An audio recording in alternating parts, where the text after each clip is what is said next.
Good afternoon, everyone. Welcome back to Online Darts, and here we go. Final day of European Tour action. How is everyone on this fabulous Sunday?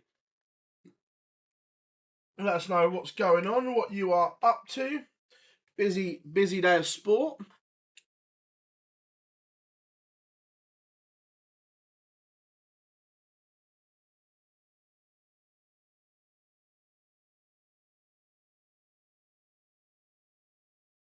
Just getting everything ready to rock and roll.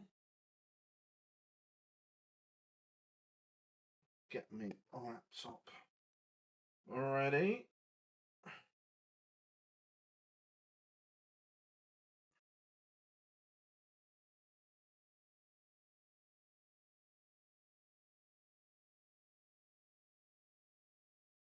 What's everyone up to then? Let us know. Let me get me PDC TV up as well. How we doing, Daniel? Hope you are good.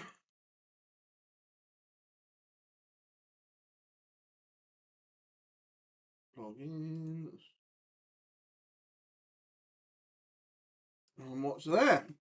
Right.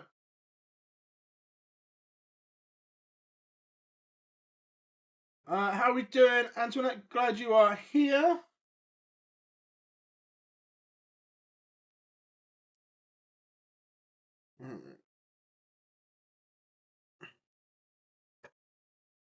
Let's see if they've...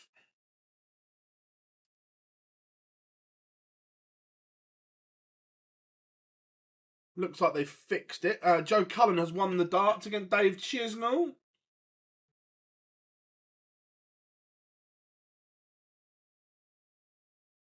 So...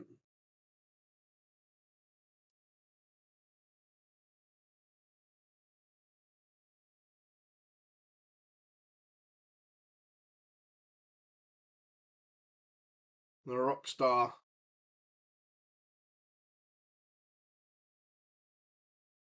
Getting ready to walk on.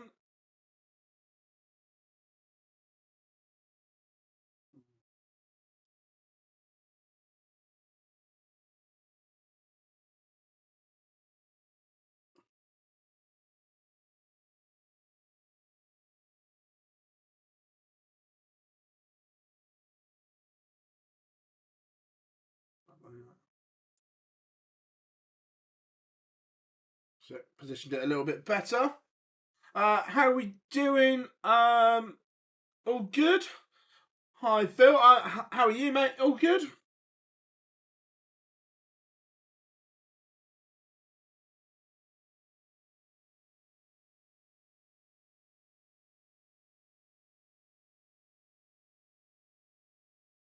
What's going down then, everyone?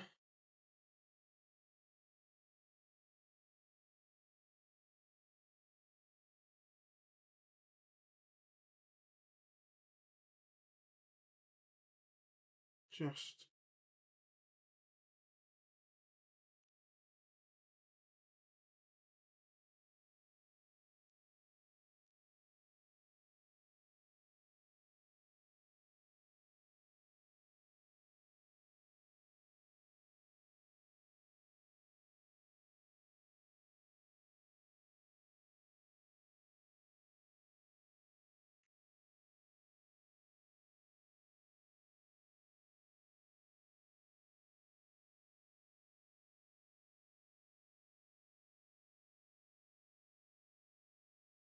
So, just getting ready.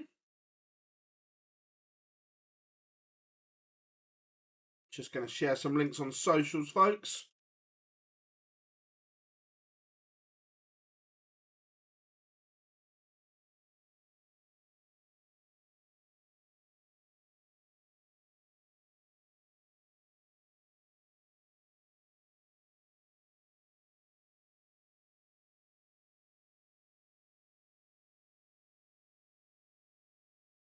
How you doing, Chris? Hope you're good, mate. Good to have you in.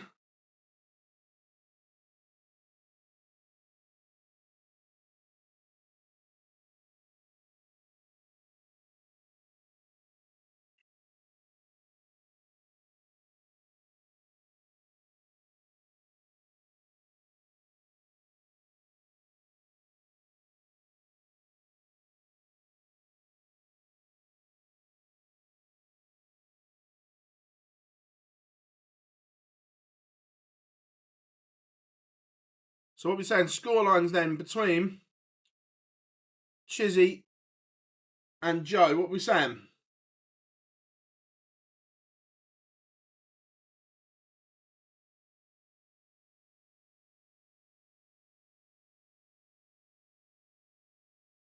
Who are you going for? Let me know.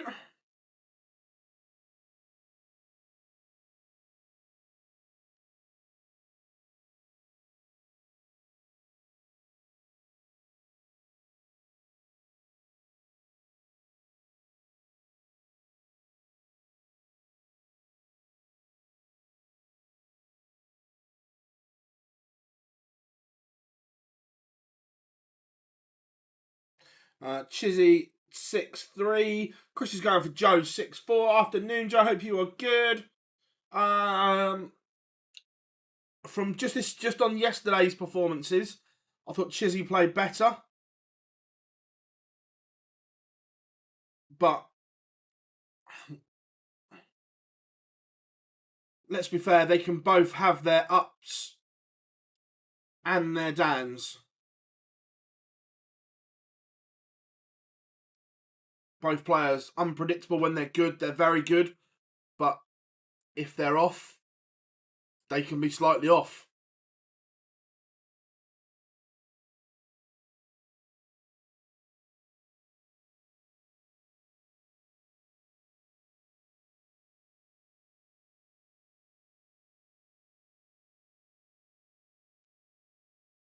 But Joe has the darts.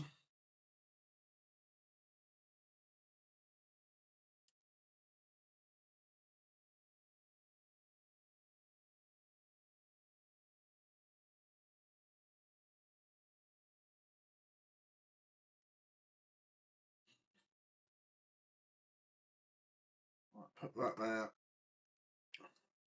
That there. And we are ready to rock and roll again, folks. Sorry about that. I had to set everything up. Chizzy. I think Bo wins. Look, Ryan's playing well, but I think Bo will win it.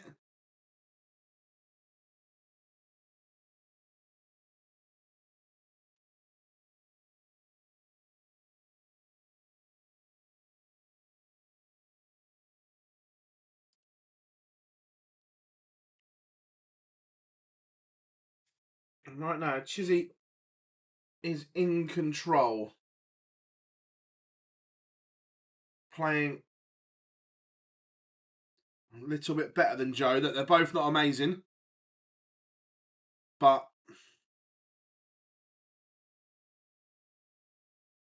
how you doing, Malak? I hope you are good, mate. Got the football on the TV in the background.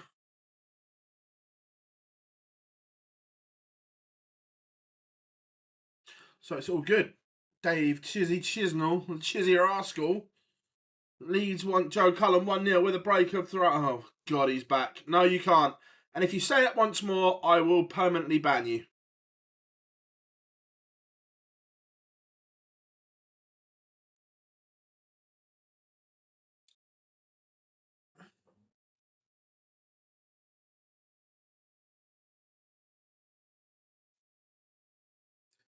Oh, there he is.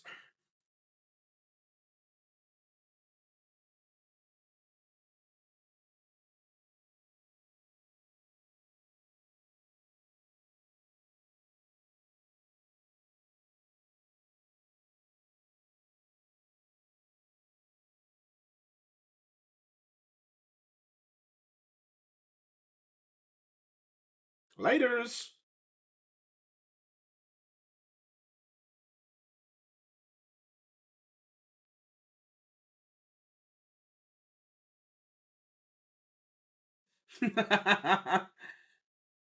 You know, Chris, he kept saying it yesterday as well. It's just like,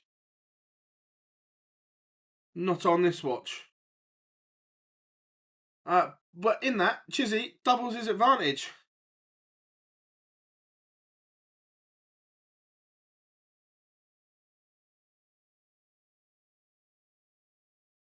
Yeah, basically, love the darts.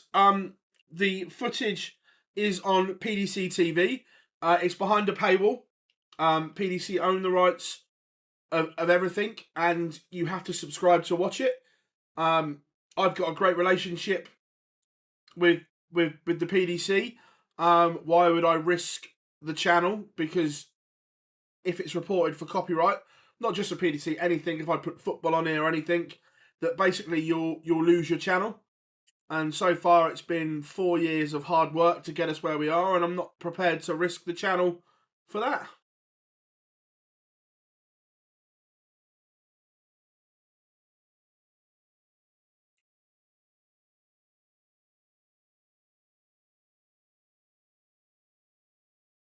And look, by the way, I don't get any thing back from this, but 50 quid a year for PDC TV, I think is incredible value for the darts you get for that 50 quid.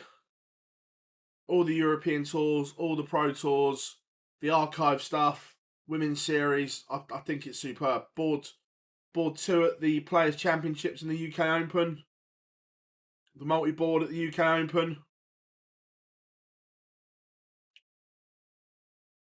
Joe Cullen, can he rescue the situation? He can't. So Dave Chisnell coming back for tops and a double break.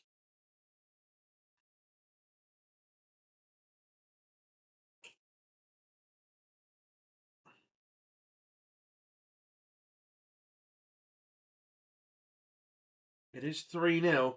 Chisnell's upped his average to 96. Cullen way off the pace.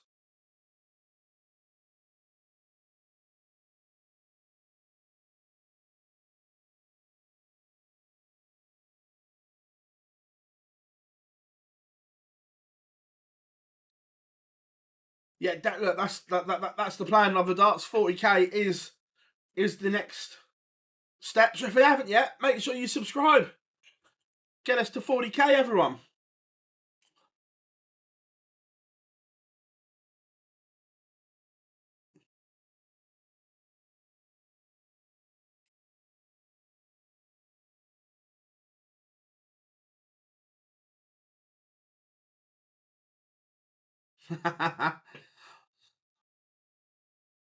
Look, he's playing better in this leg and on course to potentially get one back, but he's a double breakdown now. Is the issue.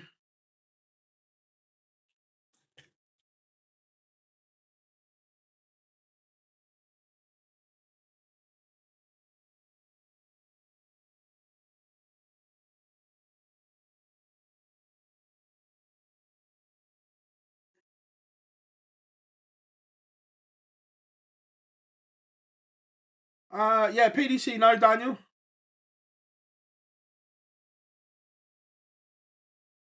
The PDC do an incredible job of what they do, and they have people looking on social media for stuff that they shouldn't be showing.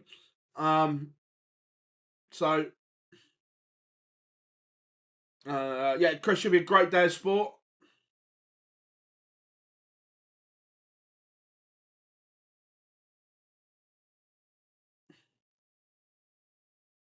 So Old Firm on first, then Newcastle Spurs, and then United Liverpool. Oh, that will hurt. Joe Cullen has missed a golden opportunity to break back. And Chizzy punishes. It's 4-0 to the Chizzy Rascal.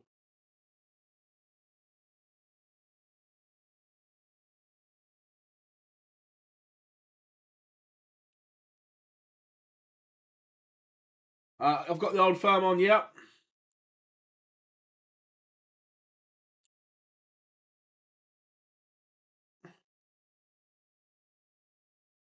I watched it after we finished last night, Daz.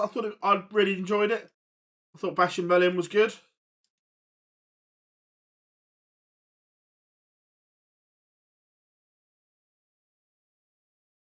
Yeah, James, and I've got no issue with that.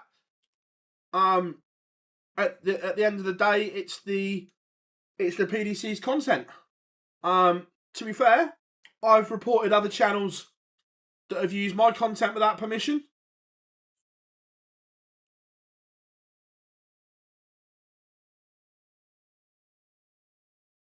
The same as I know, some of my mates used to do football stuff. They got legal letters from Sky. I've known Facebook pages get taken down by Sky for football clips.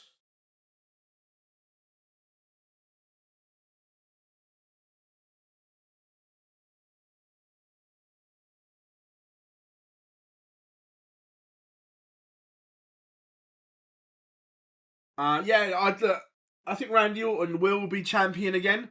I'm not sold on Gunter. Look, he's very, very good in the ring, but I'm not sold.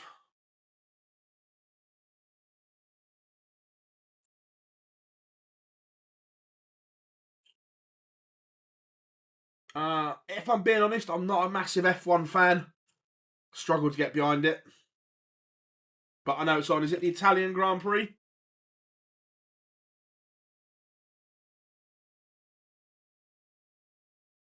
And Joe Cullen is staring at a bagel. Oh, 100% Hall of Fame guaranteed.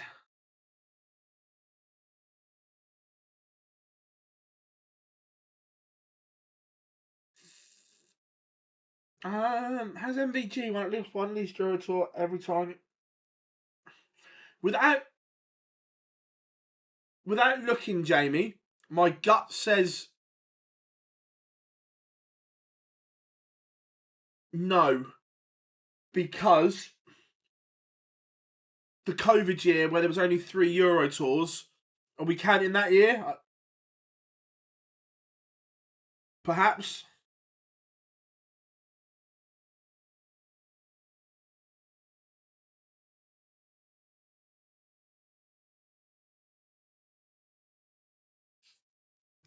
um, 2021 though there was also a reduced.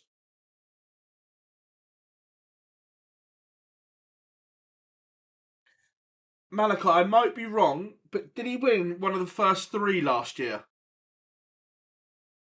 Was it one of the ones in Belgium, maybe?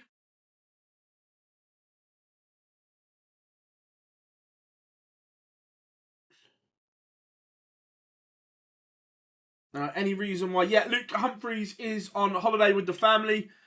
Came back from the World Series, then went away with his family. So he'll be back. I'm sure he's back next week's Euro Tour. And Dave Chisnell beats Joe Cullen 6-0. Malachi, I'm not saying I'm right. For some reason, that just rings a bell that he did.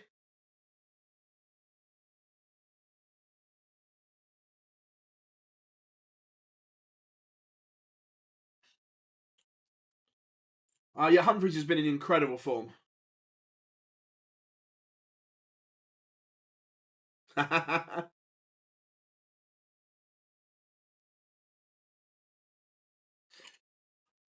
Yeah, look, I understand everyone's perception of the World Series as a holiday, and look, yes, it is a little bit of a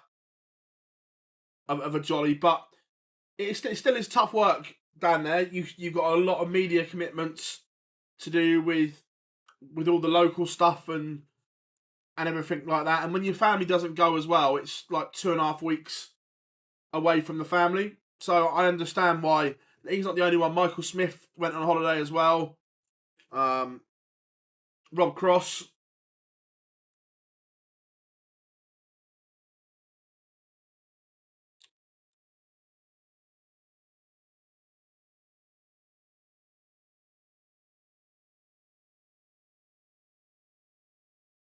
But Dave Chisnell off to the perfect start. The Chizzy Rascal.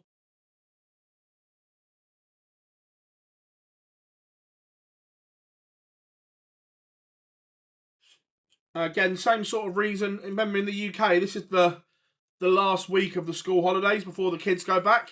So players with families and everything like that will be spending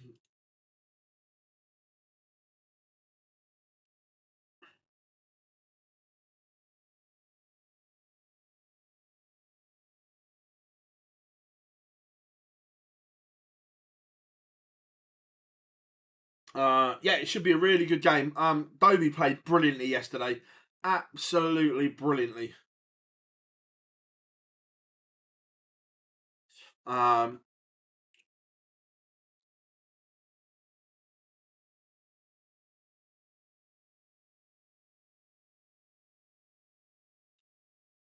Just under 2 minutes till the action starts again. So score predictions then, everyone, for Shindler against Doby.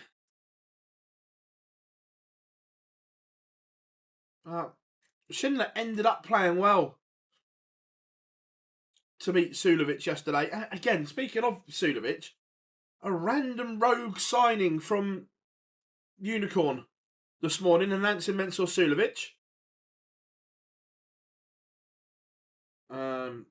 Yeah, look, Joe, he is going through a rough time, but he's a class operator. That he will come out the other side of it.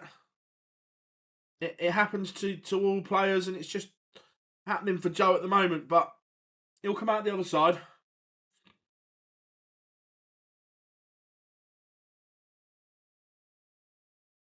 Uh, 6-3, 2-6-3 for Doby, a 6-4 to Martin. Sulevic signed for Unicorn. Yeah, they announced it this morning, Jamie, from literally, it was about 9:30 this morning. It was like, that's a bit rogue. Didn't see that one coming.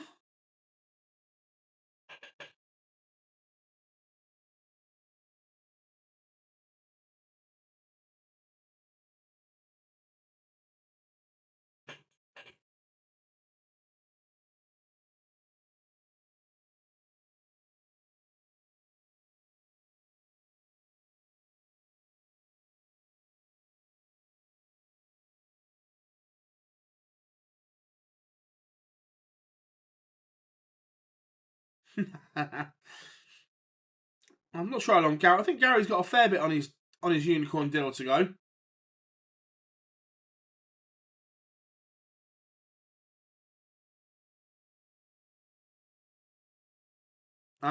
Daniel, the two tournaments at Butlins are different ends of the year. A tournament outside the summertime in Blackpool wouldn't work. It's a seaside holiday destination. And it makes the match play special only having one tournament there.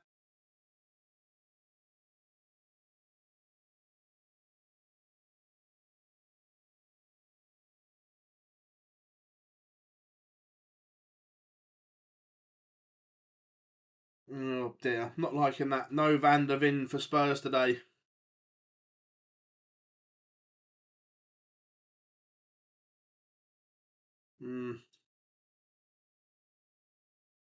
Not liking that one.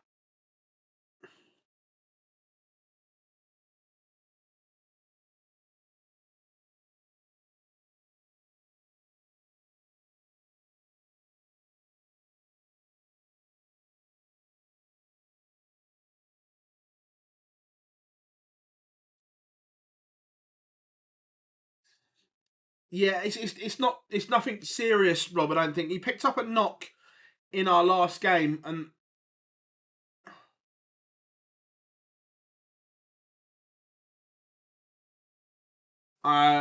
yes, mate, I'm a Spurs fan. Yeah, Anderson was with Data Dart. If you've got a set of Data Dart Dream Boys, they're worth some wedge.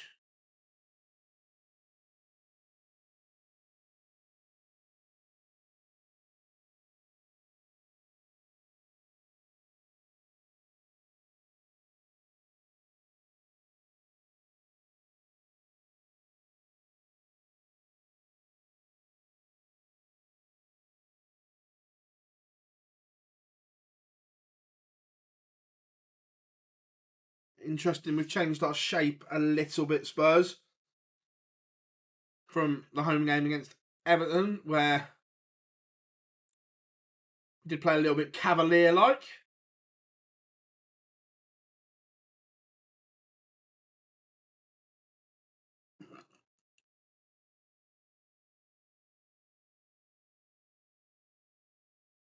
But right, here we go. As Johnny Mac would say, it's Hollywood Chris Doby.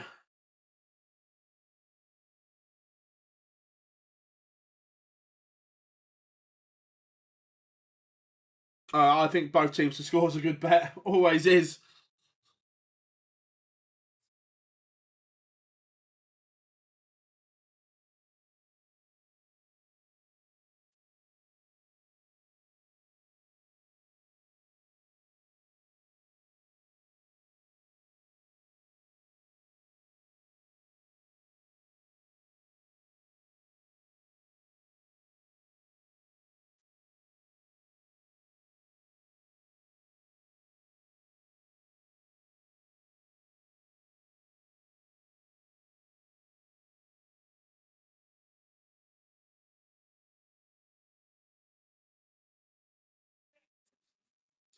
It is double trouble week at Super Series.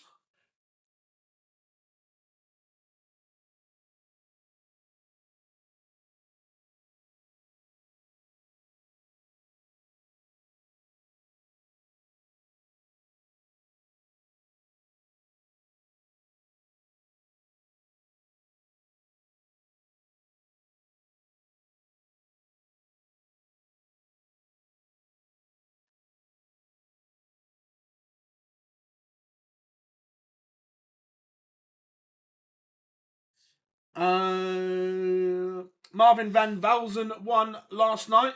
I didn't see much of it because I was streaming with you guys.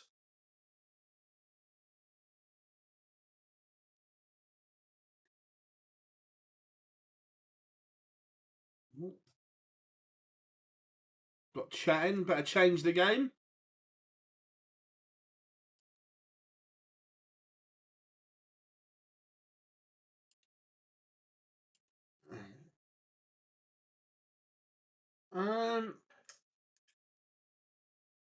It's tough to get. It depends.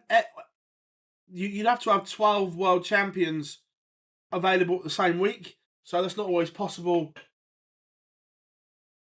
Due to scheduling. But here we are, game on. Martin Shindler started well here on his own darts.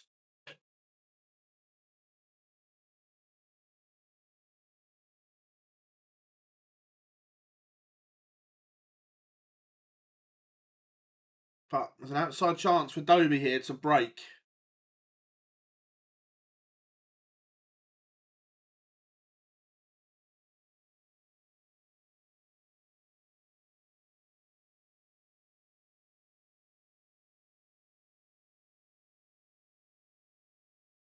I've got no idea where Jack is at the moment. Probably having a well-deserved day off.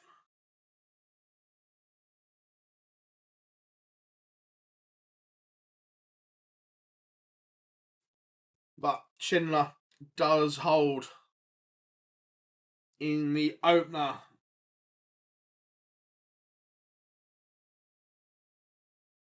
Tidy enough from both players. Doby will be disappointed that he didn't get a dart double from the 110. But Martin Schindler polishes it off.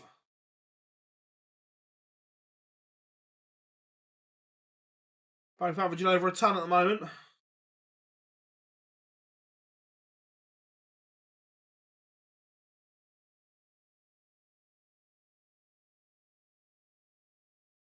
Yeah, normal 3 on the live lounge tomorrow.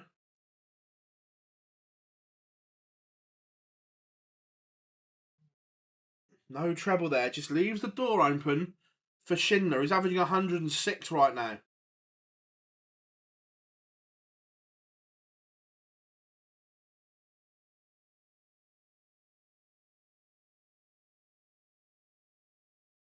The big fish for Doby won't go. Oh, the German fans have put some effort as a nice traditional Newcastle sign for Hollywood.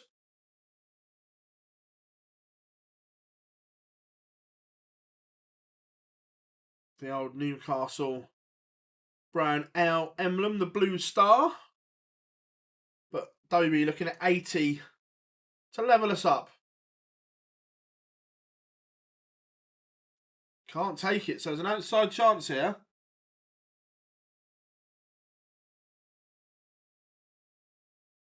It's going to get a dart. Oh, he's missed one at 7-7. So Doby comes back.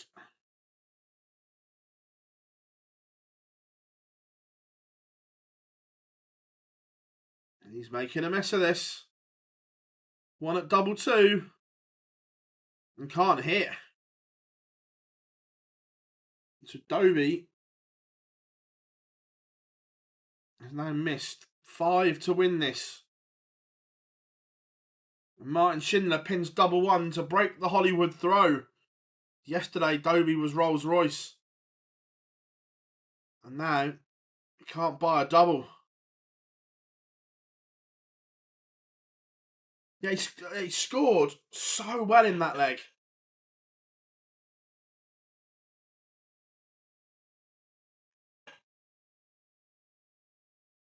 Scored so well.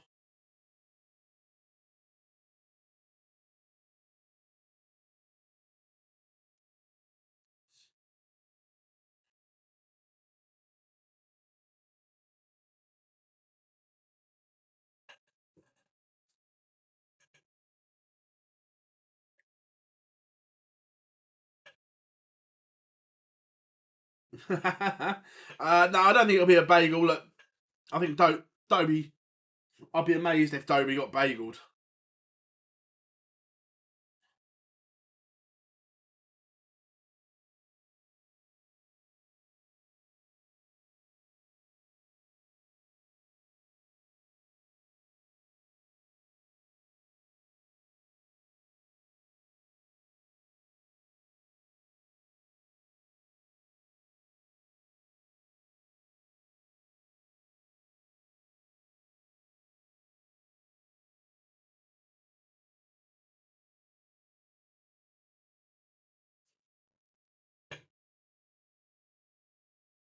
But Schindler is comfortable in this leg and has all the time in the world for 3-0.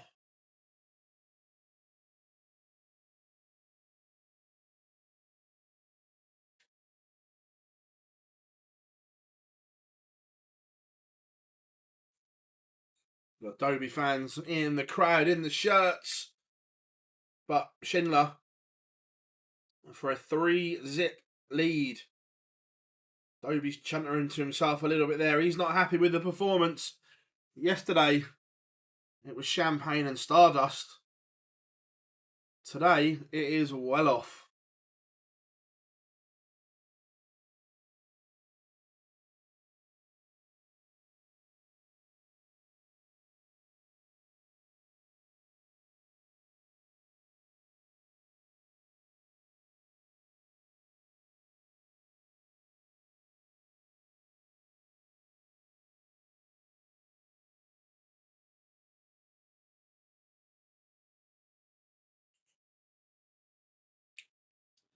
(3-0), but so far Doby in control of this one.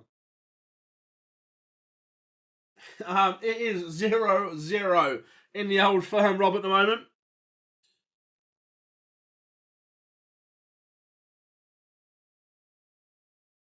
Oh, 0-0.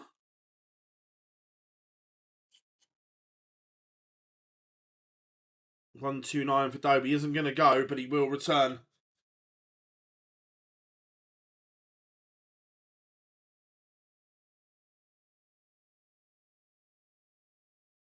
Coming back for 65.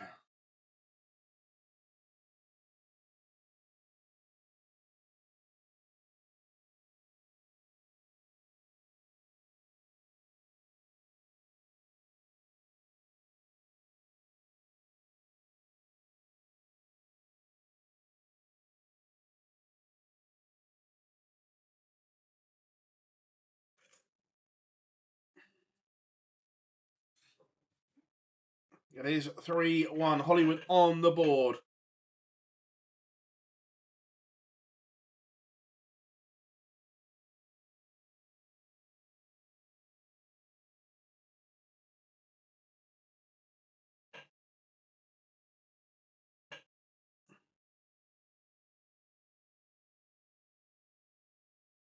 Another good visit here from Doby, and he's threatening the break back.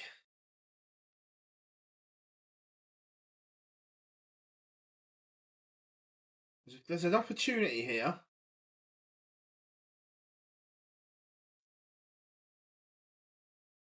Can he get rid of 2-6-1 in 6?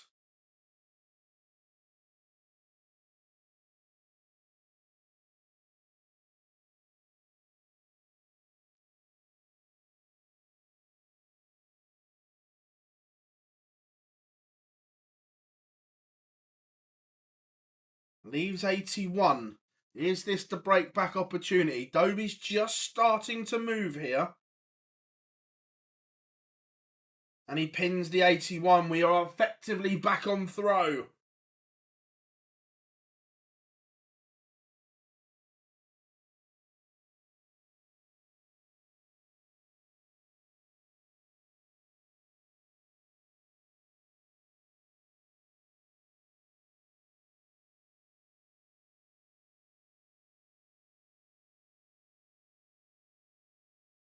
Just love the Doby throw.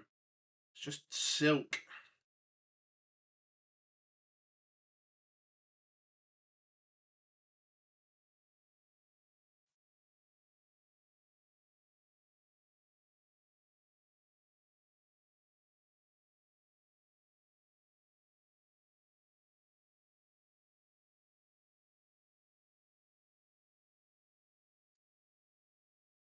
Doby needs a treble. Can't find one. Doesn't want to undo all the good work he did to get back into this.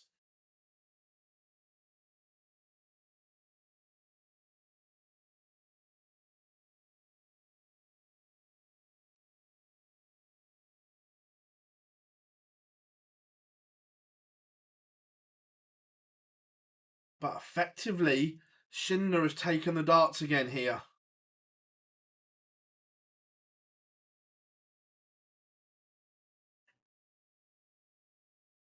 It's a fabulous setup. Doby's good work about to be undone here by the wall.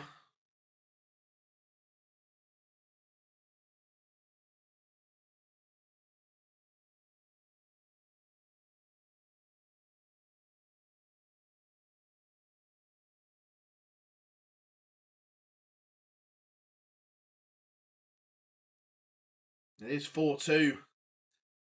The break re-established by Shindler.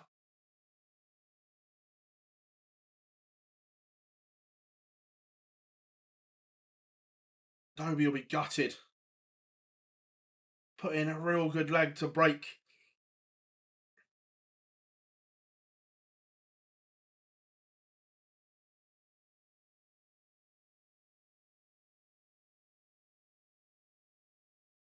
But Doby kicks off with a max.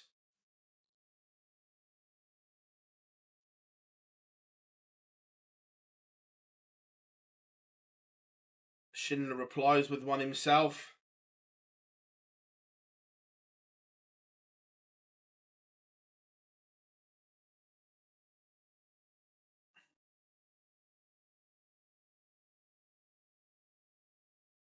Just going through a little spell here, both players.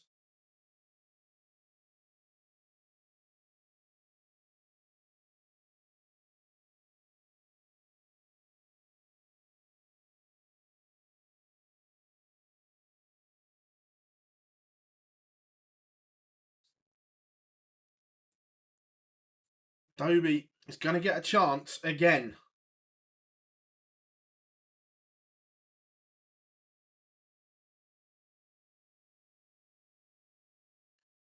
So 2 at top for Doby for 3 breaks of throw in a row. And he hits. Back to 4-3.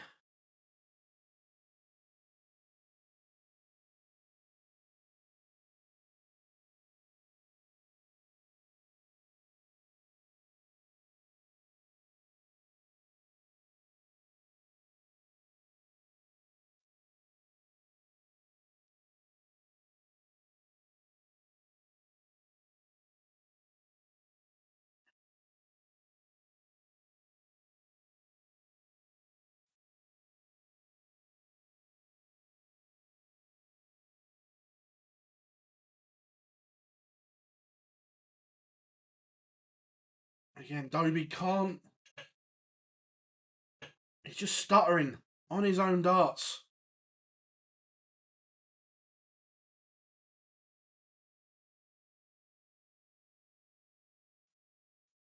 Because a big visit here and Schindler's stolen them back again. And he has. It's a maximum for Shindler. Strange game, this one. Good game, but strange because no player can hold.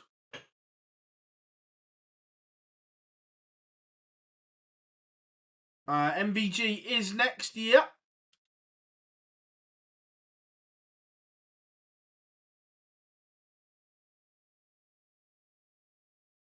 Schindler doesn't hit, so Doby's going to have to take out 104.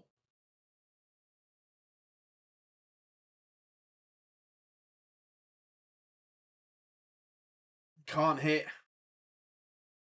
Had an opportunity. But now Schindler looking at 8 to go within one of the match. And he is within one.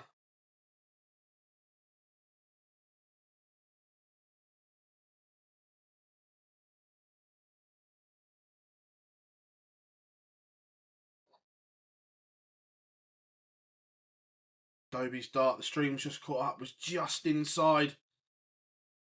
But now Schindler's kicked off with a max. This could be the end for Hollywood.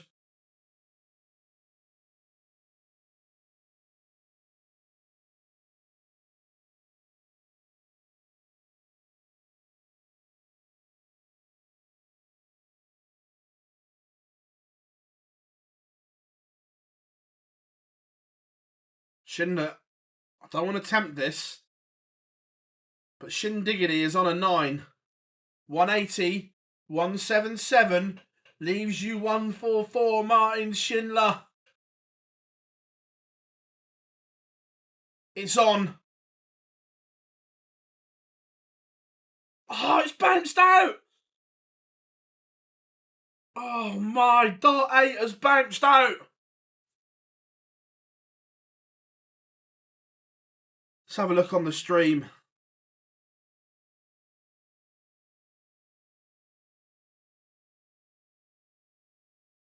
Oh, let's have a look. First one is plumb. You can see it hits the flight on the way through.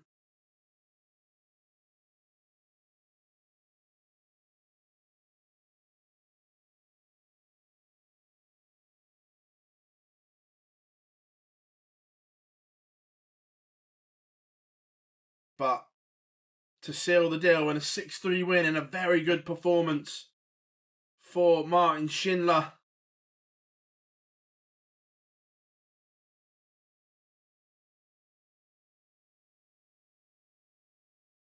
Oh, is there another twist? He's missed again.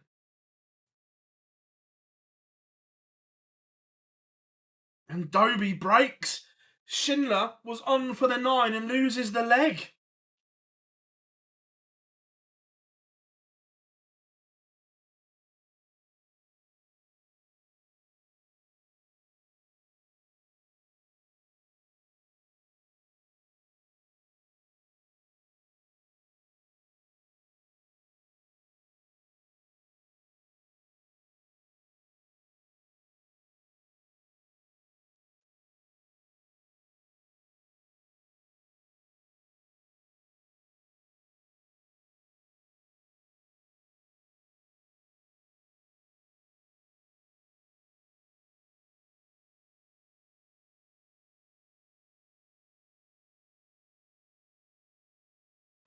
But yeah, again, Martin Schindler is threatening. It's almost as if they both feel comfortable on each other's throw here. Celtic have just scored after 16 minutes as well.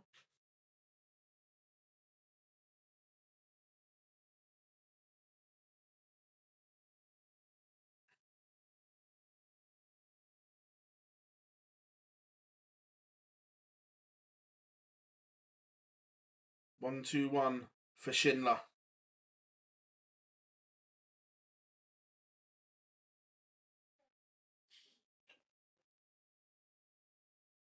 Ooh. He's chased the treble 11 and hit the wrong one.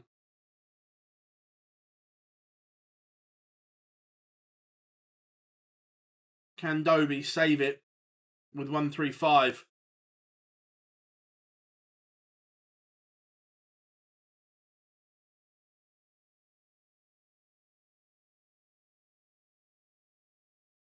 No is the answer. So more match darts for Martin Shindler.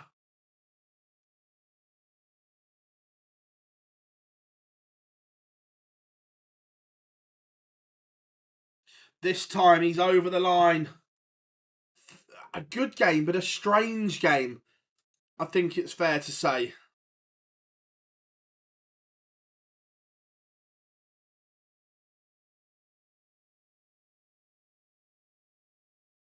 How are we doing, Jack? Hope you are good. That's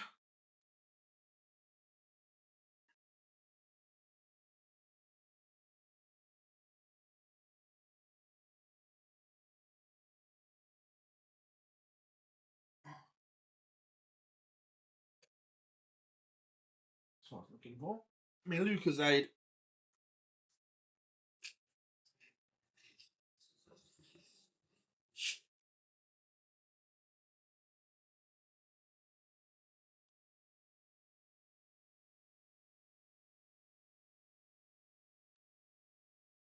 So Martin Shindler moves in to the quarterfinals this evening. MVG, Danny Noppert coming next. World Cup teammates collide. What are we saying, chat room?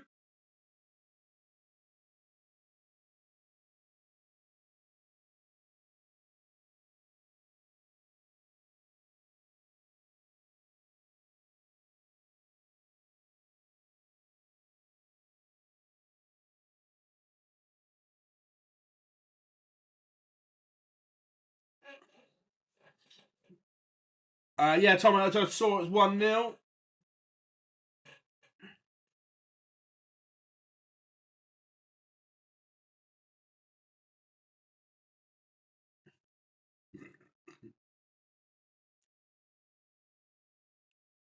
I think 6-4 Van Gerwen I'm going for.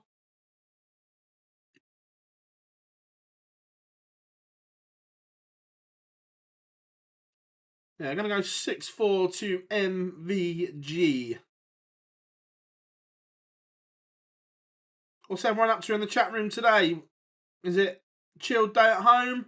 Out and about? Working? Let me know.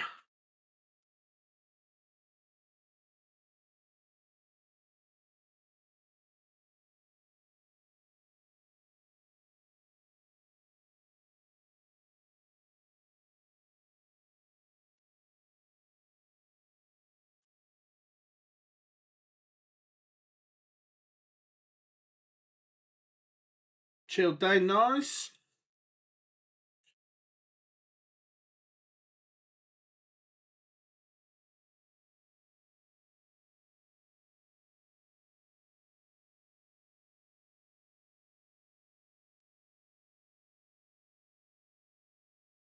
Right, and Schindler's still doing his interview on stage, but the countdown is on. We've got about a minute and a half till they are back.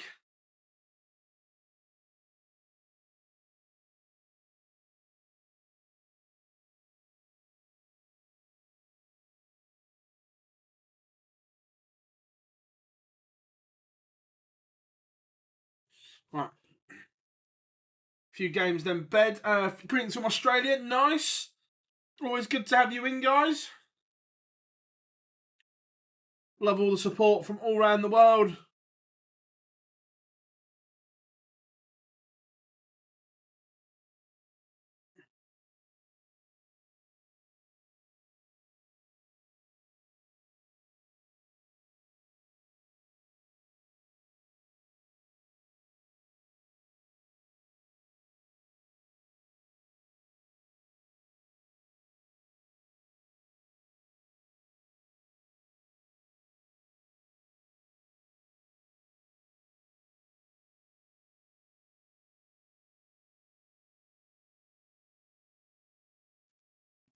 Right. 25 seconds till we get some pictures back. Ready for the walk-ons. Dutch teammates collide. Remember, MVG needs something. Needs a big back end of the year. Look, he's not going to be world number one, that's for sure. Unless he wins absolutely everything. And then I still don't think it's enough. Luke Humphries will be world number one for a long time.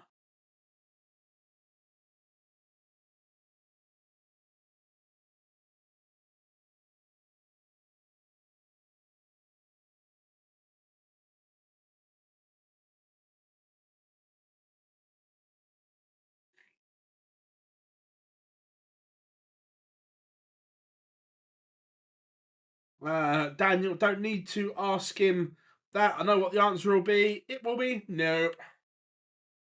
Whereabouts in South Africa are you? South Africa's on my bucket list of countries to go to. Just chatting to Dev about it. Definitely on my list.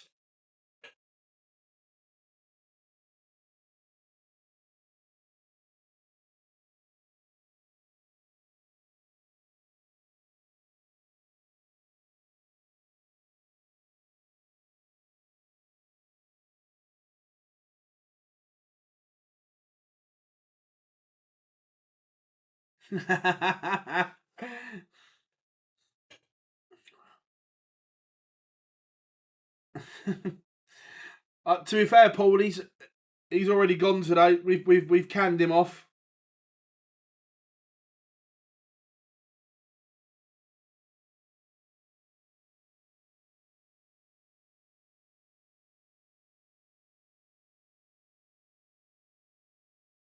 I haven't sorted my calendar out yet, but I would imagine so.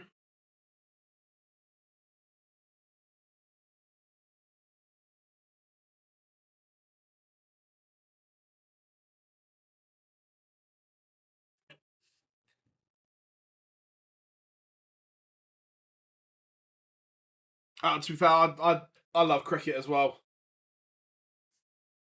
I had a bit of the test on this morning.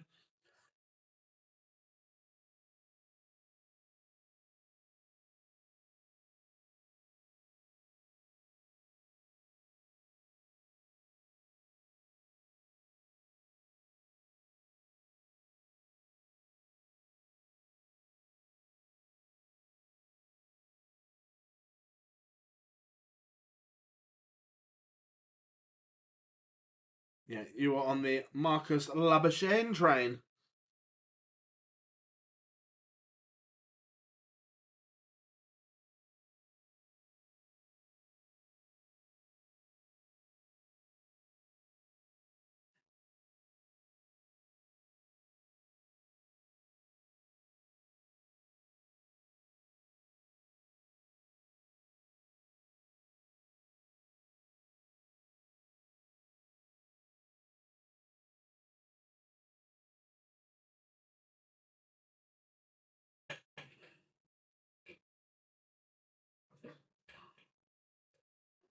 Noppy walking on now.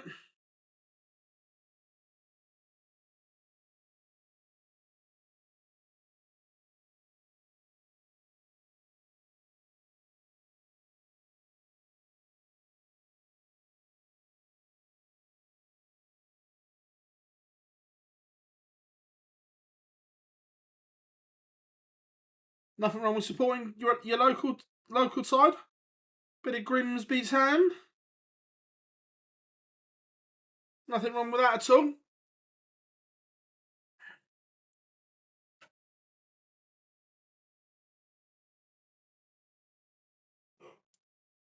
And here we go. Noppy has won the ball.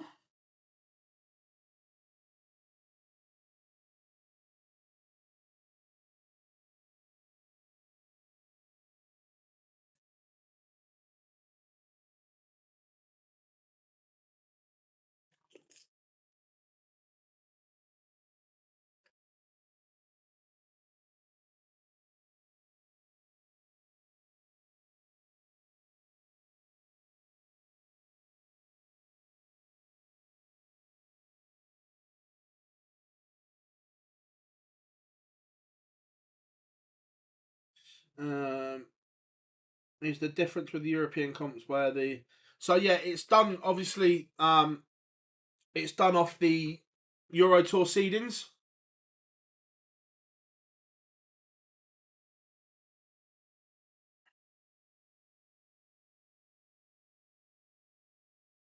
Nice, Jack, nice. Right, we are underway.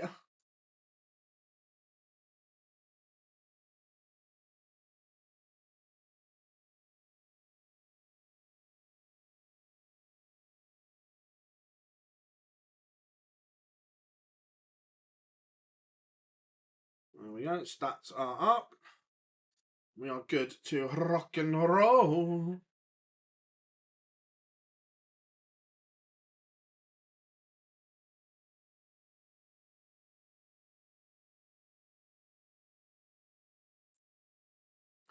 Just out of interest, Jack, how much is a season ticket at Grimsby? Just wondering what the prices compare to.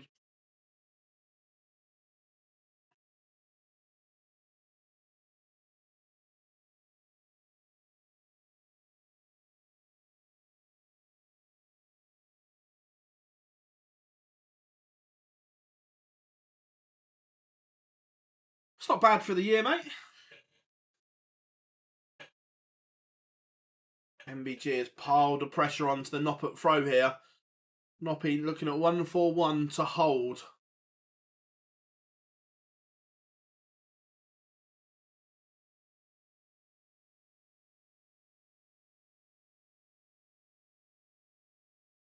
.46 games, that's very good. Very good indeed. MVG breaks the Danny Noppert throw.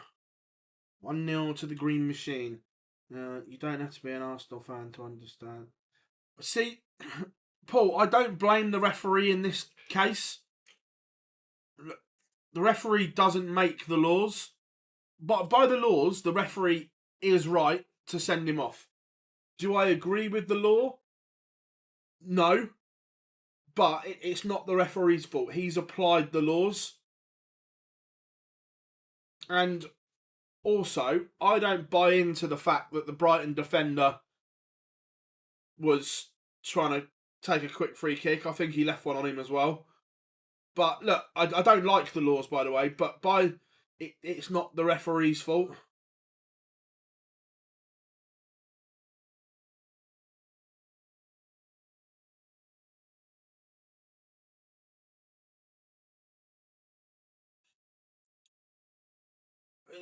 Consistency, though, Paul, that you're looking in any sport that consistency will fluctuate because of human error.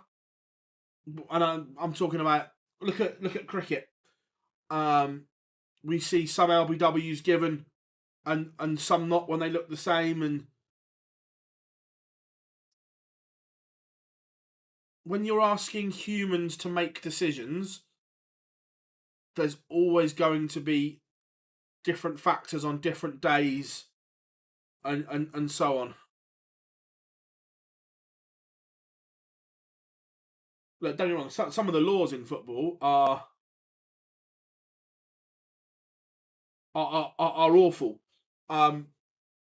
And do I like them? Absolutely not. But you look at all sports and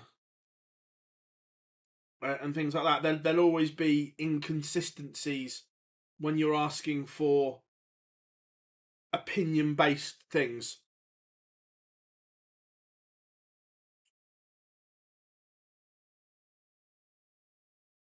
I was at Tansman. Nice. Opinion on Dylan Slevin. Good player.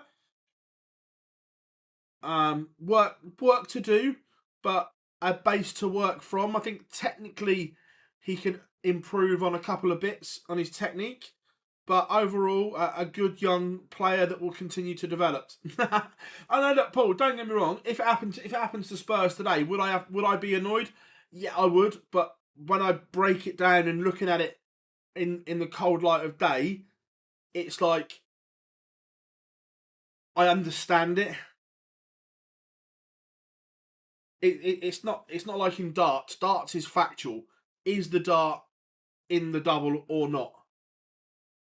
It's not opinion based. But you look at some of the things in rugby that we see when you've got the TMO talking, and I can't remember, was it England was it either the final or the semi-final of the World Cup? And was the ball in or out? For us, it all looked in, but it was called out and things like that. So that there's always going to be human error involved in things.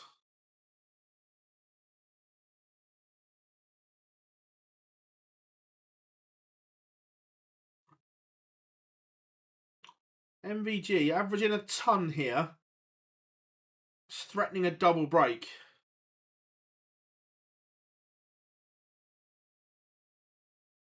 Does he go straight for the double 19? No, he splits single 6. And then comes inside the 16. Opportunity missed for MVG.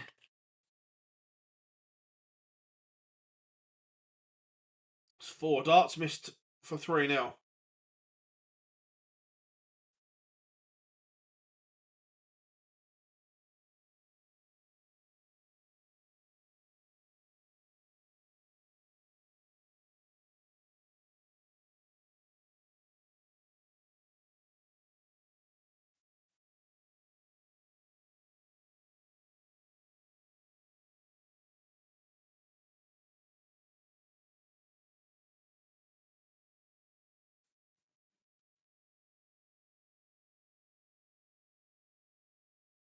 It is 3-0. Danny Noppert out of sorts here. MVG is about to run wild, you feel. Noppy scratches his head, and so he might.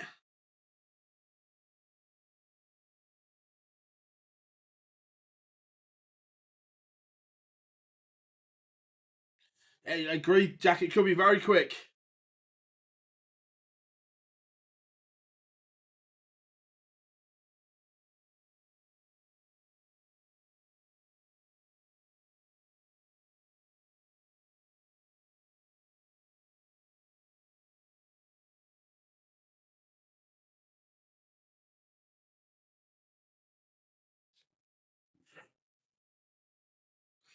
The big fish for Van Gerwen. It's on. Not now. Teased us with the first treble 20. But again, this is solid from Van Gerwen.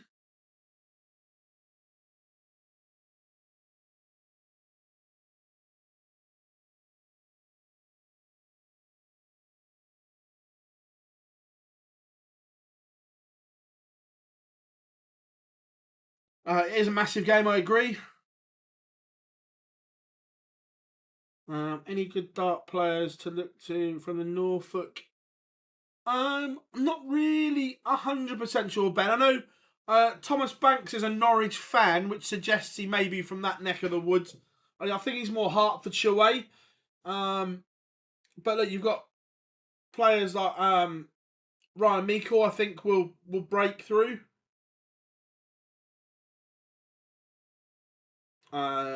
Yeah, to be fair, it's quite a big day for FPL.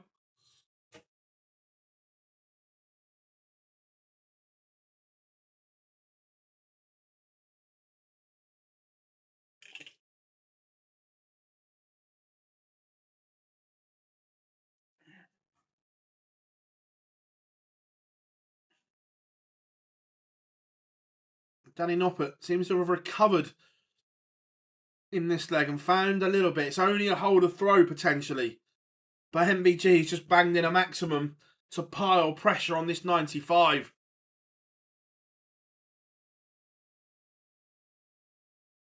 Double. Oh, brilliant from Noppert.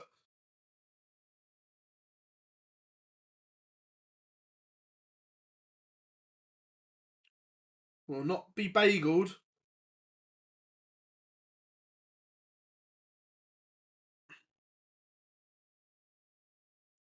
MVG averaging 104 right now. This is good from Van Gerwen.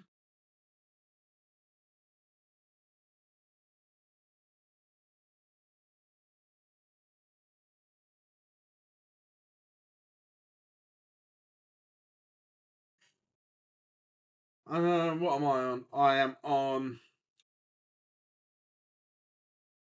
I'm on 40, but I've still got 1, 2, 3, 4, 5, 6, 7 players to play.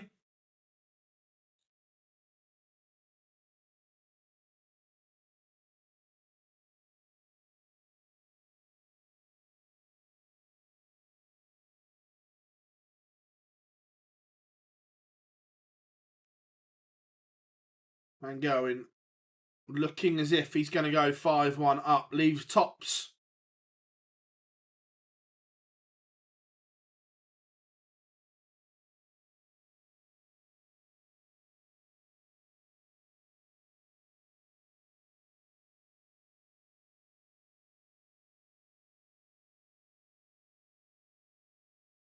May have let Danny Noppert in here.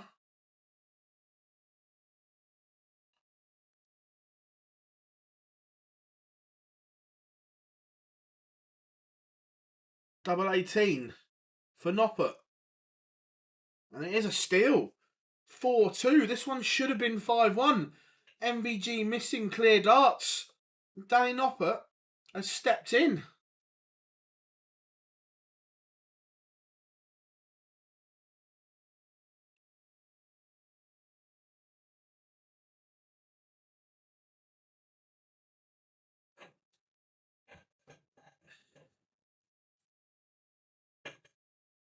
That will annoy MVG.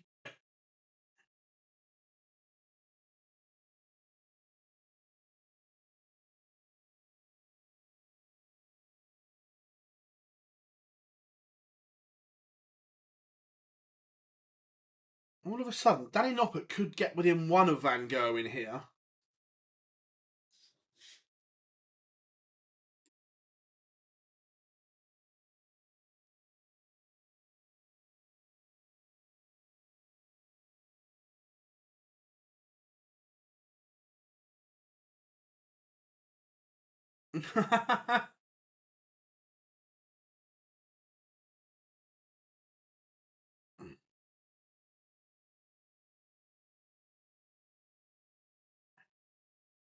So Noppy's got 179.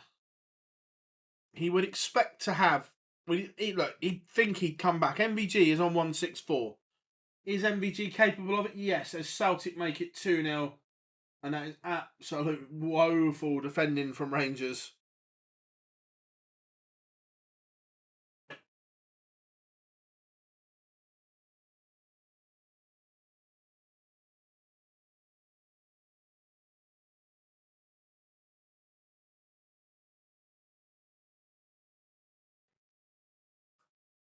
So MVG 64 to stop this little charge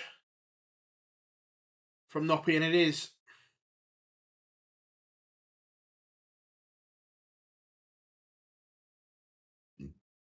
Yeah, defo Paul. Look, if it's first time, you'll get the hang of it, mate.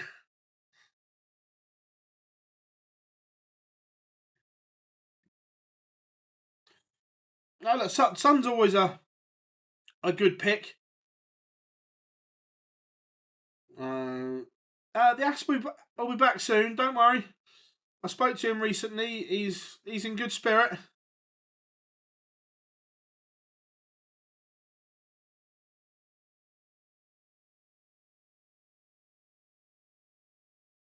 But Van Gerwen now closing in on victory.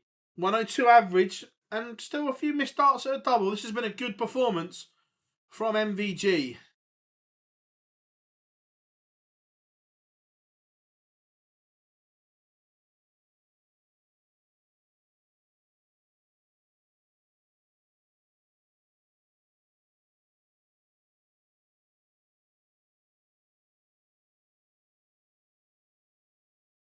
So 1-4-6 to seal victory. That's not going to go, but he can just tee this up. Leaves 50. And Danny Noppert needs to start hoping.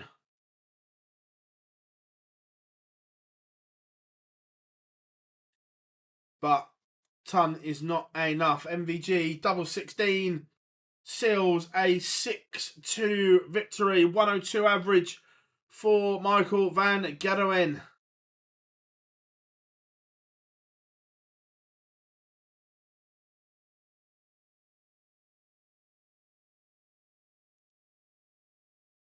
Very tidy from Van Gerwen.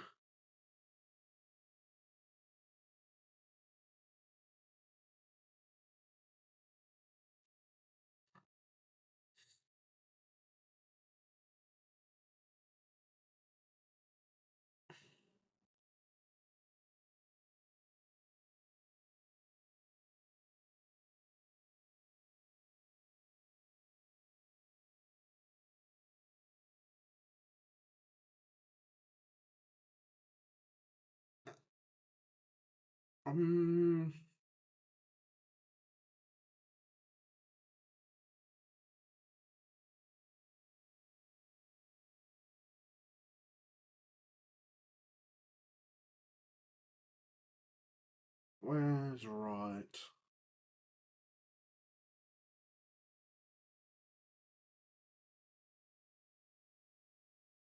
One, two. Not till the final.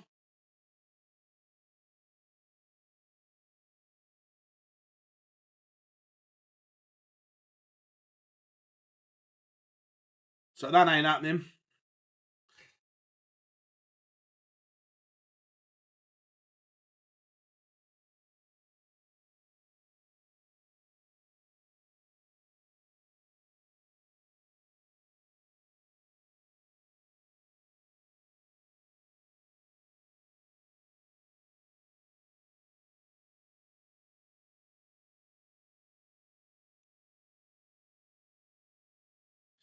How are we doing? Hope you are good.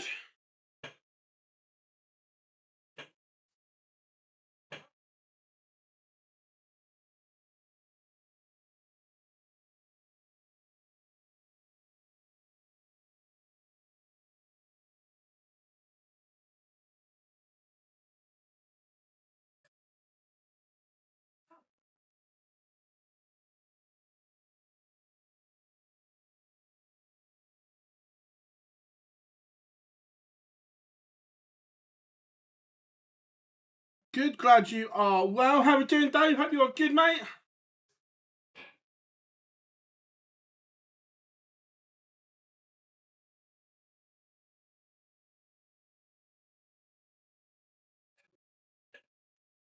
So, game in the ledger coming up after the break. Peter Wright against Jan van Veen. Right, what darts, for anyone that joined us yesterday, what darts do we think Peter Wright is going to be using today?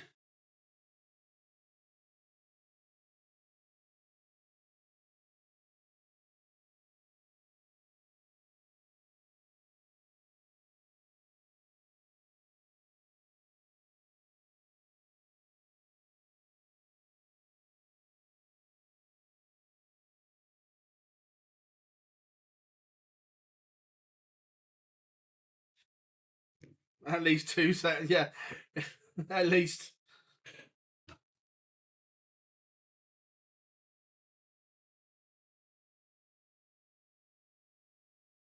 Let's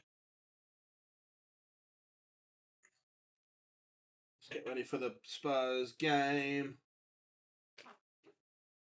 Yeah, look, it happens sometimes. Cullen was off. Yeah, MVG played really well, Hazel. I don't know if he's got the MVG ones there. So far we've seen the gold Whitlocks and the little dumpy ones, but what he used at the back end of those dumpy ones was like a pub setup yesterday.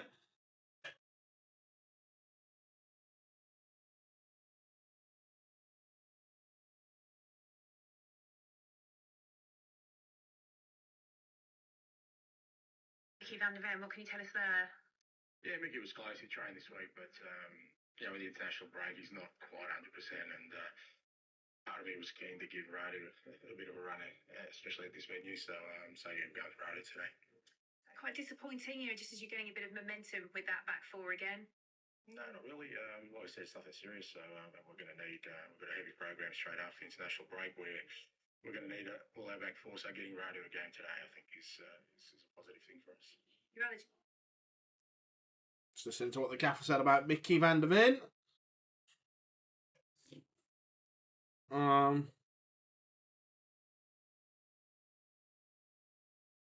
Were those Whitlock darts just for the game?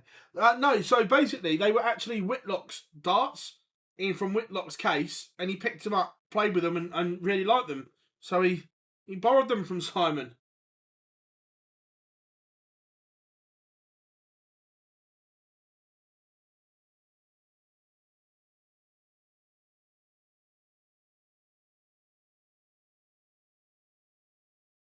Good win for... yeah, look, City are just incredible, aren't they?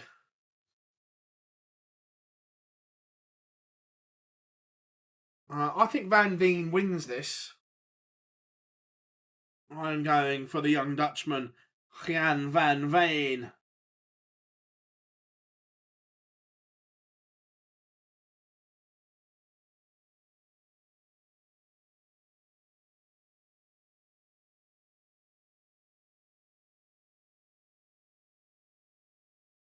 And we have pictures back on screen.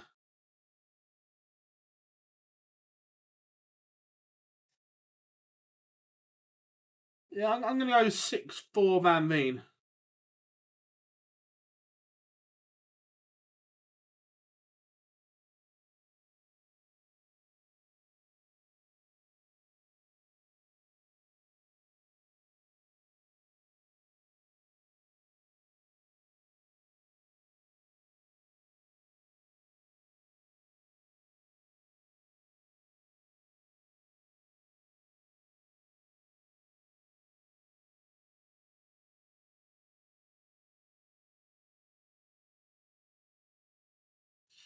Right, here we go. Swiss Phil is going to bring the players on in a minute.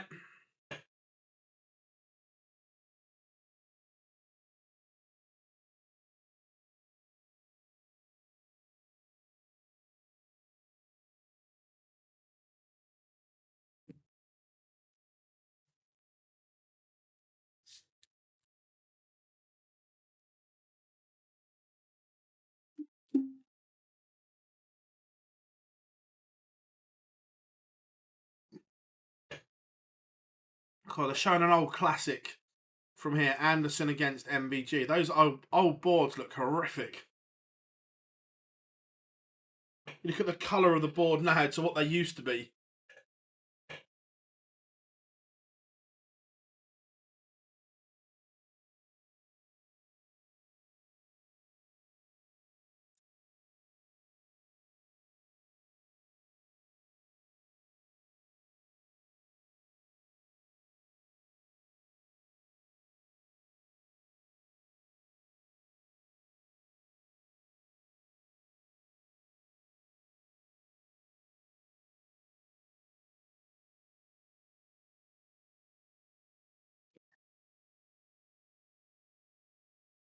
This was 2015. This rivalry that these two had for 3 or 4 years was just so good.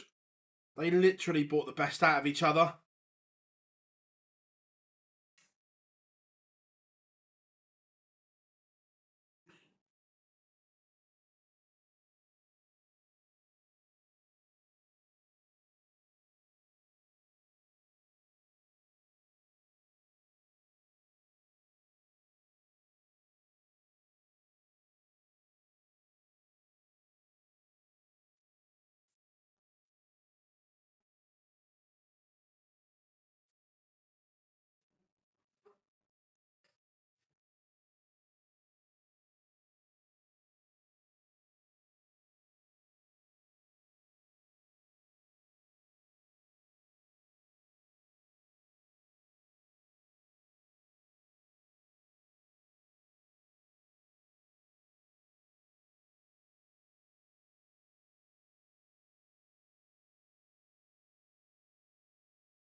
I know, it's mad, isn't it?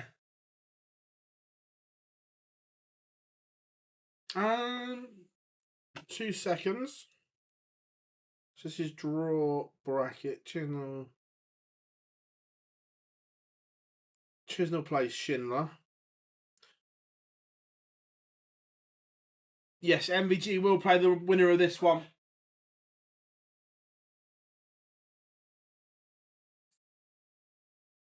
He certainly will.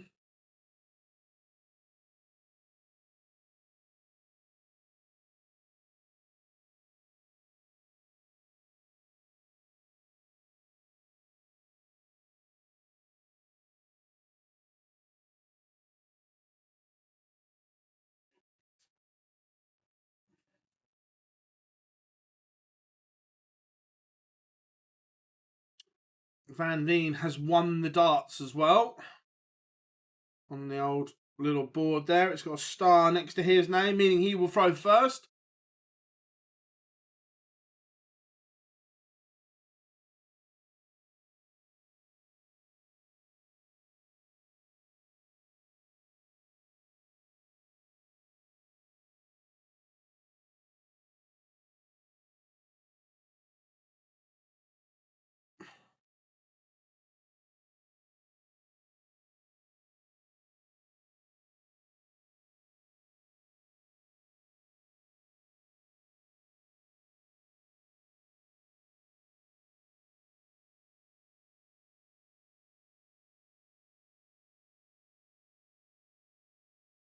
So, final score predictions, get them in.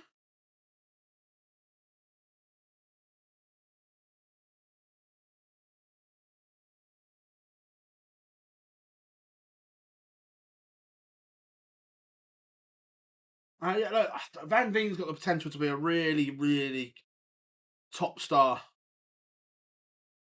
Just think he needs a massive result on TV.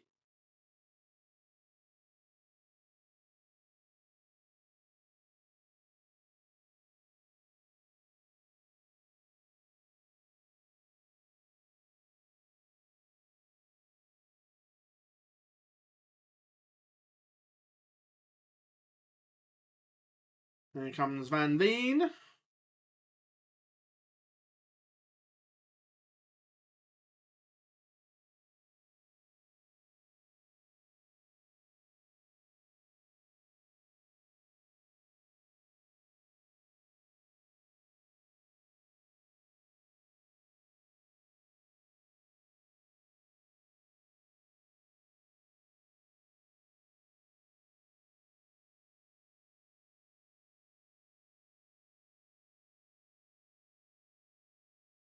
Right then, here we go. Players are on the stage.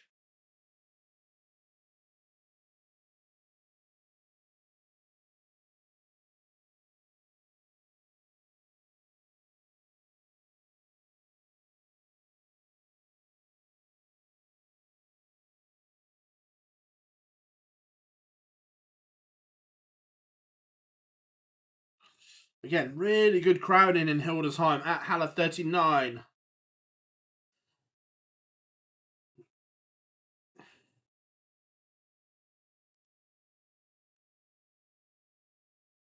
Let's get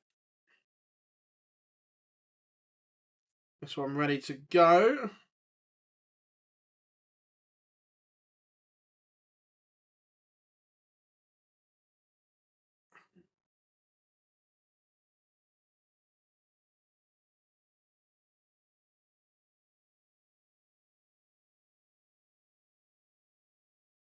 How we doing, Fred? Hope you're good, mate.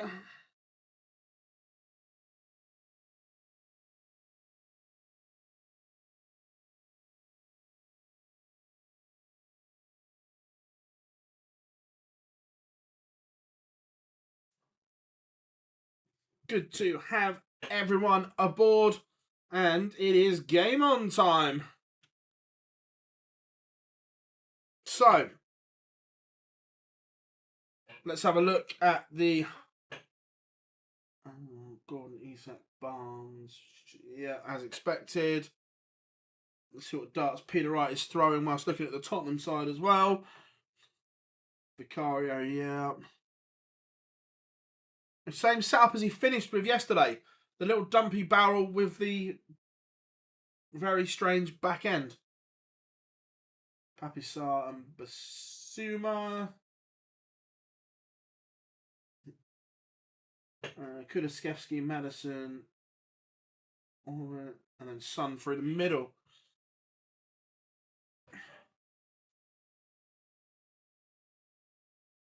Yeah, I'm good, thanks, Fred. I'm real good. Just noticed if Littler makes the semi-finals, potential opponent would be the winner of Ratajski. But yeah, that would be quite funny.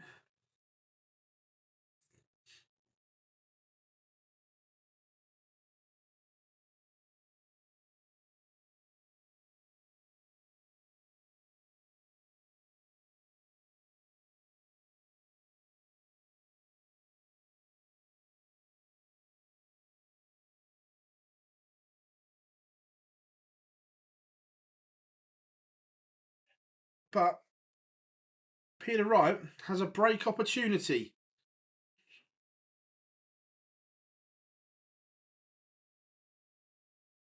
And he does break. Peter Wright leads.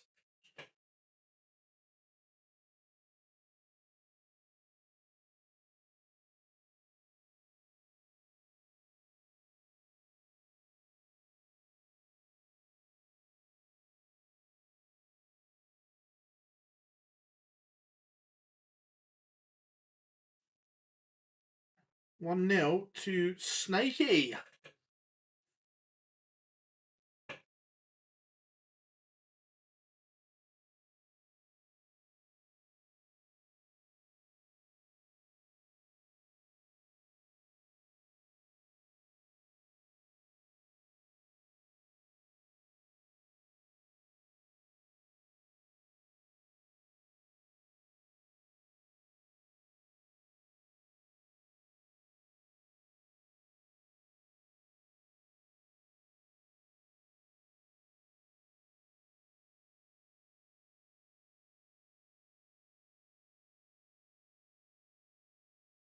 So a very interesting setup Wright's using with those long stems and kite flights. But Van Veen is on top of him here and threatening the break back already.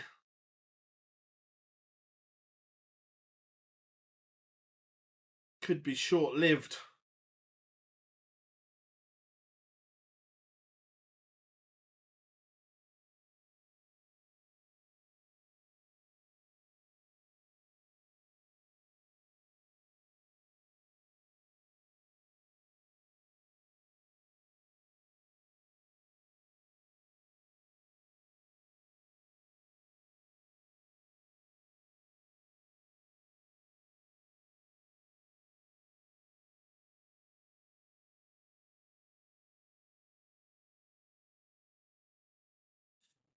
But Van Veen's made a bit of a mess of this. He got himself into a good position.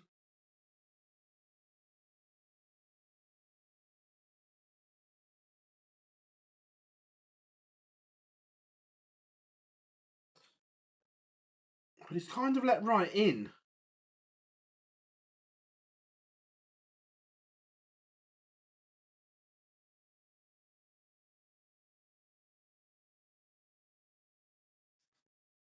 Leaves tops, but Wright's on 116 when Van Veen has controlled this leg. It's just making it difficult. And Peter Wright's going to get a tart tops to rescue the situation. Doesn't hit it, but he shouldn't have been in this leg is the issue. So Van Veen to break straight back and does hit. Level at 1 apiece. Leg 1 was very good. It's just dropped off a little since then.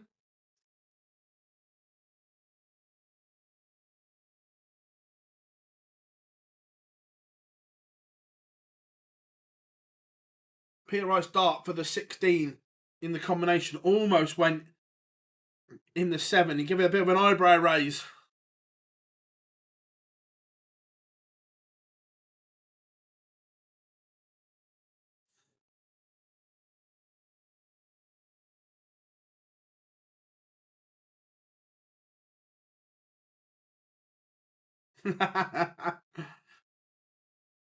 Oh, we've got... So we've got a change to the equipment. It only looks as if it's a change to the back end. It still looks as if it's the dumpy dart that he has been throwing well with a traditional flight and stem combination. So I only took 2 legs for a change. Yeah, same barrel.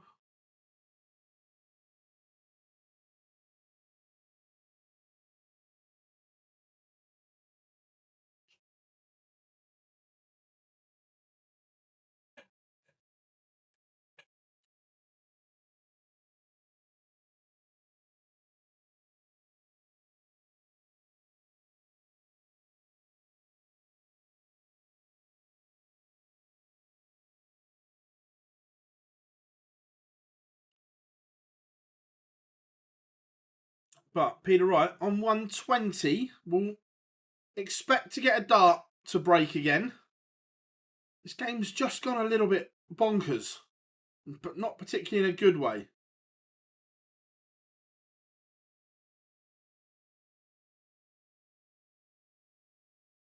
Peter Wright's only hit 40 going for Shanghai.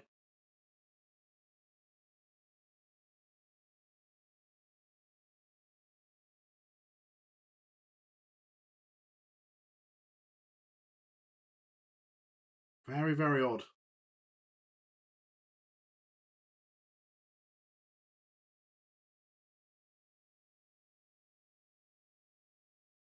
Just judging by... I'm just going off Peter's mannerisms here. I think what he's saying is he's struggling to control the dart at the moment.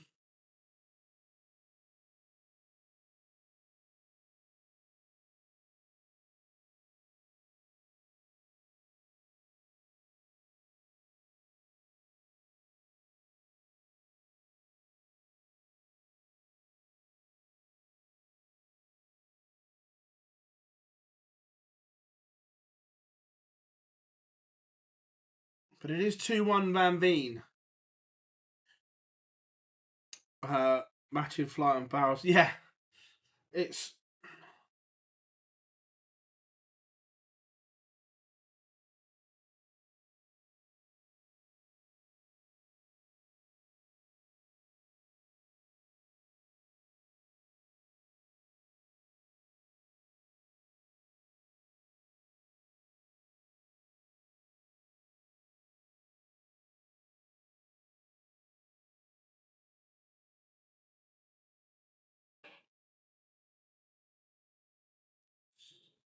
It's a weird game just watching them both. Then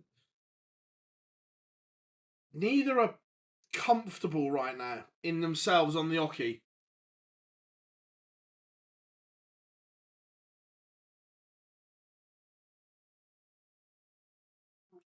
Both of them. Their first 9 average is way, way down.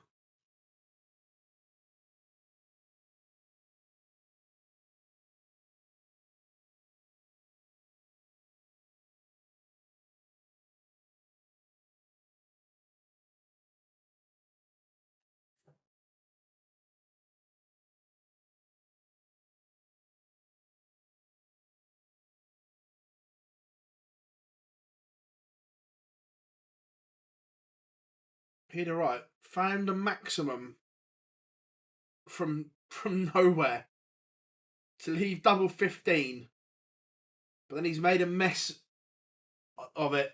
And Van Veen looking at double 18 for 3-1. Now he's chasing. Tricky 9. And he come inside that, so Peter Wright will be back.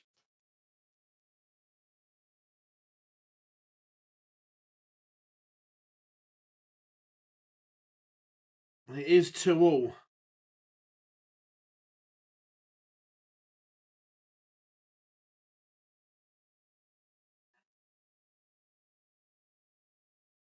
Yeah, MVG's...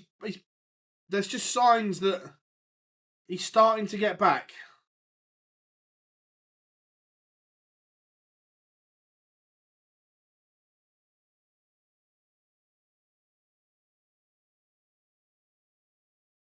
It's another max from Peter Wright, and he's now got the Van Veen throw under some pressure.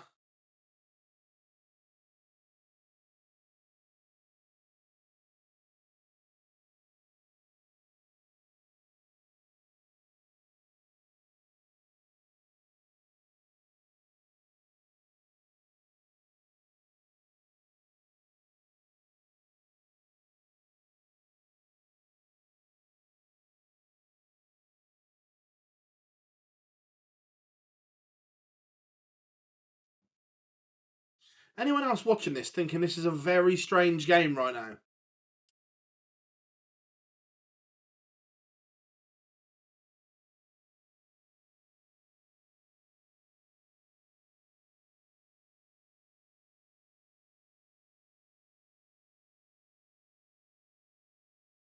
Van Veen on 80. Peter Wright 138.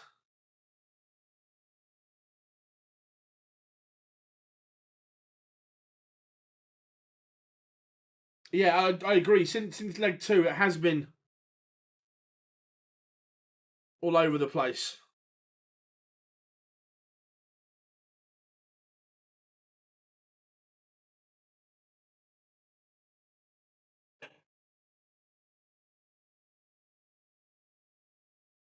But Van Veen does hold.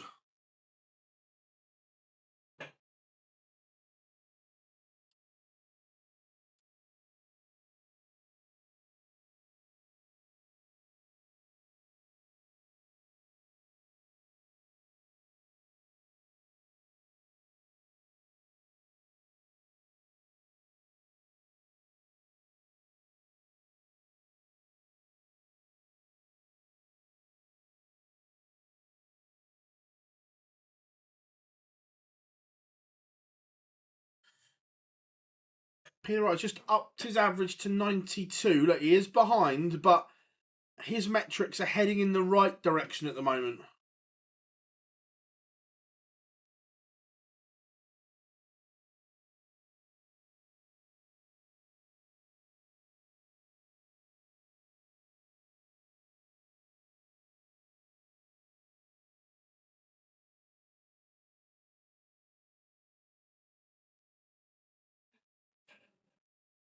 Peter Wright has 6 starts for 209.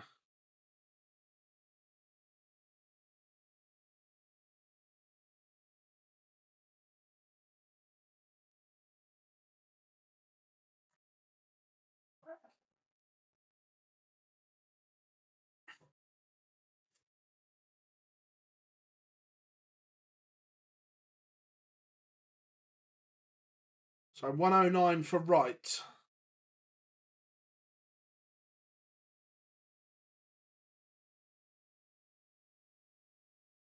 Van Veen is on 80. But it's going to be another dart tops for Snakey. And he can't take it. So Van Veen has an opportunity here for a 2-leg lead. It's only going to be a dart at tops. And he can't take it either. So Wright returns for a level game.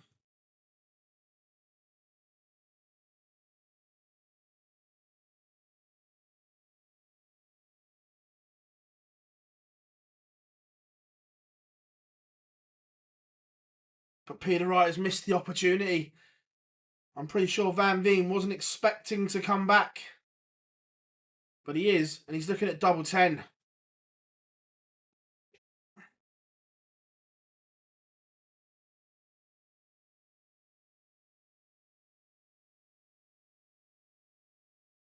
But he's got into the wrong double. He's at double 15.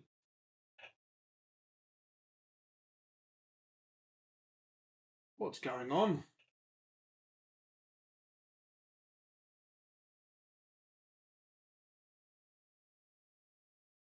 It is 3 apiece in the end.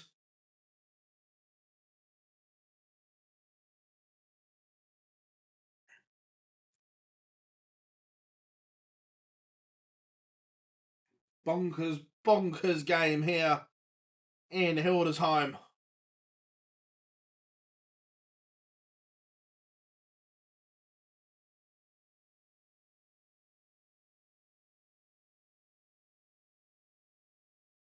I agree. It's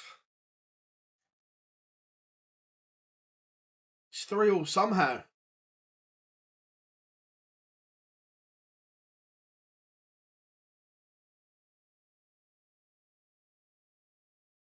But right now, Peter Wright is not really making an impact on the Van Veen throw. Remember, he will have to find a break. Van Veen's had opportunities to get at the right throw, but not taken them.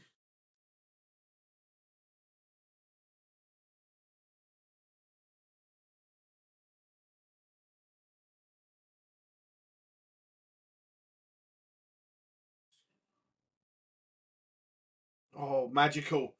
Magical from Ian Van Veen. Taking out the 1-4-2, treble 20 bullseye, double 16.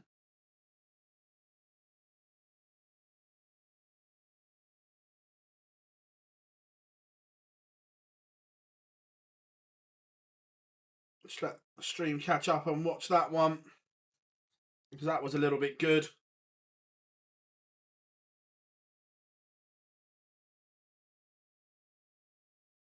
Van Veen has that in the locker. He is explosive when he gets it right.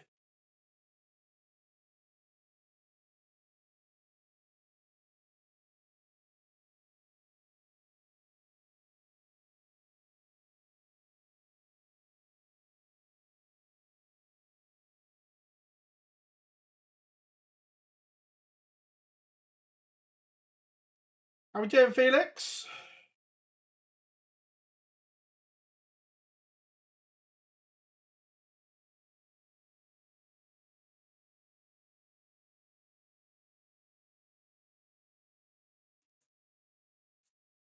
Peter Wright rattles in a max.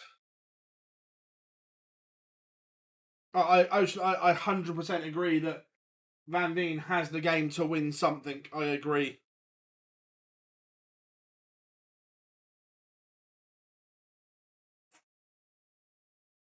All of a sudden, Peter Wright finds his scoring boots on his own throat.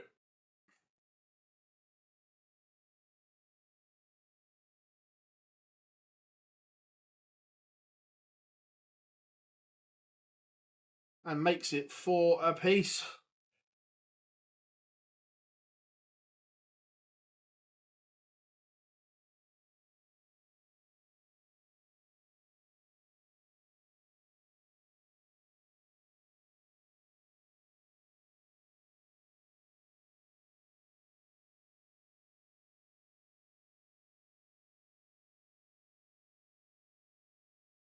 You just feel whichever player can put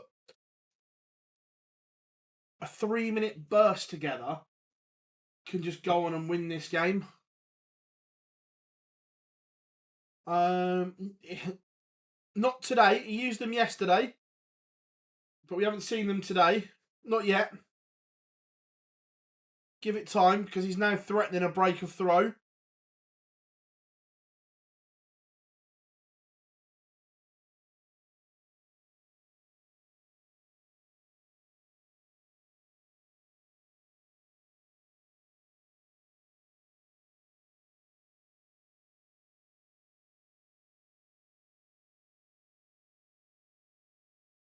Down to the Humphreys. 138 on the Van Veen throw. Van Veen needs something huge. A 180 will do. To leave 70.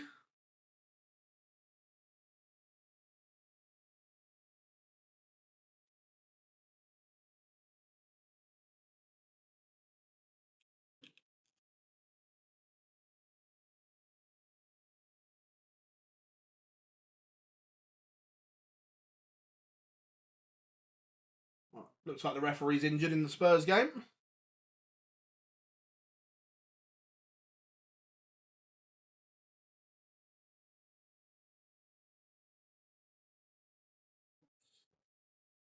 Van Veen can't take out 70, so Peter Wright, he looks confused.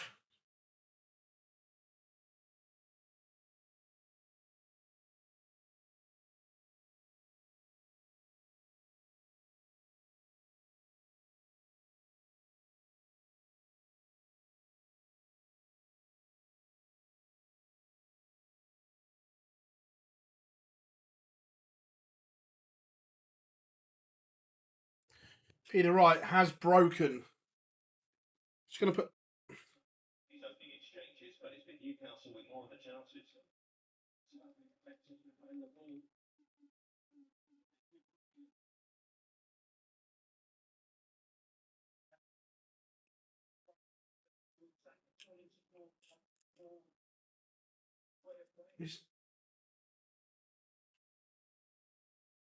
Yeah, we've got a referee change in the Spurs game. Ref, sub.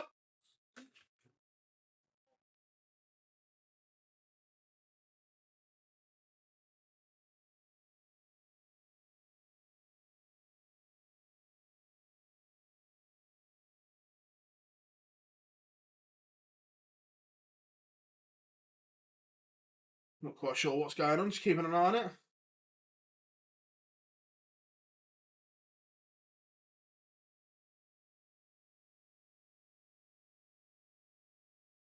Or is it the lino that's injured?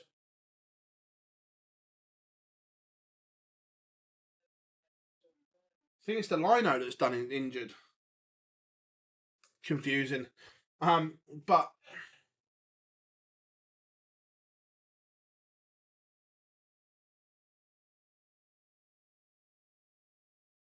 massive maximum from Peter Wright.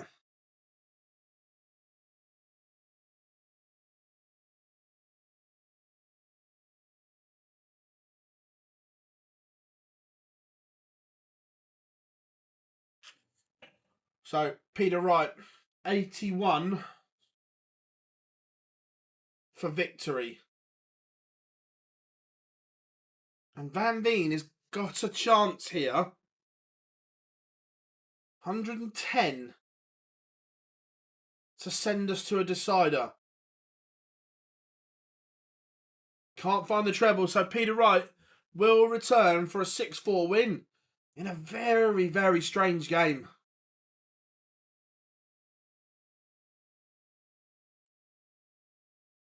And Peter Wright does win 6-4. Feels very lopsided draw here. That's because of the Euro Tour ranking, Felix.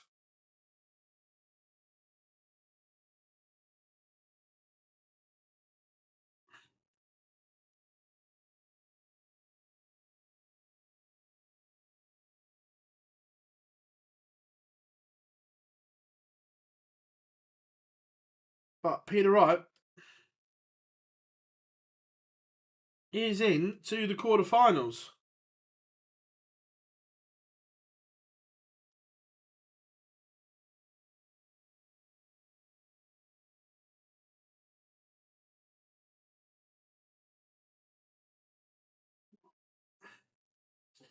No, it just didn't play well. That's all. It happens.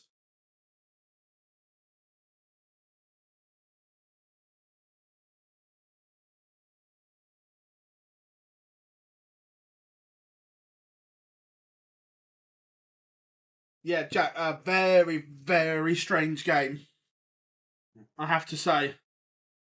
Yeah, look, fair play. It was just a weird game to watch.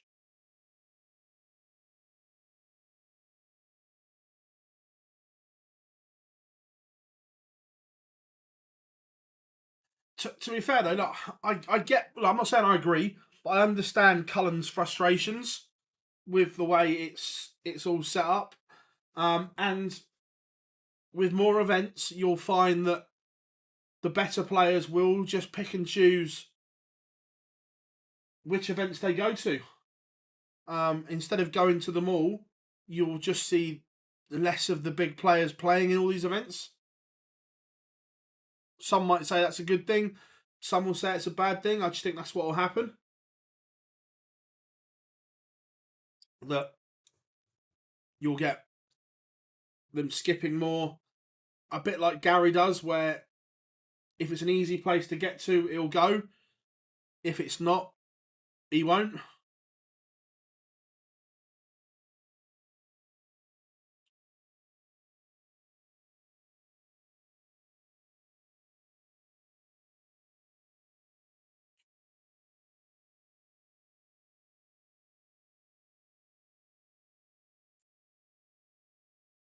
Oh yeah, I agree. For the next tier down, 100%. But will will people buy tickets if the top players aren't there? I don't know.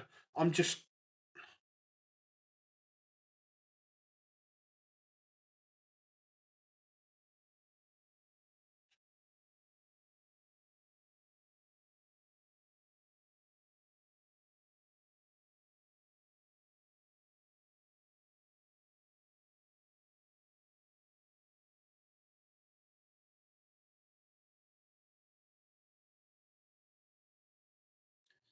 No worries, Paul. Thank you very much, mate. We'll be here again for the rest of the afternoon session and, of course, the evening session as well. 4 games down, 4 to go.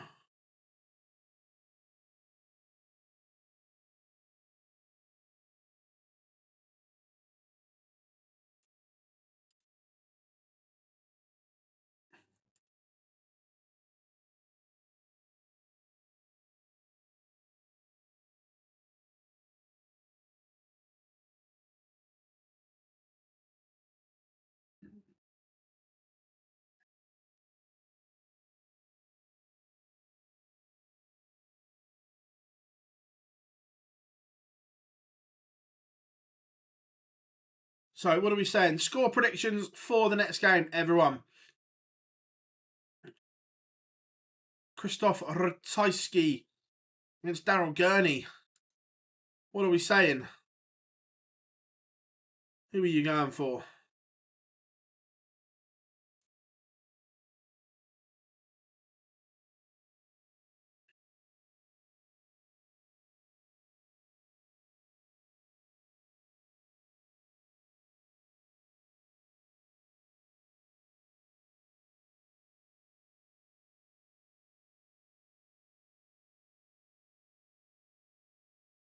Surprised how poor Rob Cross.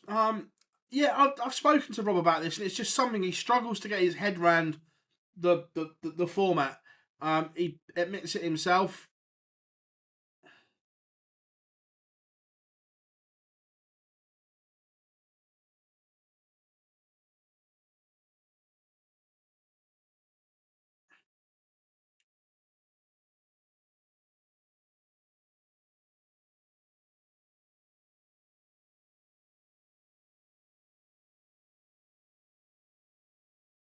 But ready to rock and roll. Pictures are back. So ready for the Polish Eagle against Super Chin, and Gob is in the chat room. How we doing, boy? Gob, there's a lot of people rather excited for tomorrow's live lands. I'm not sure why.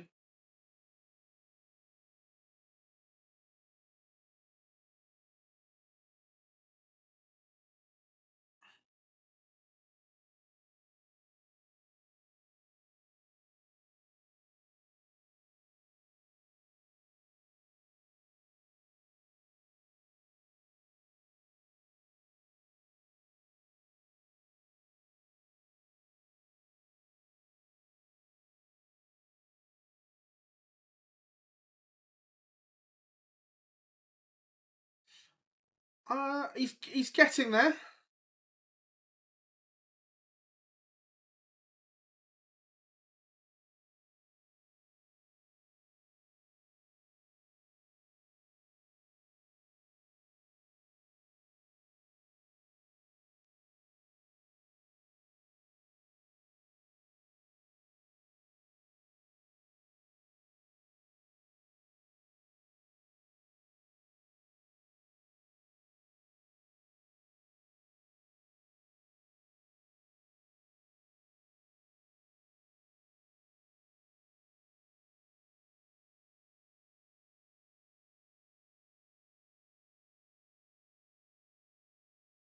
It sounds like there could be a bit going on tomorrow.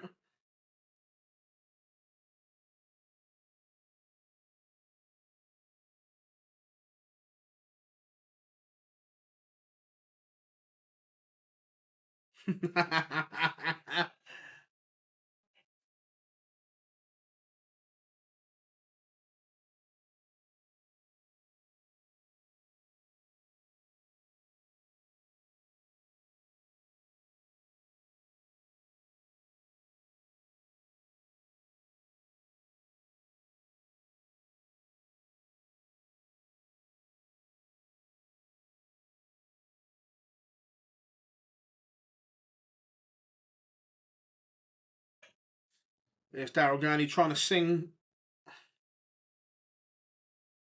1-0 Chelsea, that's a shame. With their 400 players signed on.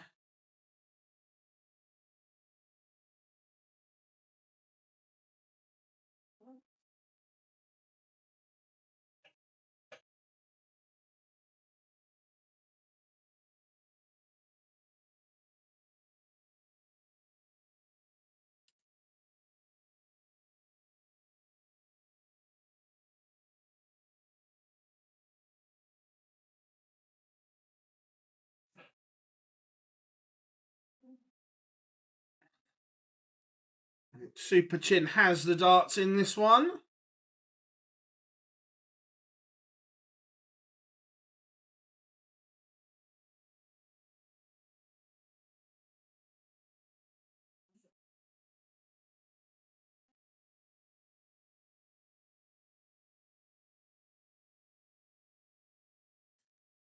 To be fair, Ratajski's played well this weekend.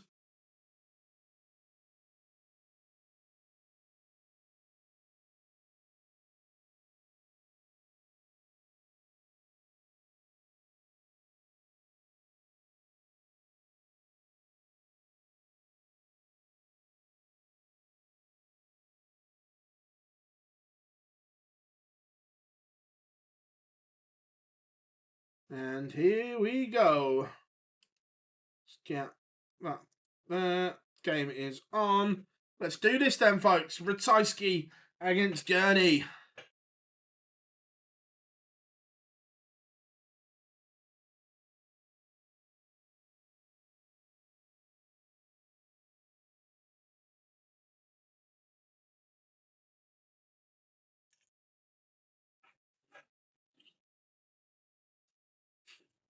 What, we're live? What, why wasn't I told?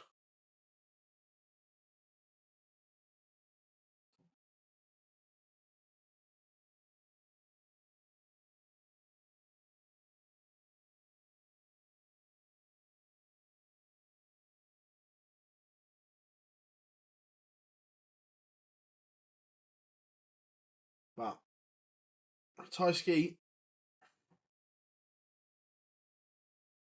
can leave a finish here, but can't find a treble. So that one's out the window.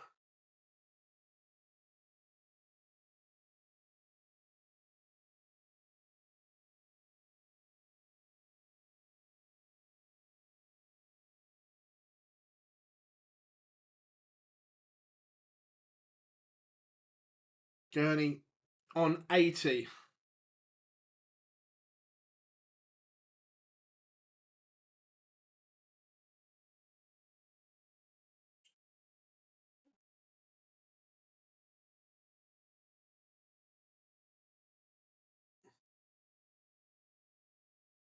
Right, numbnuts, instead of your free bar, check your WhatsApp.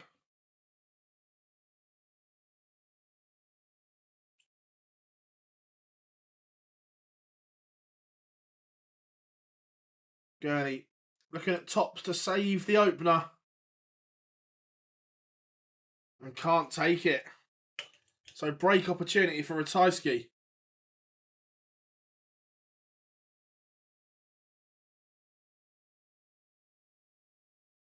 Ratajski breaks. Gurney had the opportunity but couldn't take it.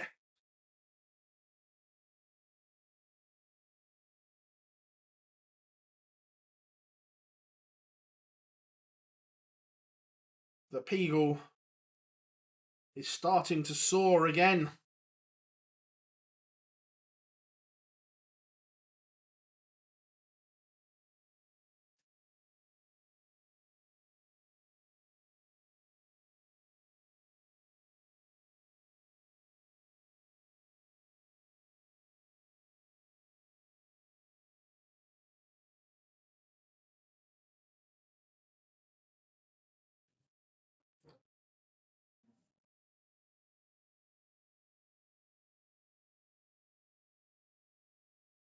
Super Chin threatening a break back here.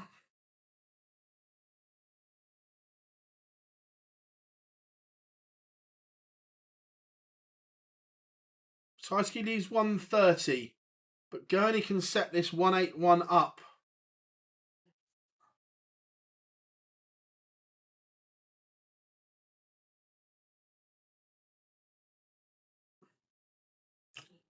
And does, to leave 32 after 9. What a recovery leg from Gurney. If he gets a go.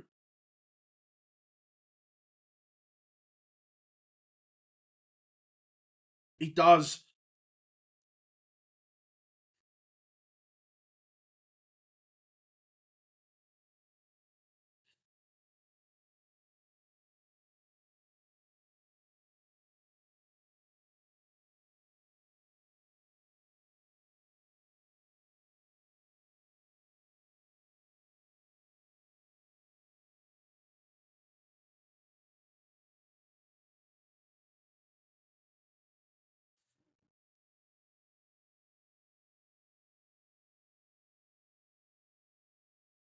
What?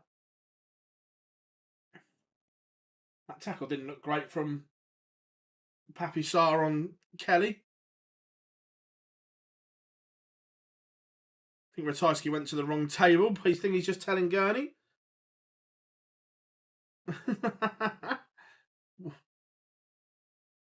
Watergate again.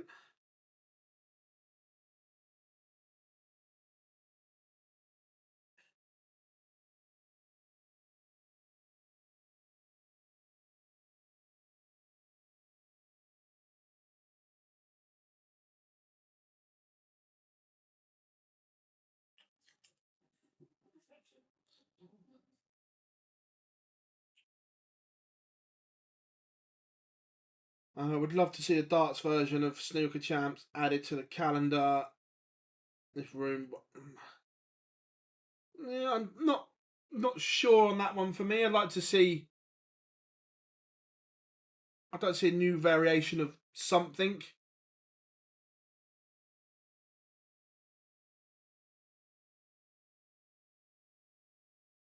But Gurney averaging 107 here. Ratajski 99. Very good game this.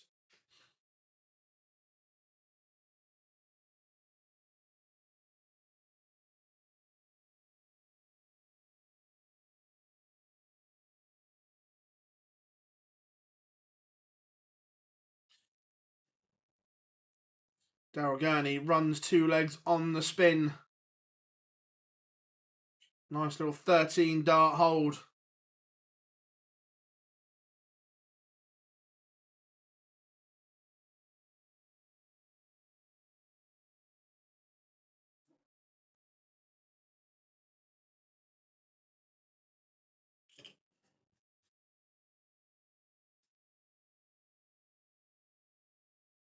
$110 now. The Gurney average. Ratajski pops in a max of his own.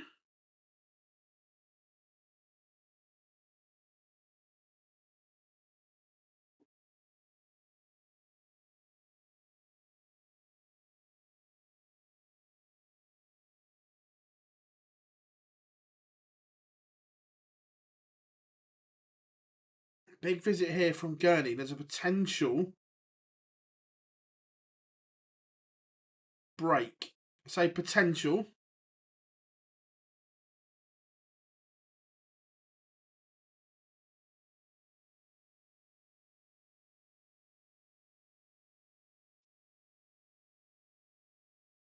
Just 2 slack visits there from Ratajski has opened the door for Gurney.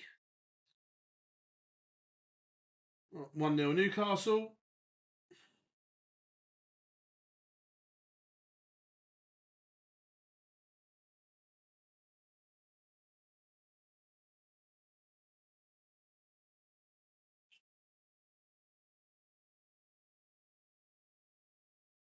Tops for Ratajski. And he pins the 102. Level game.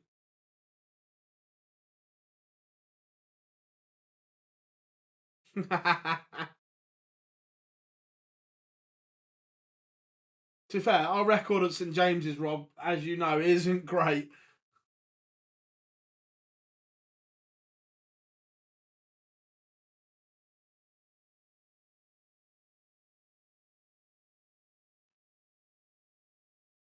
Getting a bit of emotion from Ratajski now as well. He celebrated yesterday as well that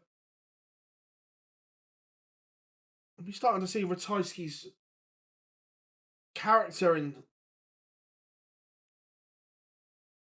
personality come out. I like it.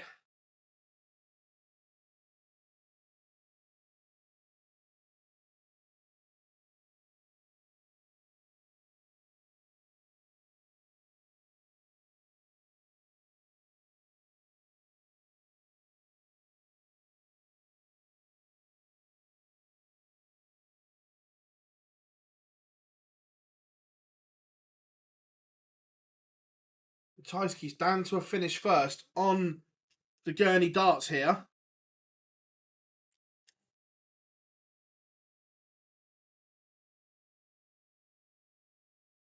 Do with another treble. Can't find it. So you'd have to say it's advantage Ratajski.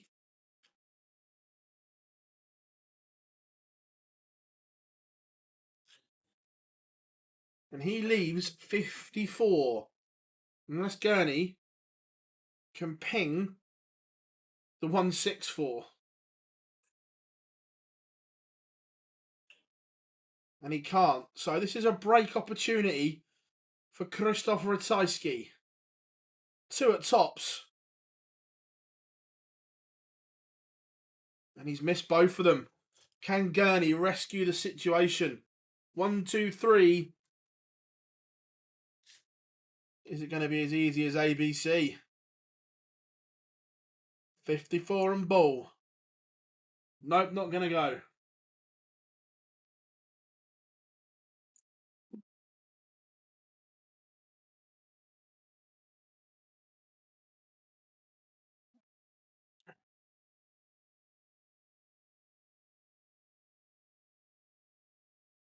Well, this is turning into a nightmare for Ratajski.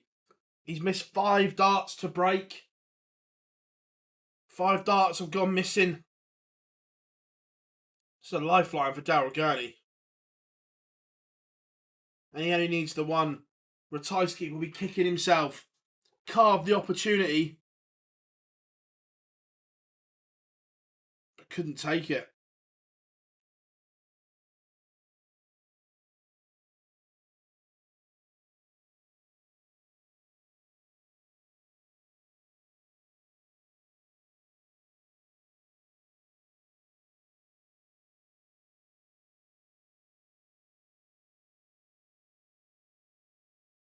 I quite like that from Gurney. He's give it a bit of a licks.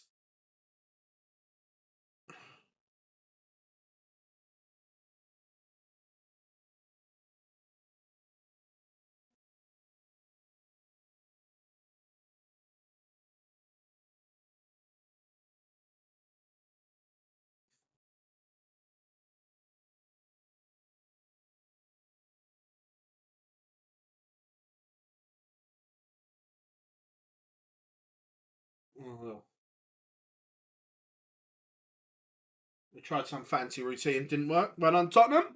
Right, back to the darts.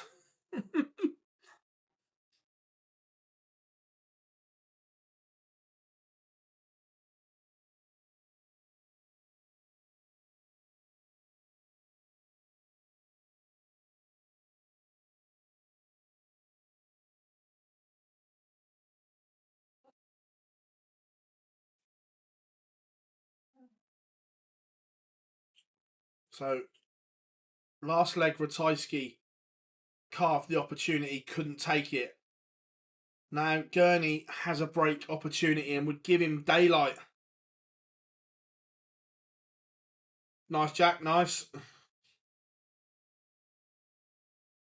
Our lack of a striker is, again, showing today. Not having Solanke or Richarlison available is not ideal. But it's going to be a dart at probably double 16. It is double 16 for Gurney. And he hits 4-2 to Super Chin.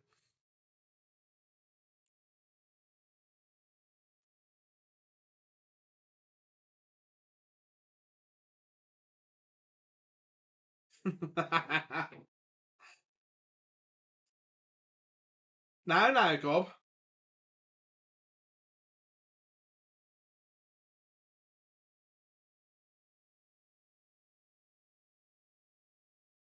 Bit of peacockery there from Gurney. He goes and hits and leaves the arm out.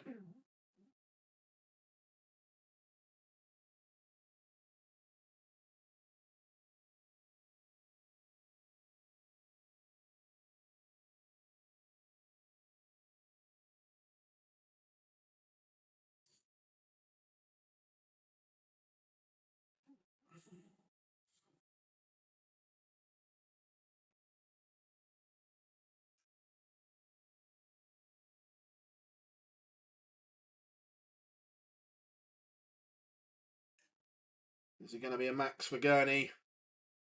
Would be his third. It is 3 maximums now for Super Chin. Down to 1-2-1. This would put him on the hill.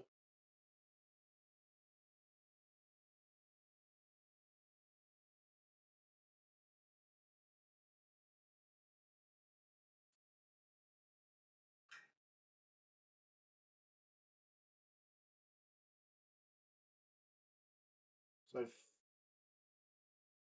Daryl Gurney leads 52.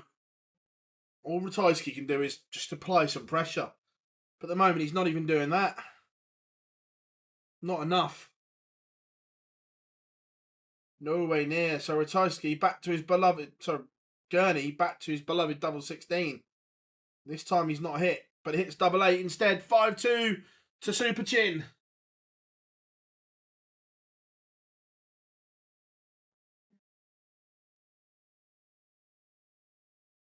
Ratajski will have to run 4 straight.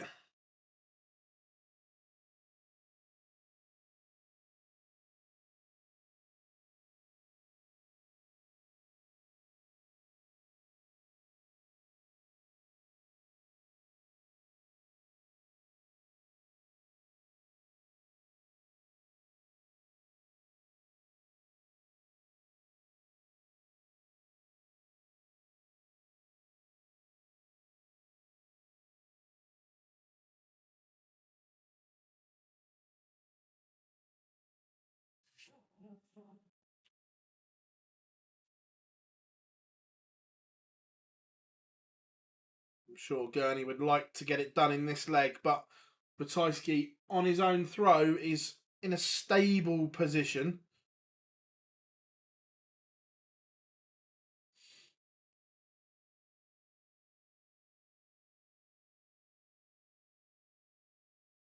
How are we doing, Daniel? Hope you are good, mate.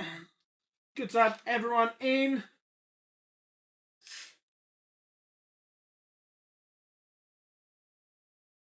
Seen MVG produce a ton topper average today so far. We've seen a couple of strange games, a couple of peculiar games.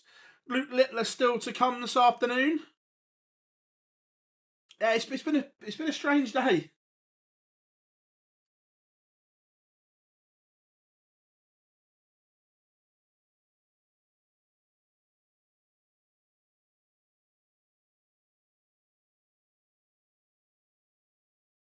Yeah, Gurney's played well here. Been impressed. And he's going to get an opportunity here at 72. It's going to be a double 16 to win it. And win it, he has. Super Chin is a 6-2 winner over the Polish Eagle.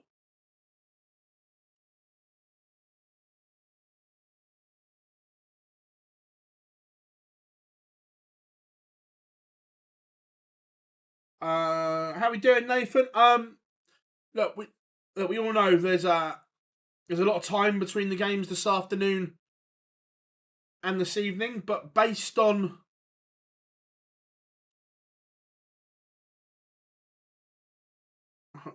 you can see just look at the players there. Ratajski's absolutely gutted with himself about the water.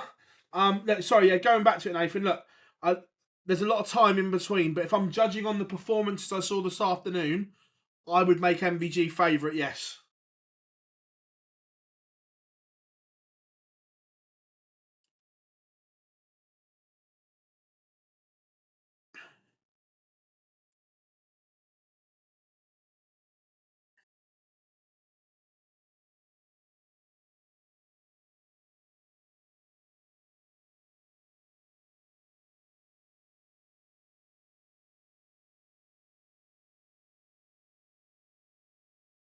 update the scores on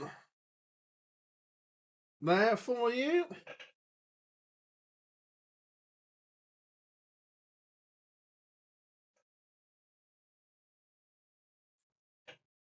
It should now be updated. No, I agree, Jack. To be fair, not just this weekend. I thought Peter played really well down under in the World Series as well, in the Oceanic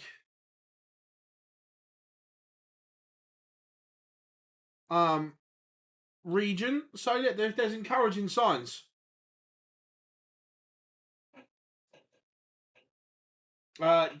Cullen just didn't play well.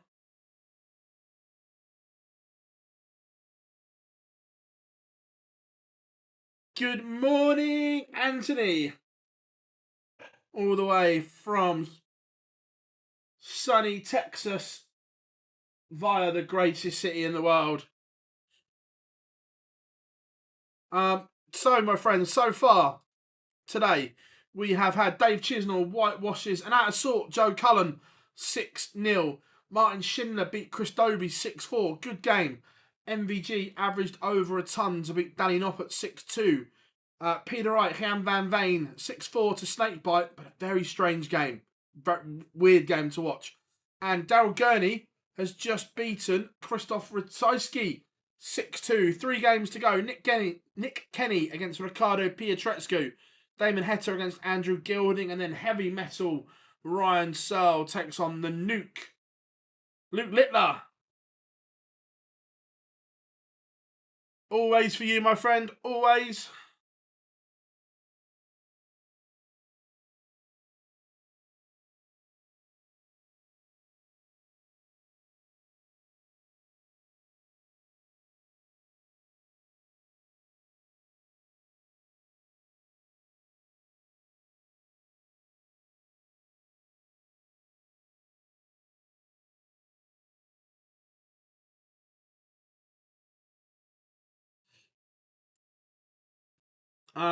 So Nathan, I said before a dart was thrown. I was asked on Friday afternoon, and I said MVG. So I'm going to stick with MVG. I just think he's due one. We've seen enough signs that he's not back to his very best, but I thought there was some good stuff at the Pro Tour. And again, a prolonged run here would do him good. And he's looked half decent in his first 2. Go back and watch, Gob.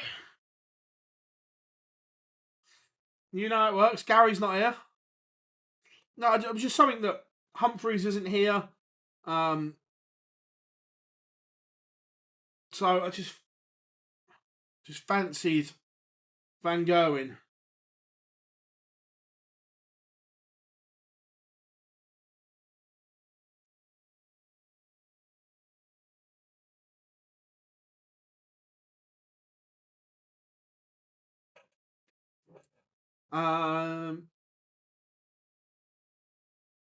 Can't wait to see Aspen on Amsterdam.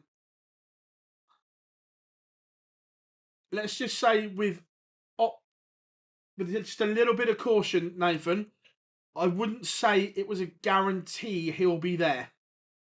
Remember, he's still receiving treatment. Look, I think he'd love to play there, but I don't think it's a guarantee yet.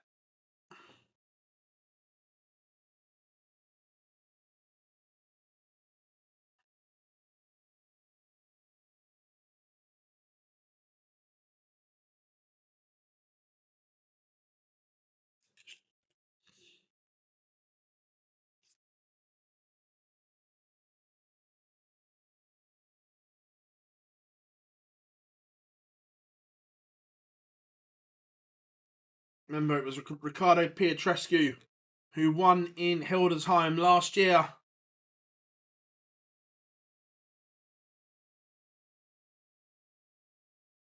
Oh yeah, look, I think when he first started this surgery, I think the hope was always the World Grand Prix.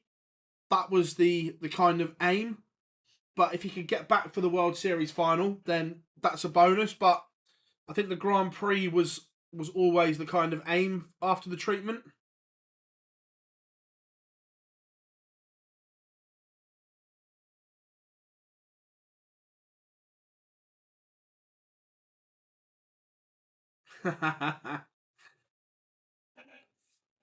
Look, right now I think Luke Humphries is the best player in the world. But Luke Humphries isn't here, which is a good thing for Michael van Gerwen at the moment. Because he really has been his nemesis. I'm sure someone will correct me in the chat room, but I think Luke's won his last 8 matches against MVG.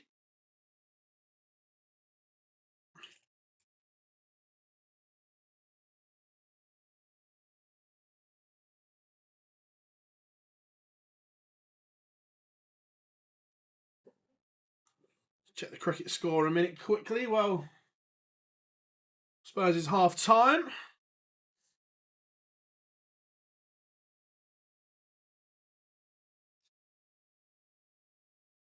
So, score predictions then. Nick Kenny against Petrescu.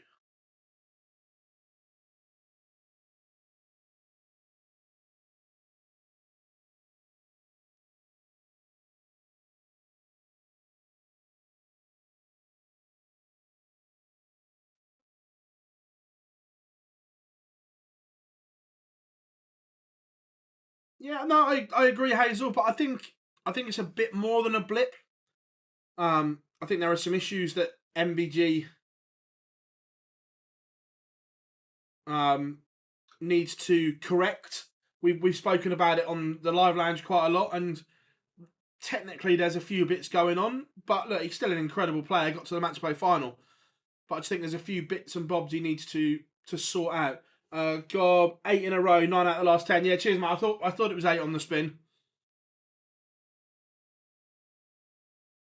including 2 TV finals.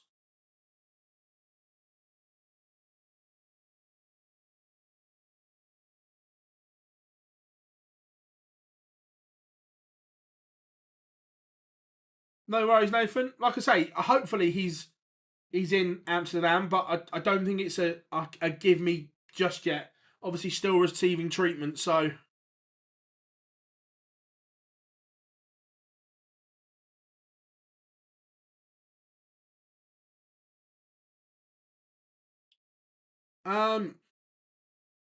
So, I know, obviously, the back end of the year is launch territory.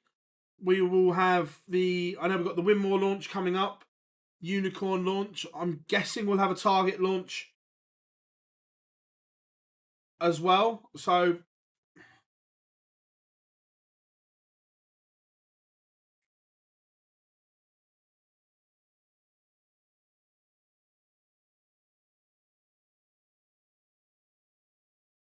cheers, buddy. No worries, no. Have a good one, mate. See you this evening.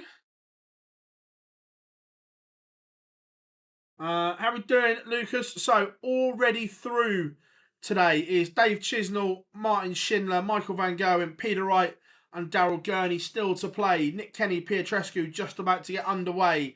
Then we've got Damon Heta against Goldfinger, Andrew Gilding, and then Heavy Metal takes on the Nuke, Luke Littler.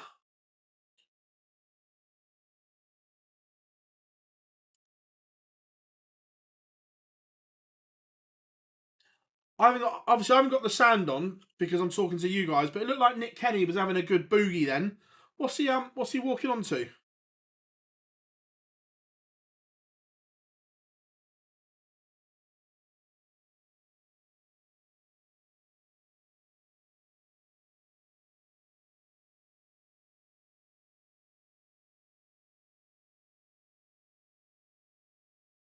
No.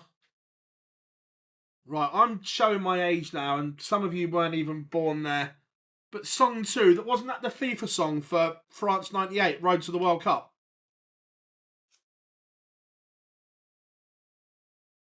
By the way, France 98, what a World Cup that was. Pikachu soaking it all in on the walk-on.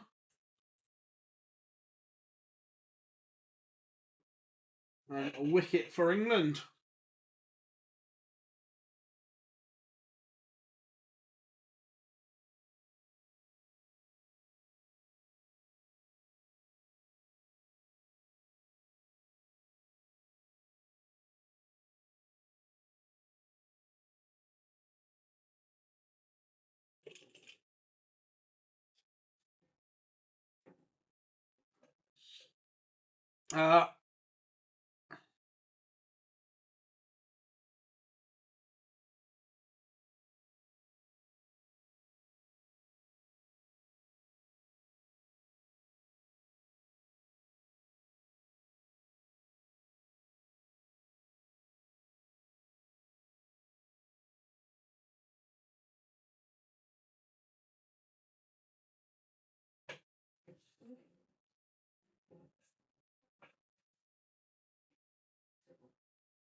Let's load the game up. My fault, everyone.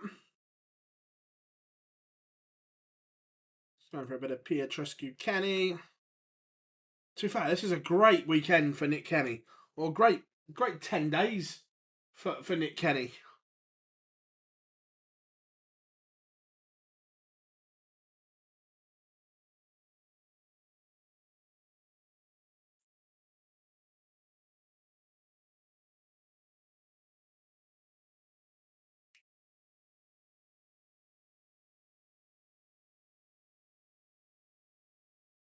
Very happy fan that's got a super chin flight. No worries, mate. No worries.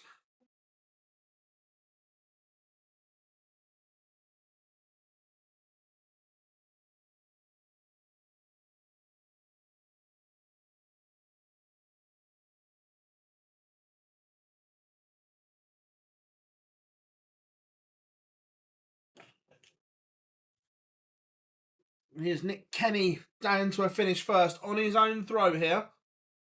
Wants 120. Will he go the Jose route that we saw earlier on Friday?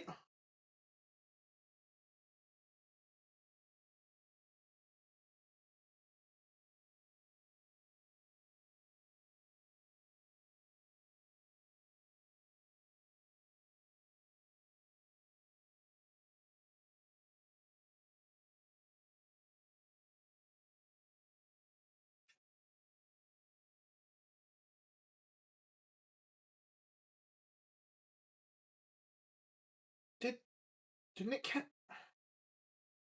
How did he do this? Oh, he bust 120. That dart should have been nowhere near the treble. Is it going to cost him? No, he gets a lifeline.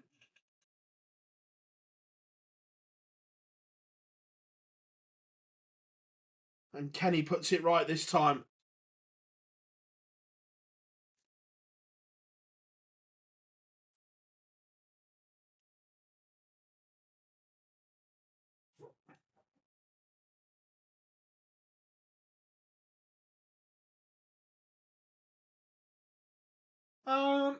That's cool, Rob. I know. Look, I'll pass the information on.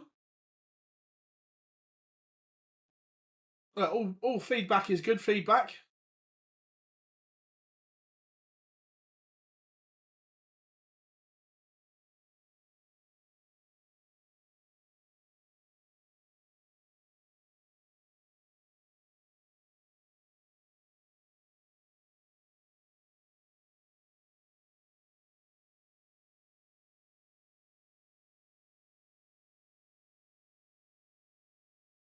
Cool. No, I don't disagree, mate.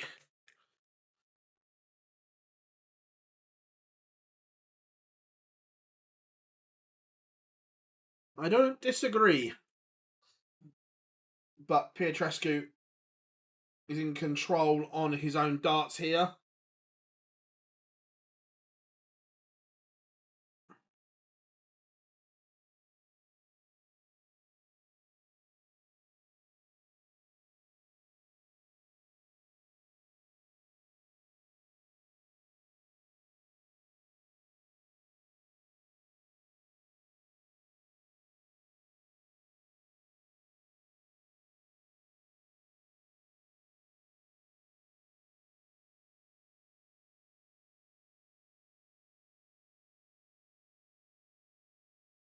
double 4.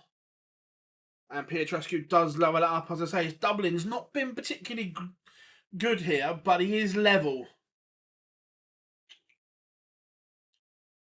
Nick Kenny was off the pace there.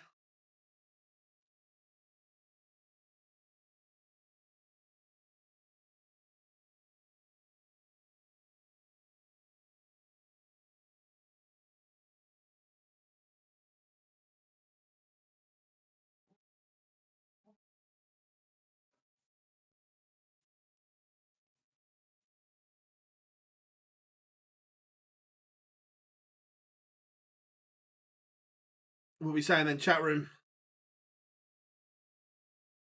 Petrescu or Kenny?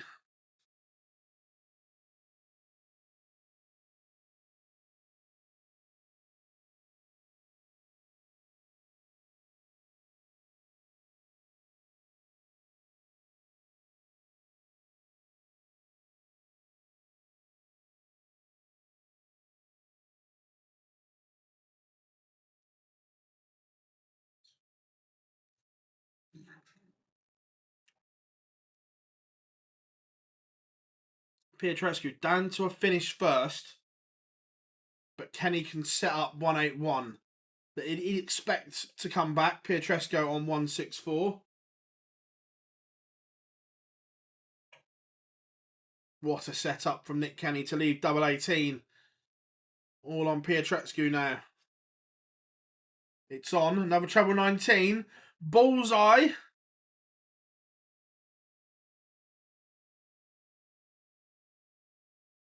Oh, he said to Nick Kenny, I don't think you can hit this. Joking. He's obviously gone for the ball and hit the 18. And Nick Kenny leads.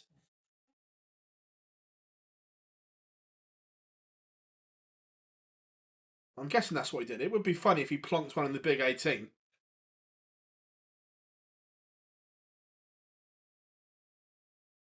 Yeah, it's in the right in the little corner.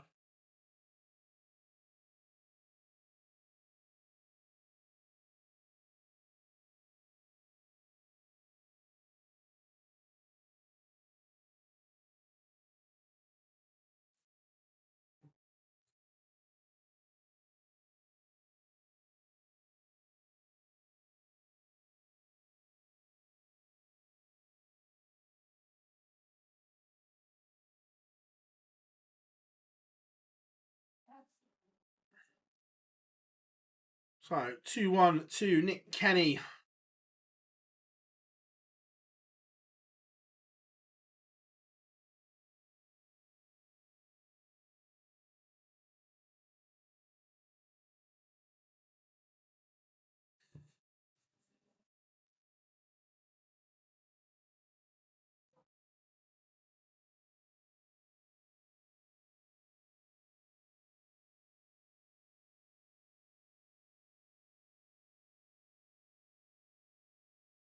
Not much between them in this leg. Fair enough. Look, they're probably the best two women in the field currently.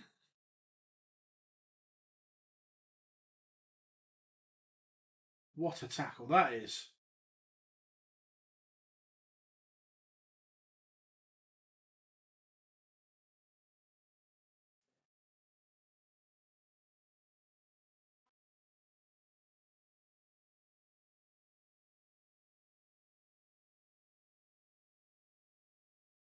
So Petrescu leaves tops. Nick Kenny not on a finish.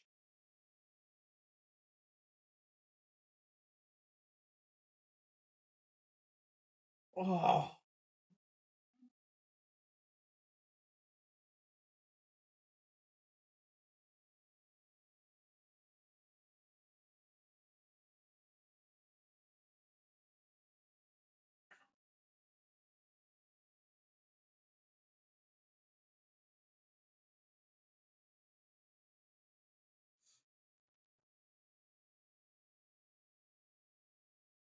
Petrescu is making a mess of this. Can Nick Kenny punish?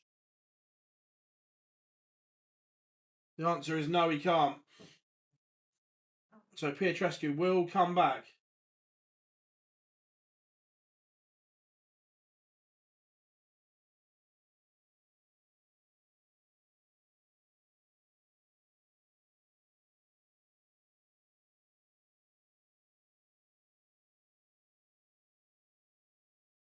Would you level up again? That's been Rianne all over though, isn't it? When we've seen her at the Women's Series and at the Super Series, her doubling's either incredible or it's off. There's kind of no middle ground. Last night, Petrescu played beautifully, not hitting those heights that he hit yesterday at the moment.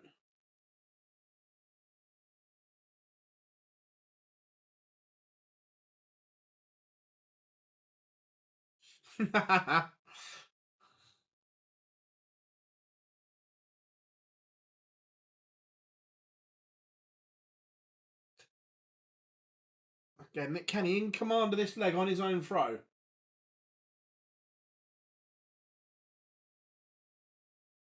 How long does Petrescu get away with that shirt before he gets pinged by the Pokemon police?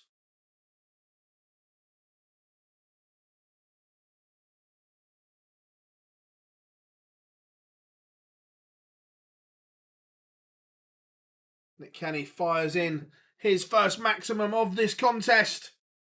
Oh, enjoying that, love? Good work from Dion and the crew there.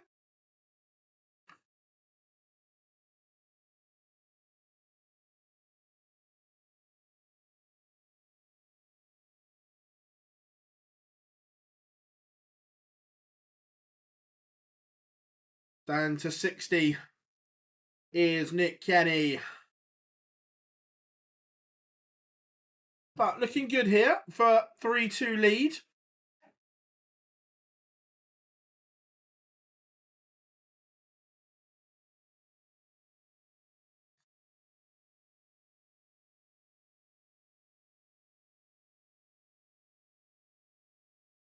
Nick Kenny pins to lead once again. 5 legs, 5 holds of throw.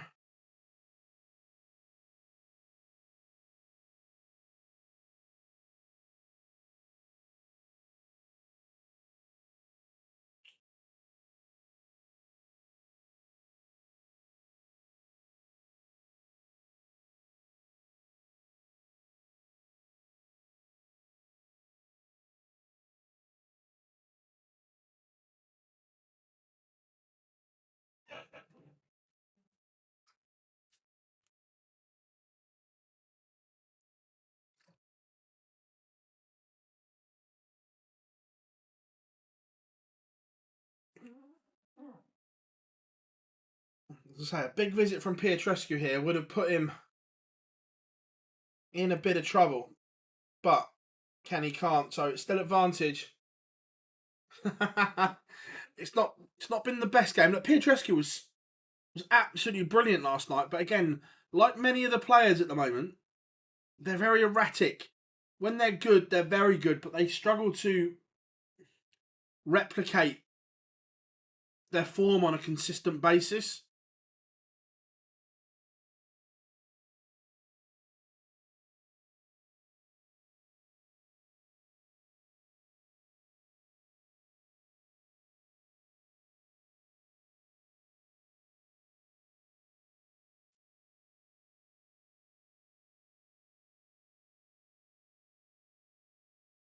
But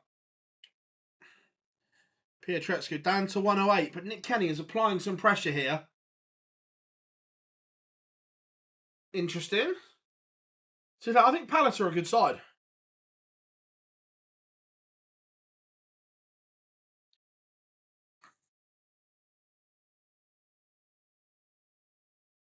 A nice 108 finish from Ricardo. 6 legs on the spin have all gone with throw.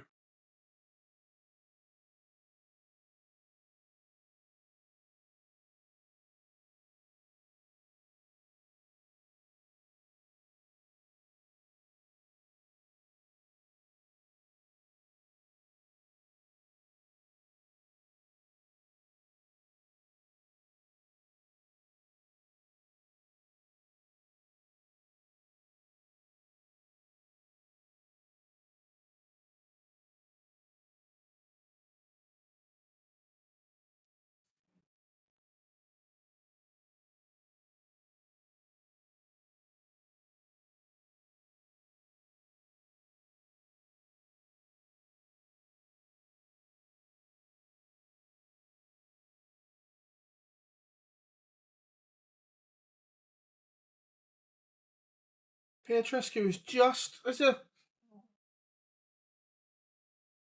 little glimmer of a chance here. But Nick Kenny is rifling in some treble 20s to put that one to bed. He's back in a decent enough position. Unless Petrescu can find this down to 1-2-1. Cheers everyone. Yeah, hit the like button if you haven't yet. And make sure you drop us a subscribe as well. So, Petrescu looking at 1-2-1 for the first break of throw in this match. Gutsy.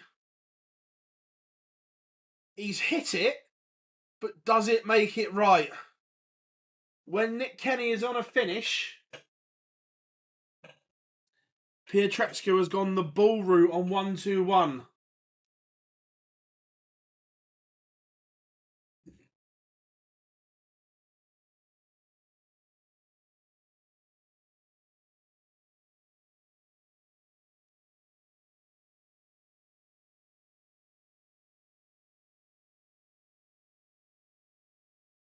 And then give it absolute big licks. Nick Kenny looks impressed. Not.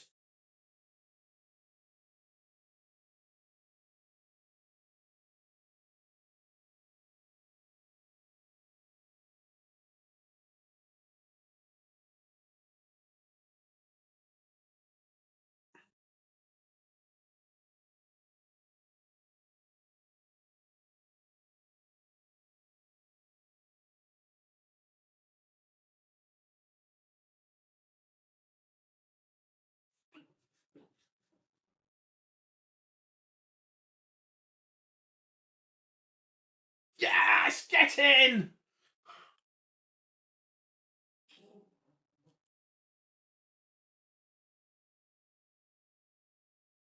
Sorry, everyone, back to the darts.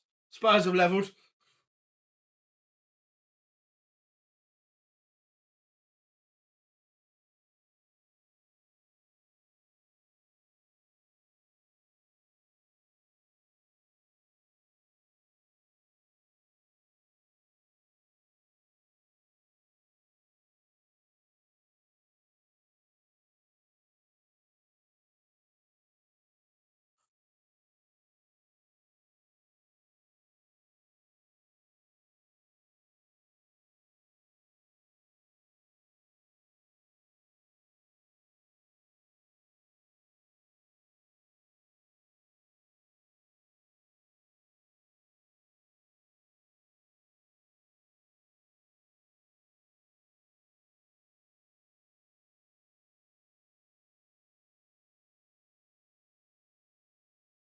Nick Kenny sat on 61. Can Petrescu find a ton-topping finish here?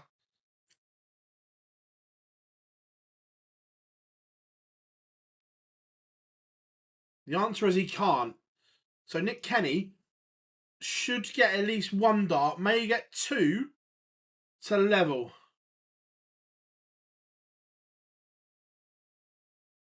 He's going to get two.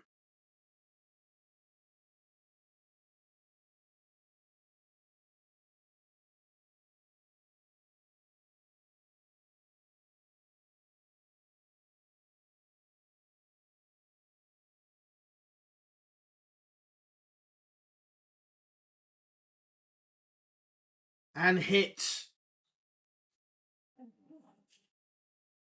Breaks straight back. Good character from Nick Kenny.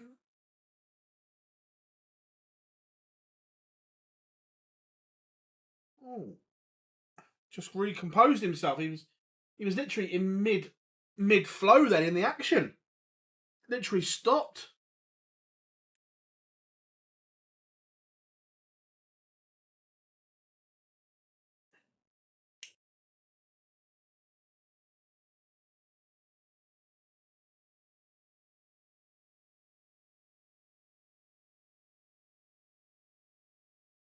It's an interesting one. Just seeing the replay, he's literally back, and he's gone and then stopped and pirouetted.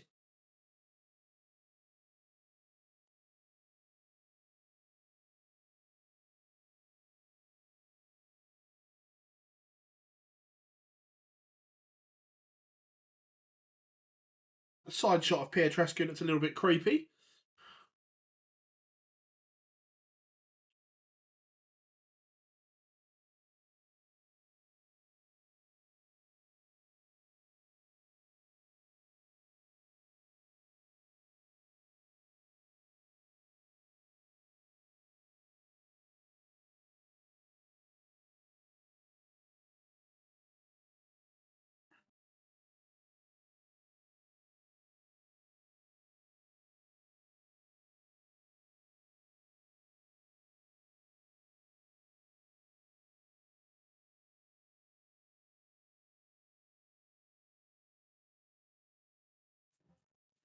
I'll tell you what, this will be some run for Nick Kenny today. Let's get the old darts ranking up.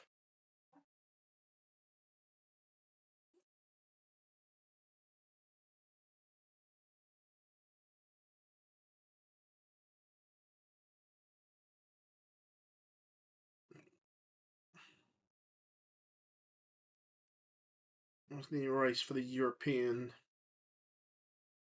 Championship.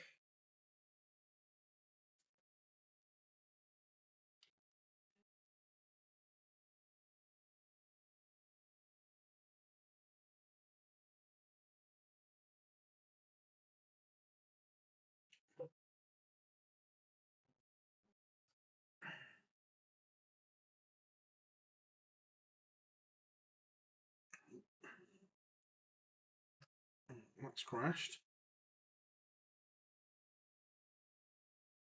Nick Kenny is one away from the evening session.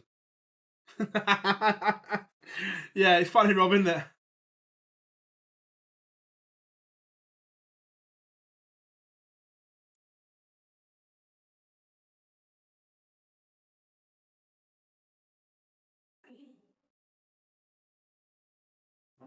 Looks as if we're going to be going to a decider unless Kenny can produce something spectacular here. But Petrescu is well positioned to send us the whole way.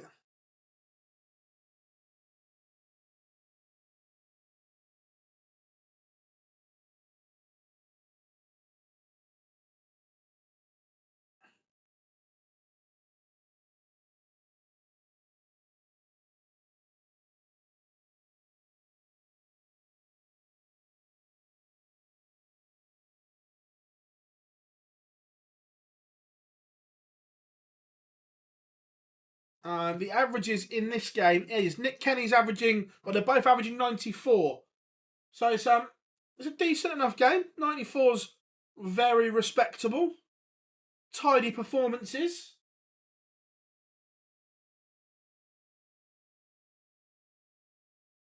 I'll tell you, Nick Kenny's maths is very good.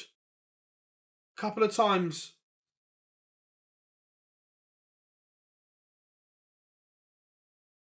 Oh, that's magical from Petrescu. He's taken out 156 to send us all the way. Was it going wide? I've literally only caught a couple of glances at it. But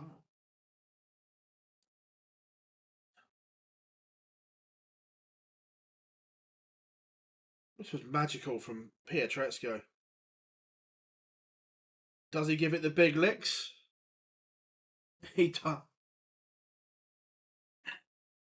But he's going to have to break the Kenny throw.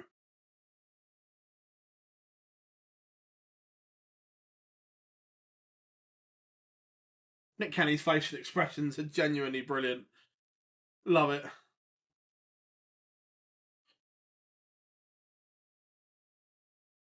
So, who holds their nerve in the decider? Kenny or Petrescu? Chat room, what are you saying?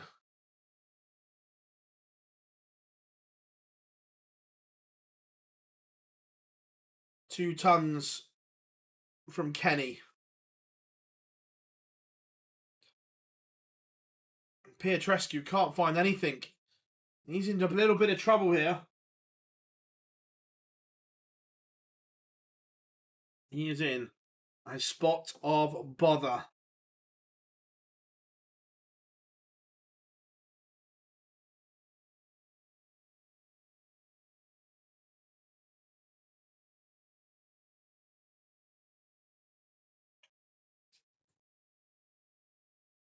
Oh, Petrescu coming back here with something big. 140 only gets him level. Needed something bigger.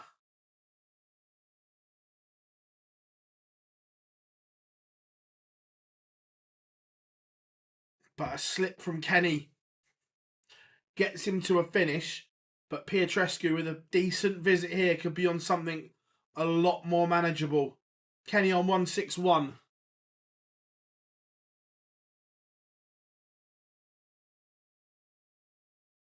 Only a 58 though from Petrescu.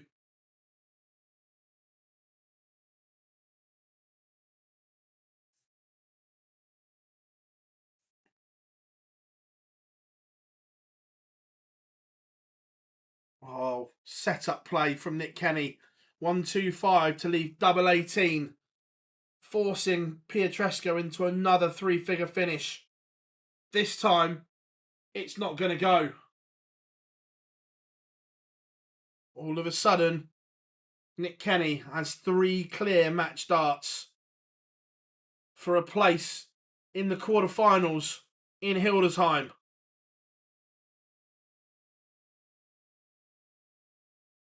Double 9.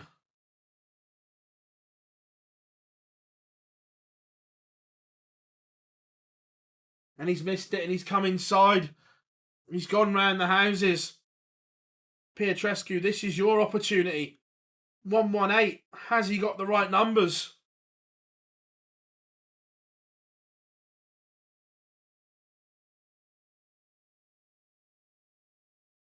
No. So Kenny will return. But he's going to have to burn a dart. 1 for double 4. Make sure of the big number. 2 at double 4.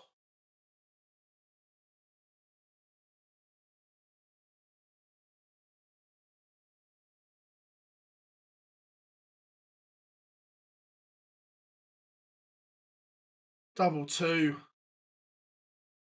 And he can't hit it. This would be heartbreaking for Nick Kenny.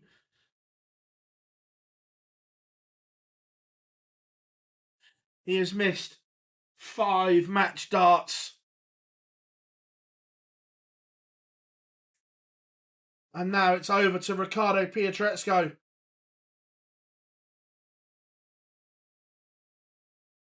Kenny never looks settled.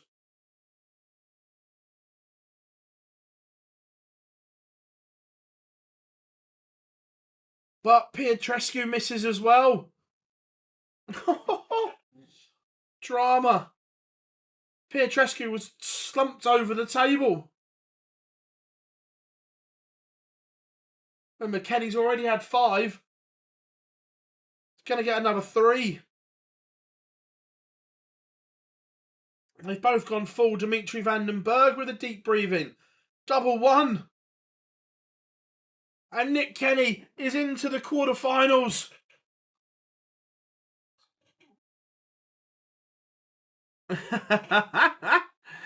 Oh, Nick Kenny was having a bit of banter with the crowd there as well.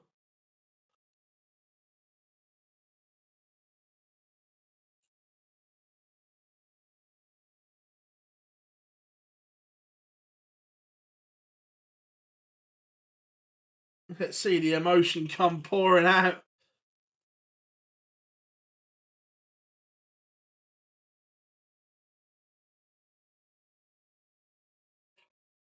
Nick Kenny is in the quarterfinals of the German Darts Championship in Hildesheim.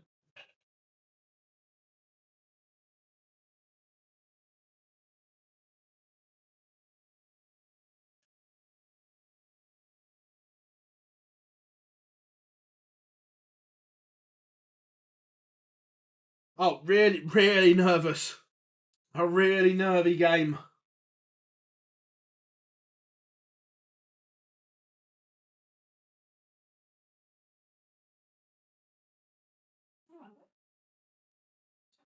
But congratulations to Nick Kenny. He will play Daryl Gurney this evening.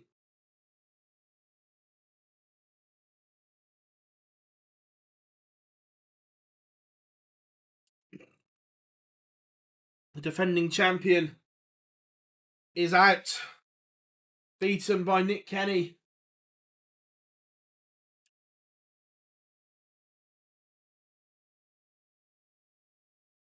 Plays Daryl Gurney, mate.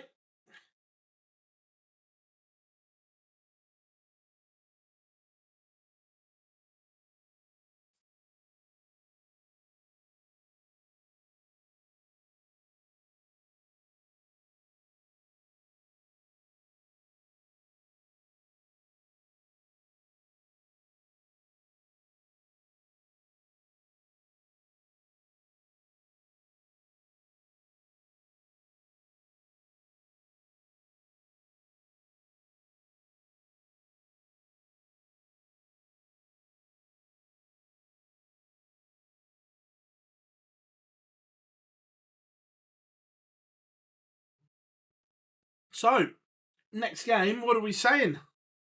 The nerves all around.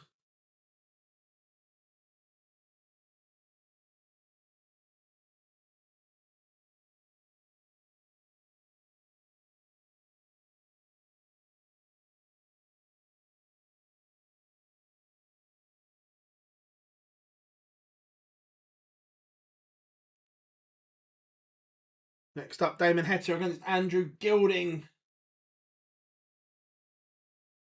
Goldfinger played well yesterday. Look, it's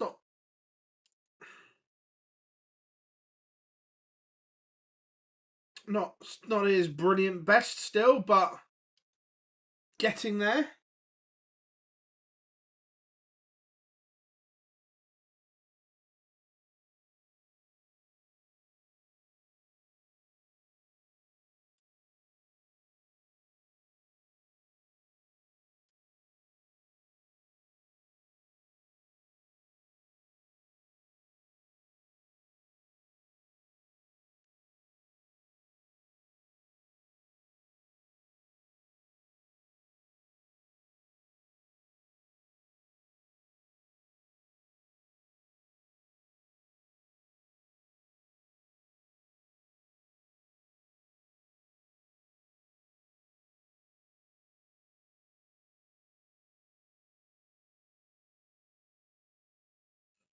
So, 2 more games this afternoon.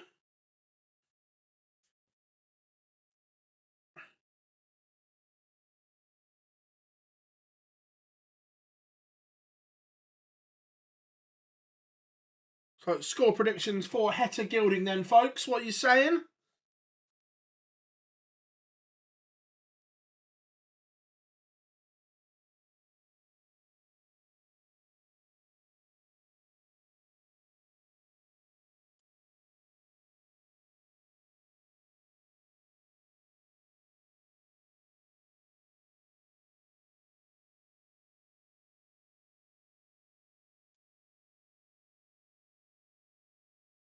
I think Heta wins.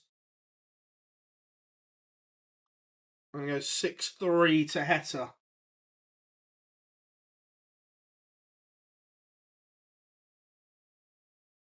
I'm going to sneeze in a minute, I think. Maybe not.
Right.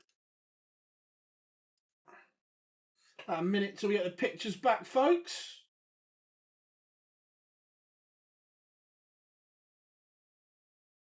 Oh, what a save from Pope.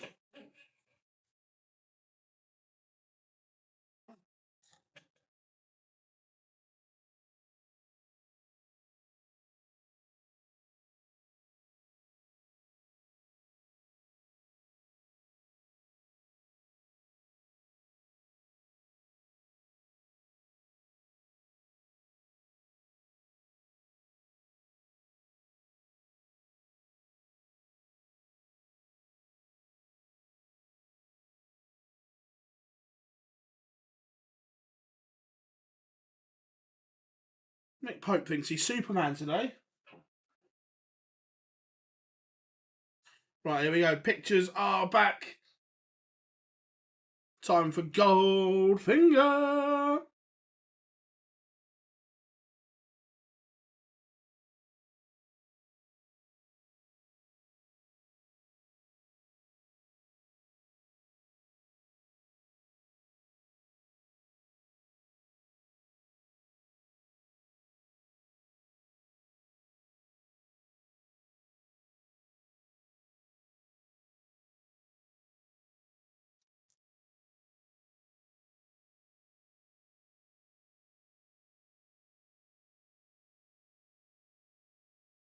Oh, Johnson's just missed a sitter.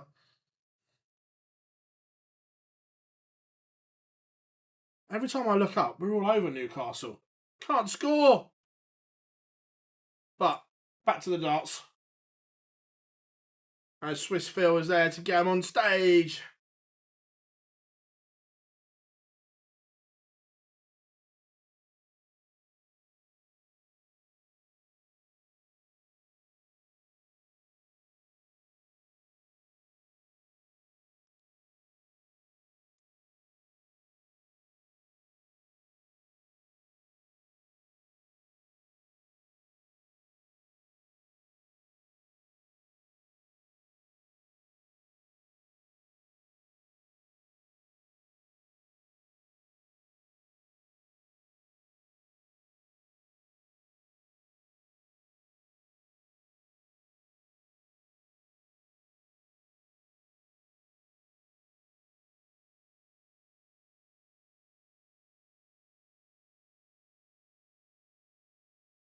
Excuse me. Right. Let's do this, everyone. Ready to rock and roll. Yep, Luke Littler closing the show this afternoon.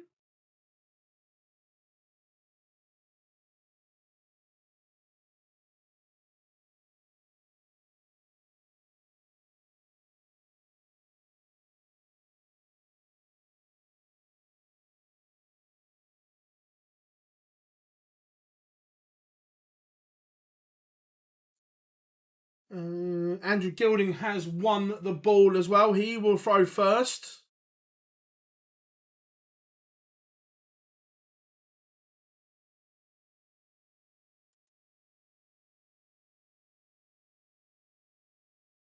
Damon Heta walking on with his fire wig.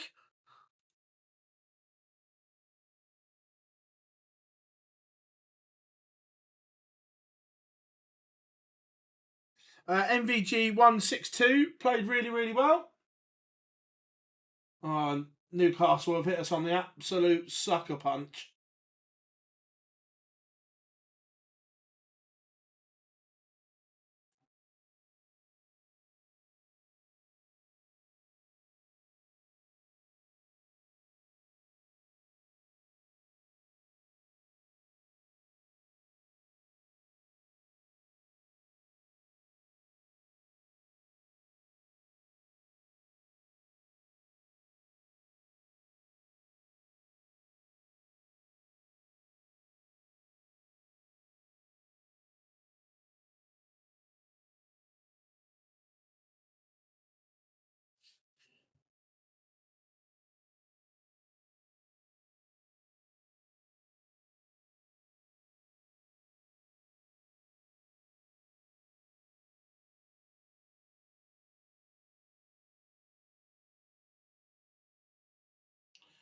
The only plus point is it is Isak, and I've got some fantasy points from it.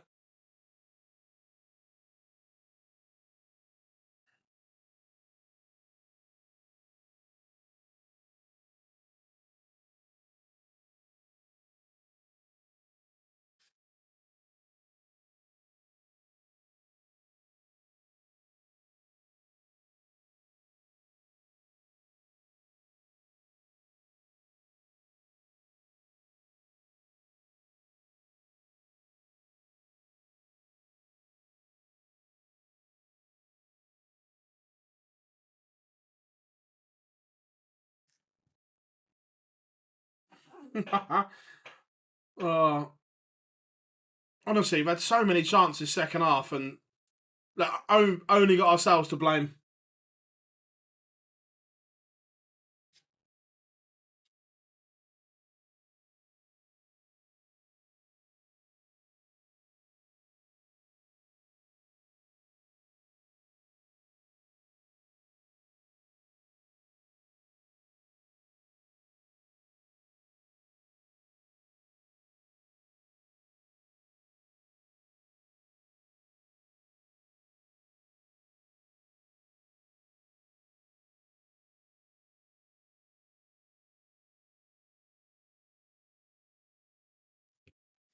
Right, let's change the game up.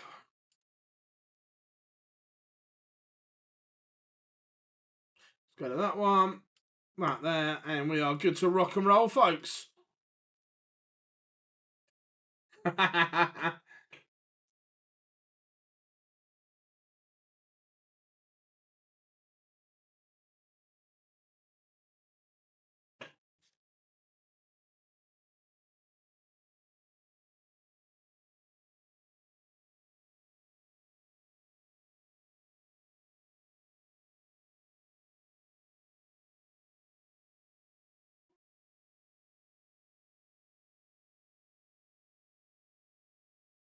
So then, Gilding looking for a result, but Heta has effectively stolen the darts here. No, it's only leg one, so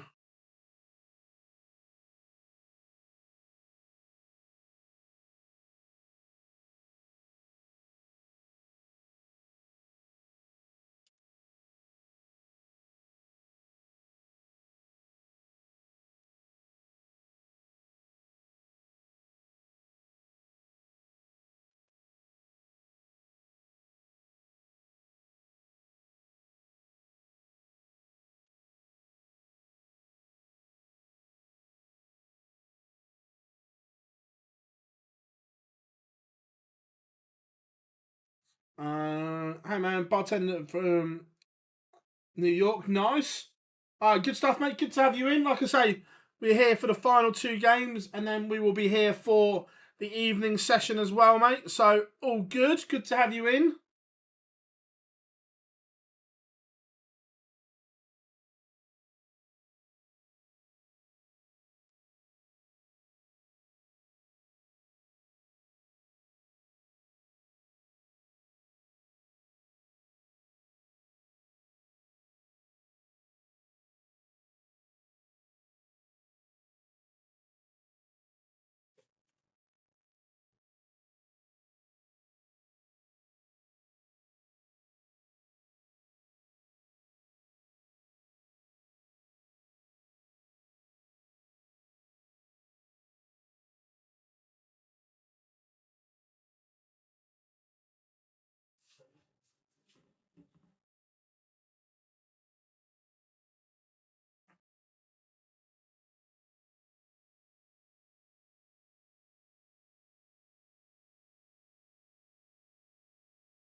But it is 1-0 to Damon Heta. He has broken the throw.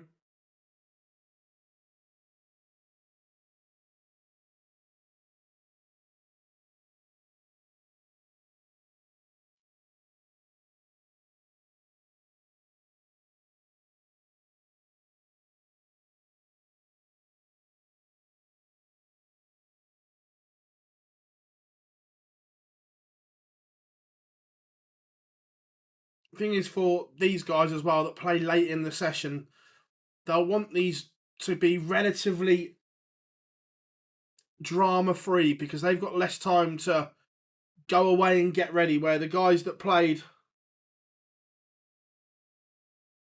earlier on in the session will have gone back to the hotel, got their head down for an hour, had some food. Guys that are on late, it's more difficult.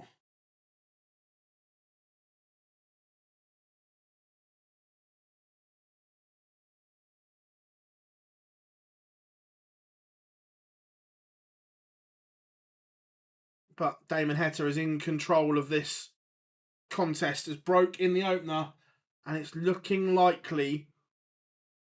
Well, I say that, and Andrew Gillen's going to pop a max in. Yeah, I say he was in control until the max.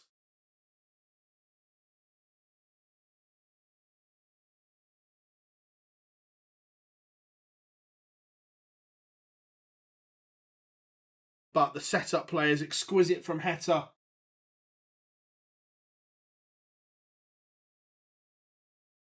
Leaves tops, but Gilding's going to get a dart of the ball to break back. Oh, he's missed.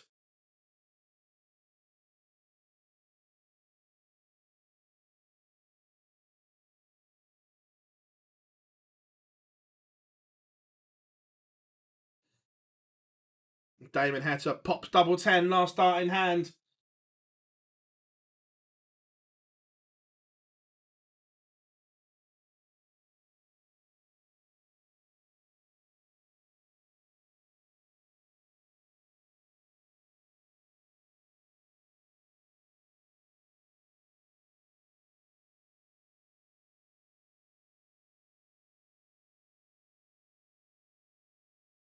This game may be getting away from Andrew Gilding here.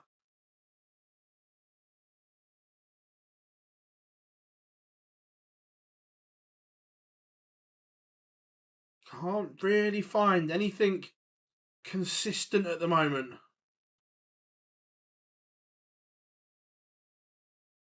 Heta's having it all of his own way.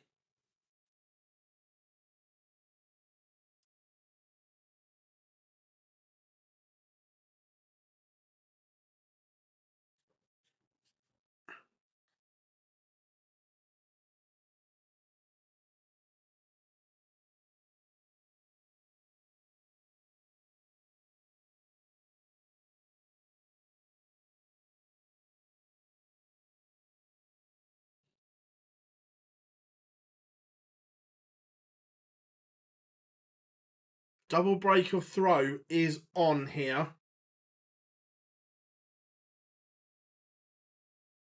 No, Heta's only averaging 90.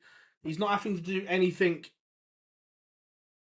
out of the ordinary to break throw here.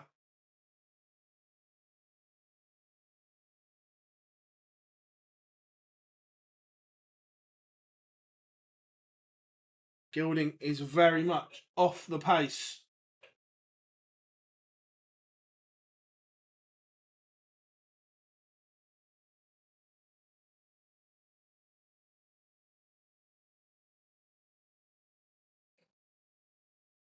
So 82 for a double break for Damon Heta.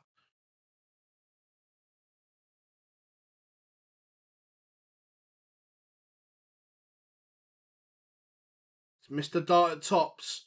But again, Gilding way back on a big three-figure finish. And we've seen no signs of anything like this going to go. And it's not here either. So Heta will return.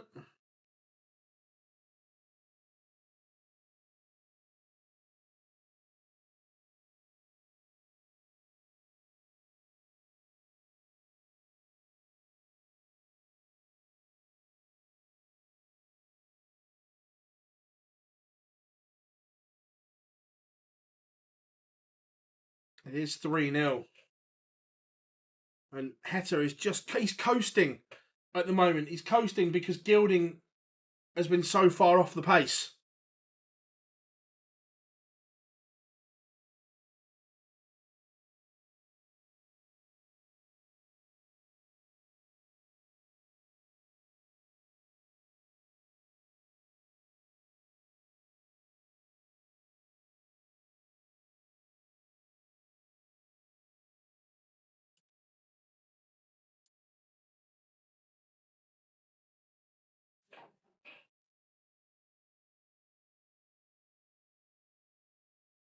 Gilding's not careful here. The bagel is on.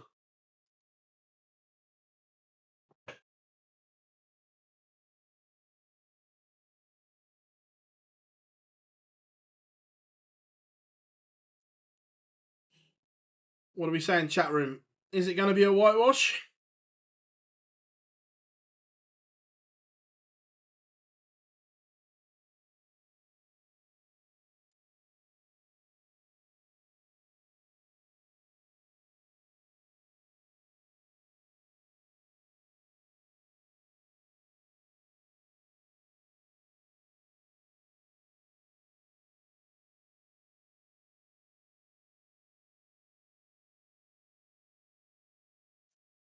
$36 for Damon Heta for 4-0.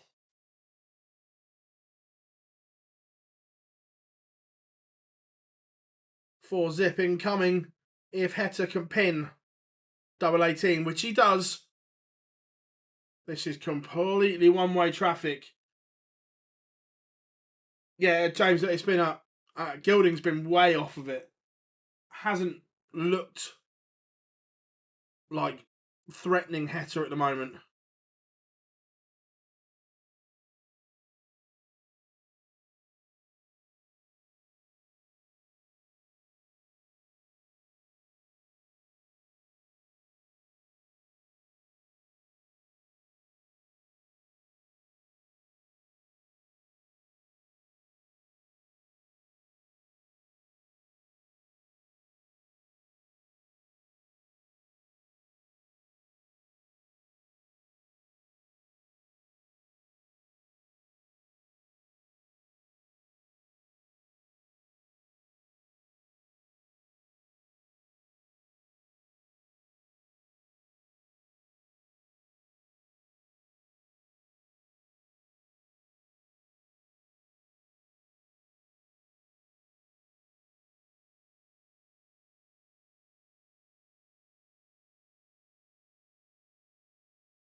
Another treble here for Heta.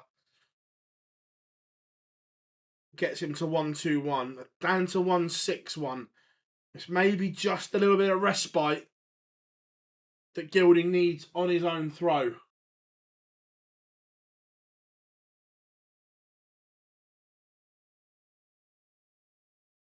He's down to 44. Unless Heta can produce 1-6-1, which he can't.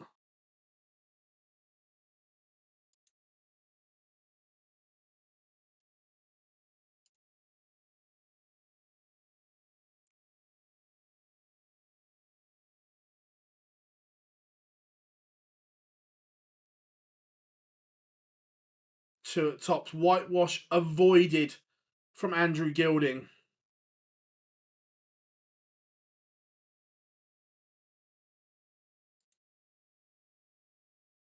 He's still not been brilliant, but he's done enough.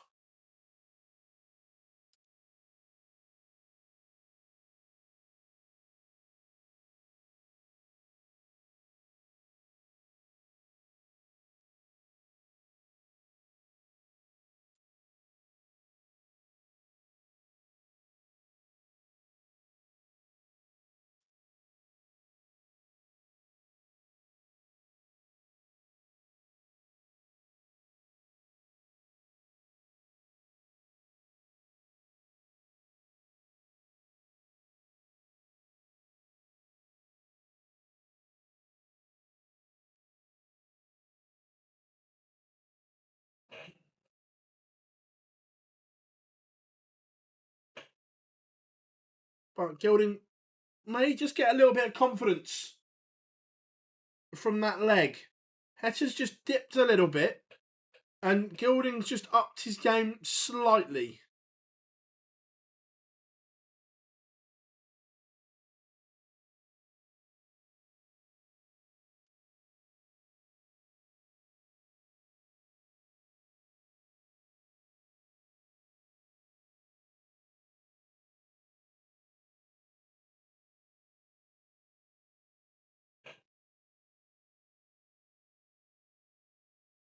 But Gilding has effectively stolen the darts back here.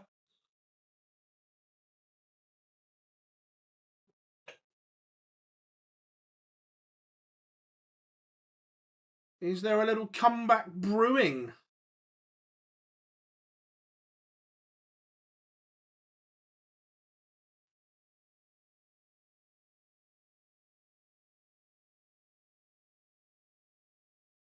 Heta finds a 140 though.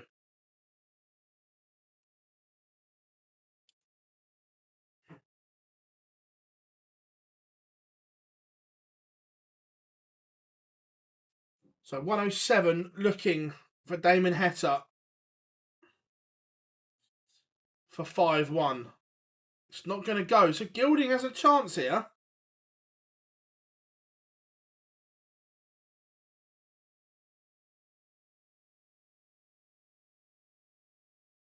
$76. It's going to be 2 at double 8 for 2 legs on the spin. And it goes. All of a sudden, are things changing?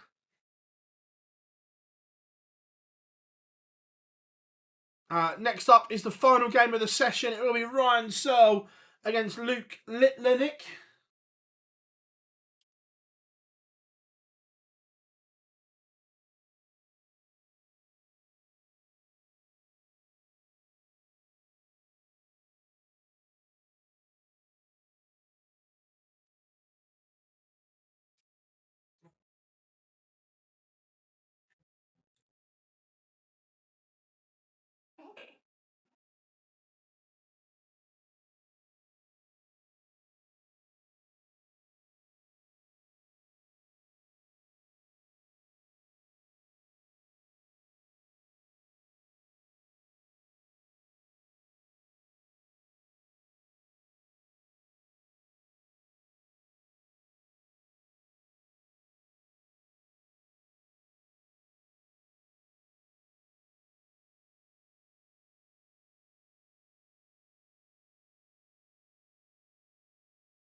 It is 4-2. And Damon Heta will just want to reassert himself here. Because at 4-0, it was dominant.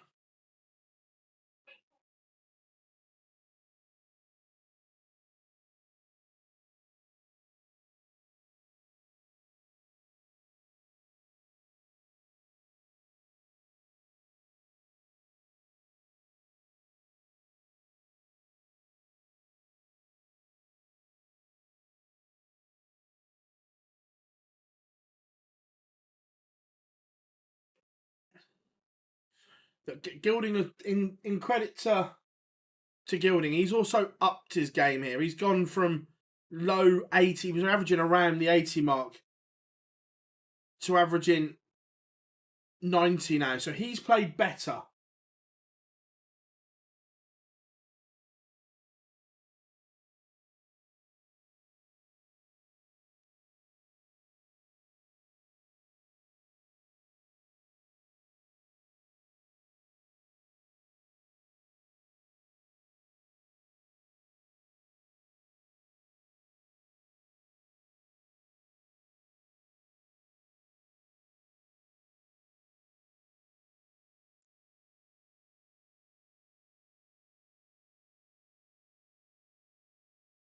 Oh, 365 is broken.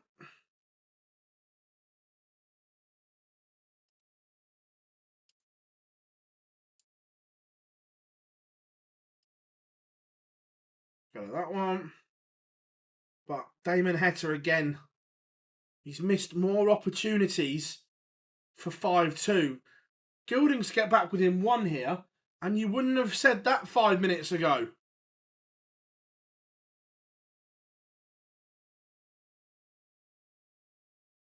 Gilding is back within 1.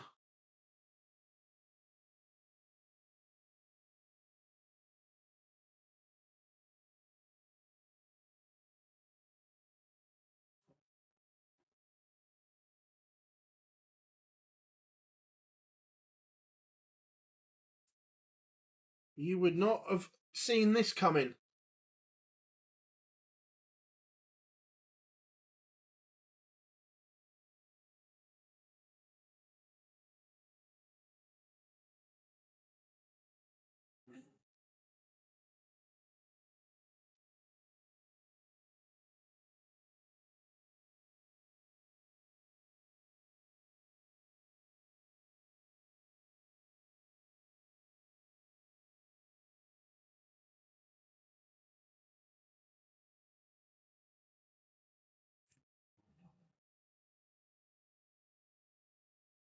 If this goes 4-all, Damon Heta's in a bit of trouble. The average is now 88. Heta's game was only going one way at the moment is the issue. Needs to stop this slide, and it is a slide.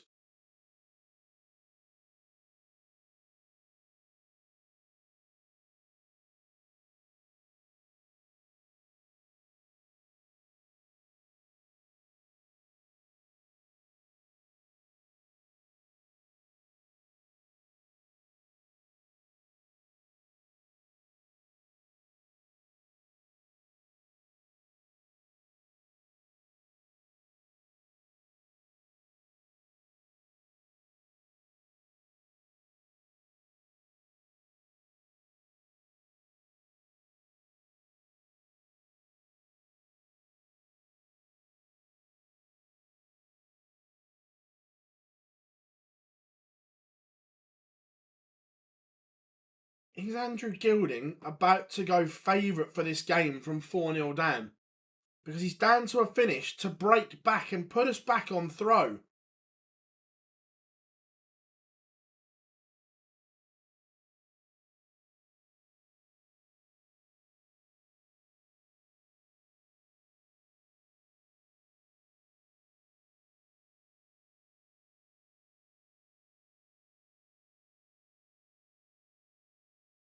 Heta looking at 112 to rescue the situation here.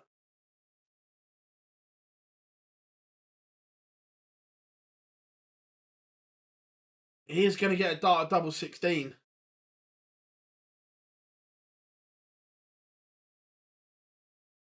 But he can't hit it. To Gilding to go favourite.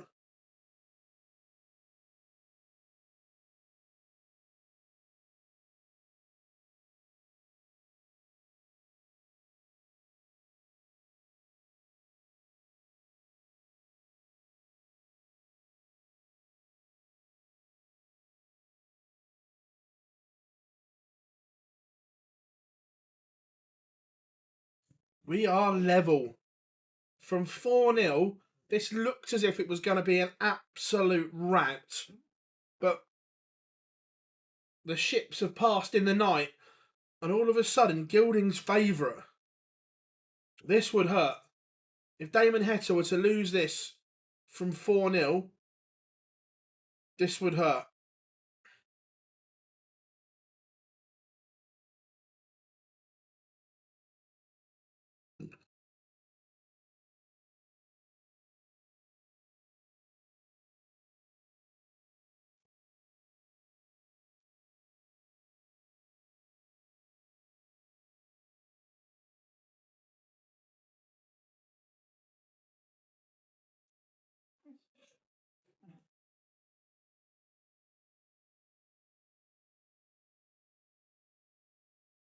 Be honest, chat room, who saw this happening at 4-0? Be honest.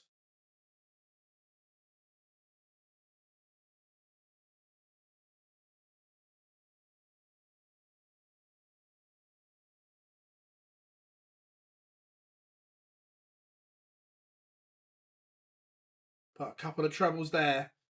Maybe just rescued it a little bit for Heta.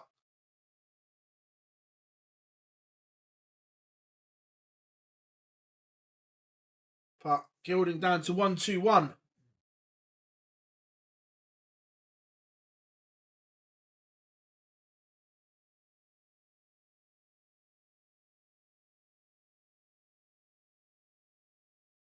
Gilding 1-2-1. Heta 1-0-1. Gilding is going to get a dart at the ball minimum as long as he keeps it straight. Don't miss the big number. Found the treble 11. Please come inside double 14.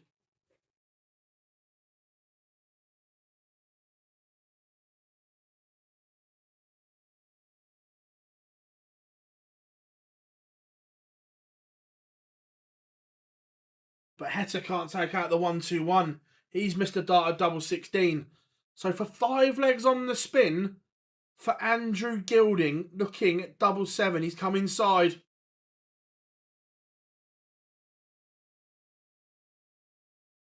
One dart for 5 on the spin, but he's missed.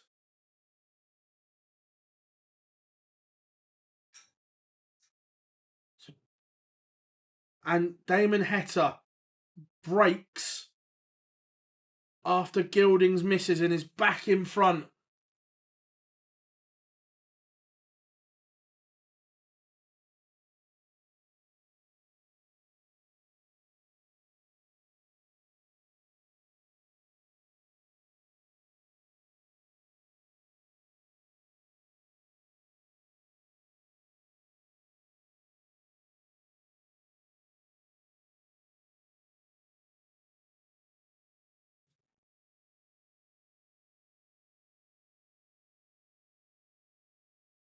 Damon Heta, if he wins this, he'll be breathing a huge sigh of relief.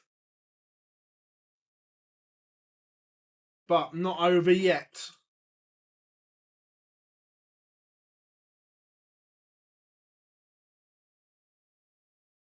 No treble, just opens the door for Gilding. What'd he give for a little pop, pop, pop? But instead, only 81, and it's on treble 20, and it rescues it with the last dart.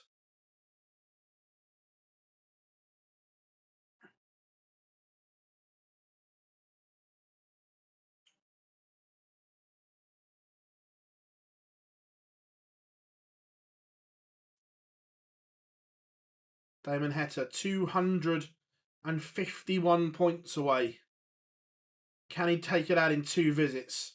He might have to, because Gilding, with a couple of treble 19s, is asking the question. But a maximum from Heta leaves 71.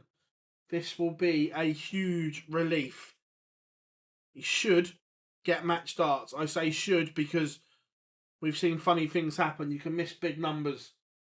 But as long as he keeps these straight, he'll get match darts.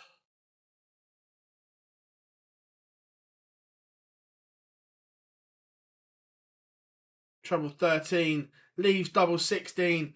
Damon Heta, when it matters, found something. 4-0 up, he was cruising, playing beautifully, and ends up falling over the line almost.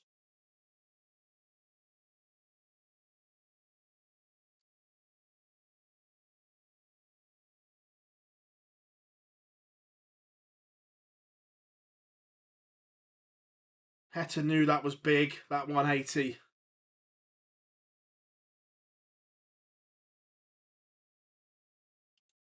Huge sigh of relief for Damon Heta. Look, early on he was playing lovely.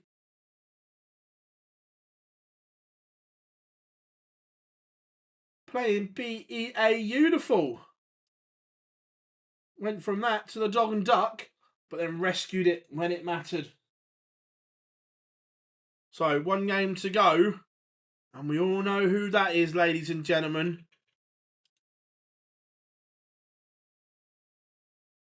Do you want it?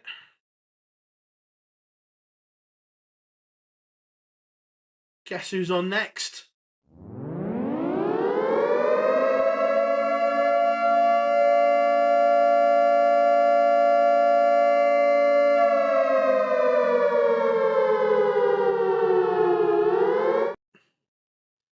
The nuke has been launched.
Right, one game to go then.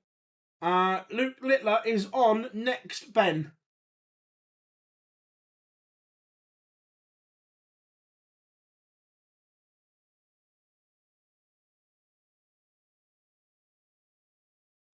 Faces heavy metal Ryan Searle.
How we doing, Chris? Hope you are good.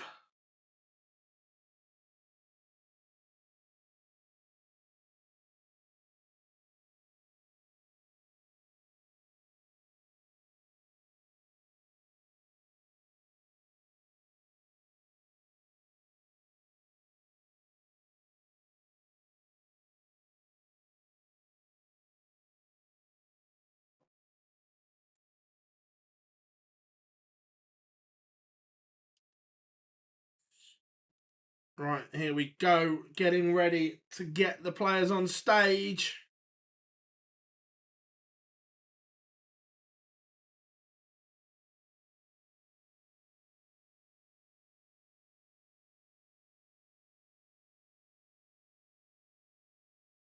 I'm watching the football for a bit. Look, Spurs had enough chances to win 4 games today. I only watched the first 25 minutes of the Old Firm properly. I think Rangers are poor, but I also think this is a poor Celtic side in an even poorer division. I actually love the SPL and I don't look down on it. I enjoy watching a lot of it, but I think this is a poor to what the Celtic teams we've seen in the past. I don't think this is a good Celtic team, but I think they're the best in a poor division at the moment. I remember I used to like it when Aberdeen were good as well, and it was competitive and Hearts were decent. I just don't think it's a very good league anymore.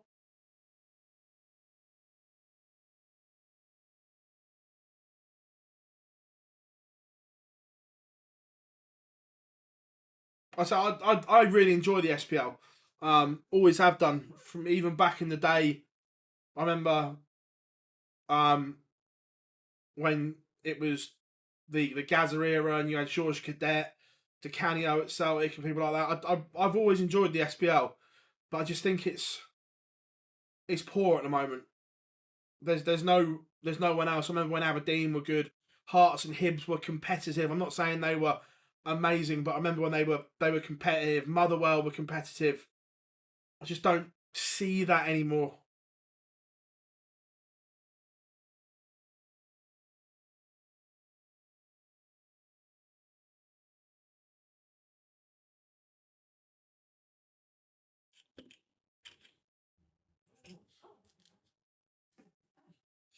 Both players are on stage.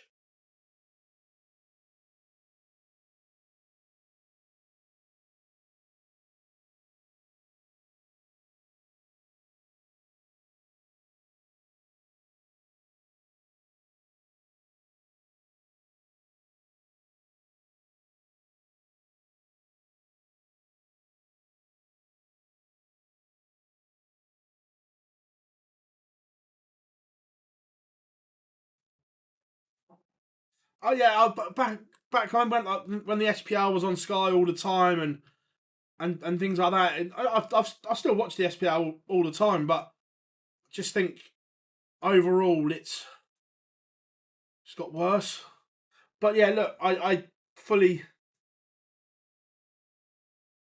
I fully get that money is the issue and stuff like that. But it's an interesting one that I've always been curious that if you haven't got a lot of money, this isn't Rangers or South, this is just in general, that if you haven't got a lot of money to spend at the top end, I'm amazed that clubs don't use their academies better and prioritise coaching kids and bringing through talent. Look, I get it could be years of hardship to do that, but in the long term, if you've got a good academy, you're producing good players.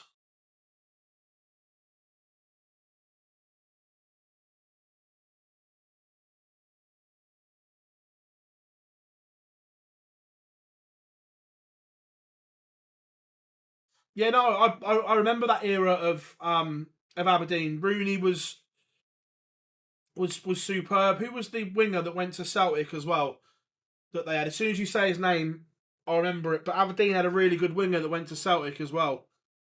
And that's always been the problem, that Rangers and Celtic have just always gone and nicked everyone else's good players.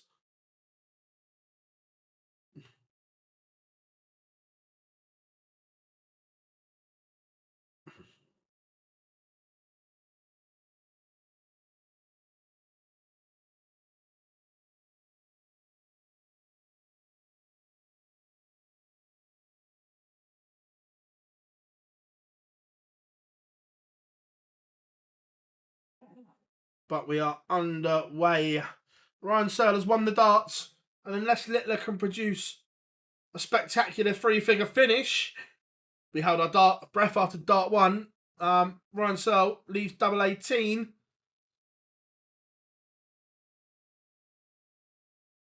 That's the one. I said as soon as you'd say it, I just couldn't remember it. Ryan Searle has missed 3 clear darts.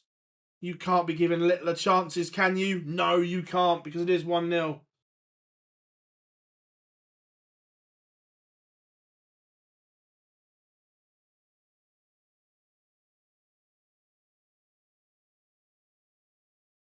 Yeah, no, it's a shame, Chris, things like that. I just think that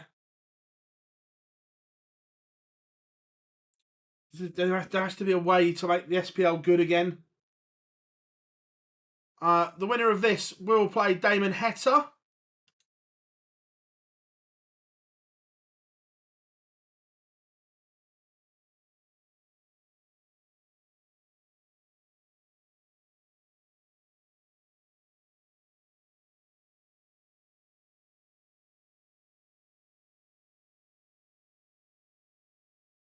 Ryan Searle played beautifully and then fluffed his lines, and Littler is moving through the gears here.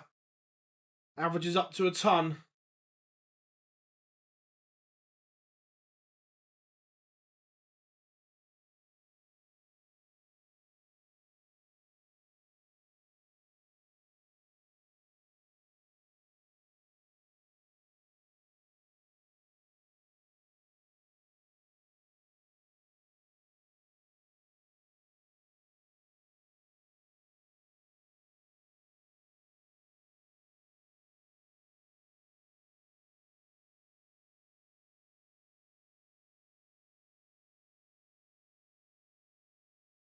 Premier League darts not back until February.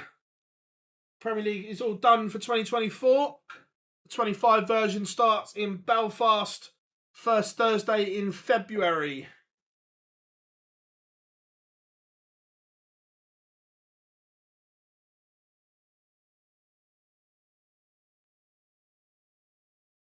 Has Luke just returned the gift? And he's missed. Can Searle hit? No, he can't. Another opportunity missed.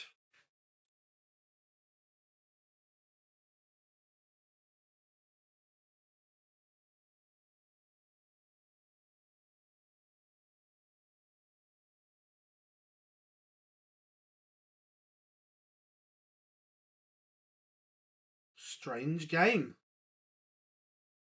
Ryan Searle pins it after Littler couldn't take out. It's unusual Littler has 2 visits to the board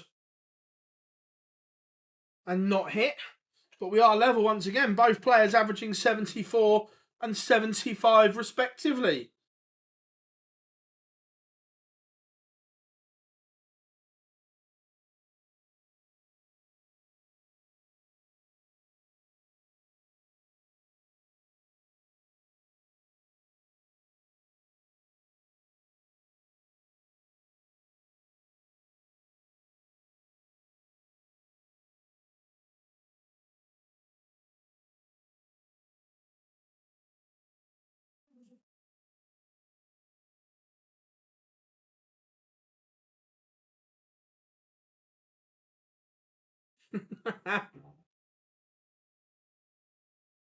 Joe was not very good.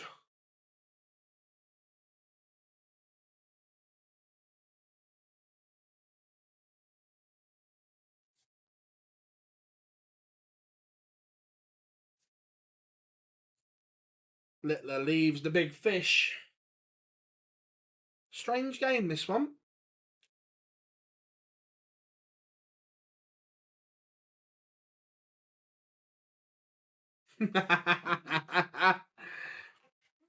Still one of my favourite highlights when Fallon came on the live lounge and didn't even say hello, just looked at him and went, "Oi, Prime Boy."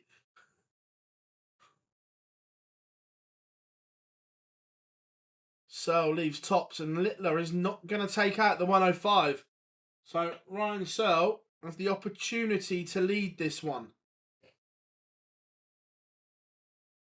Tops for heavy metal.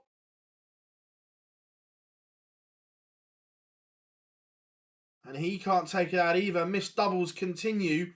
And Littler looking at 59 for another break. 2 at tops. And he pins double 10.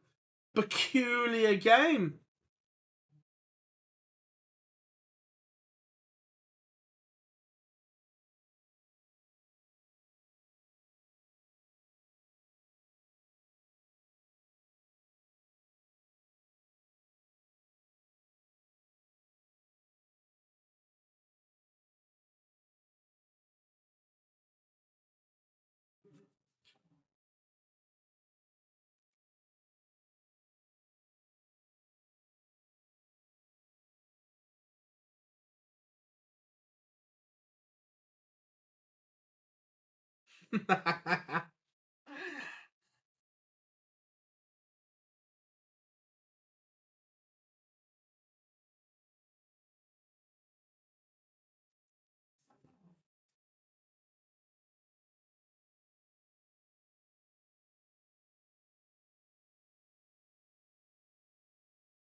I sneeze a minute, I can feel it.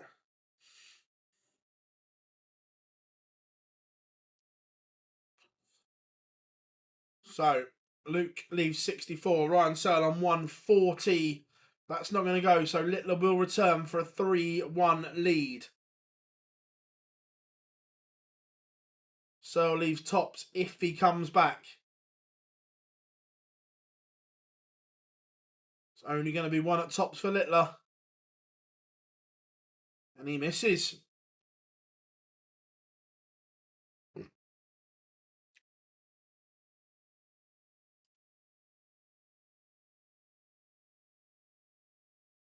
And Searle misses. The finishing stats here from both are horrific.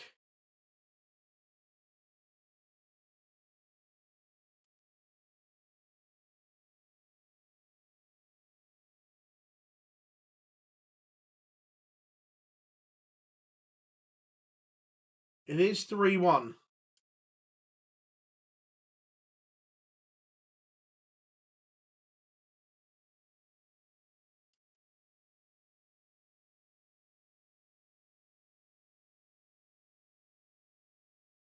But right now, Ryan Searle is 1 from 13. Luke is 3 from 12. Yep, quarterfinal, semis and final all this evening. Certainly not a finishing masterclass from either of these two at the moment. 1 from 13 will haunt Searle.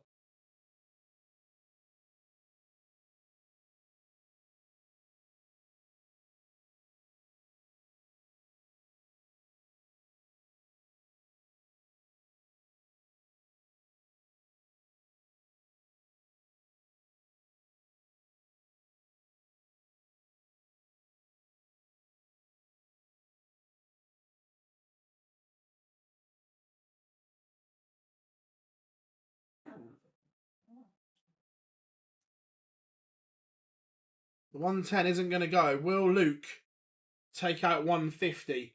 Look, we know it's in the locker. Not been his finest performance, though.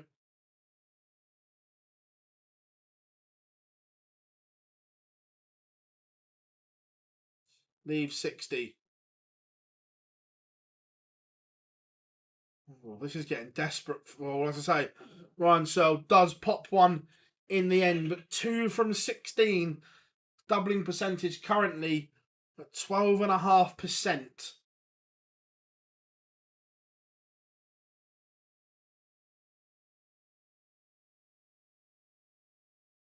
Not. To be fair, Dart 2 is extremely unlucky from Ryan Searle. It's clipped the flight on the way through. And it goes in, but you can see where it's hit the flight. And look, yes, he does use moulded flights. It just knocks the momentum out of the dart.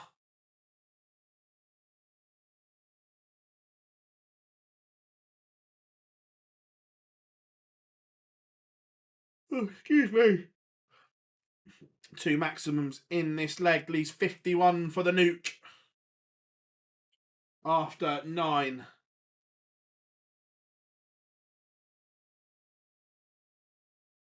Still haven't got myself one yet.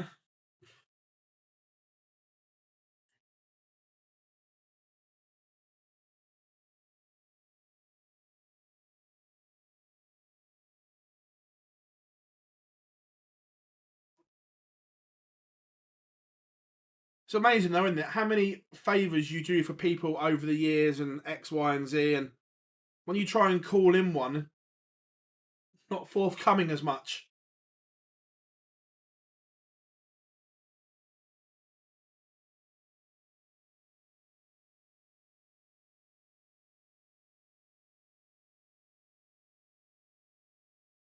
It is 4-2 to the nuke. Game at Old Trafford just getting underway.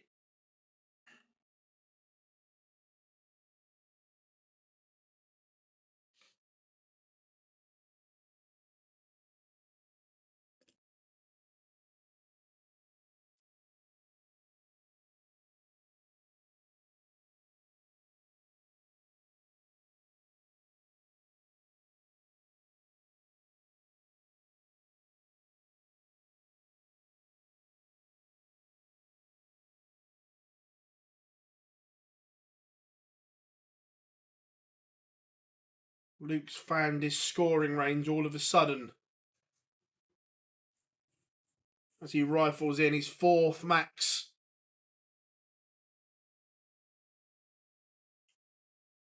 The average is now over 91, considering where it was and the double percentage. But the doubles are still causing him an issue here. Nothing wrong with the scoring.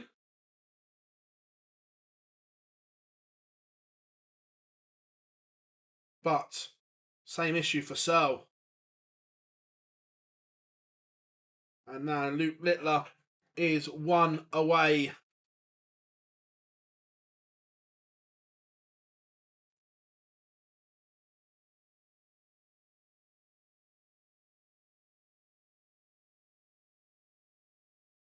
And then he kicks off with a max. Is the writing on the wall? Maybe not. Or maybe so.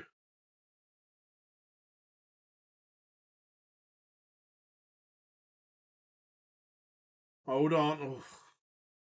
As he went 5 perfect. Hold on. Hold on, Mr. Searle.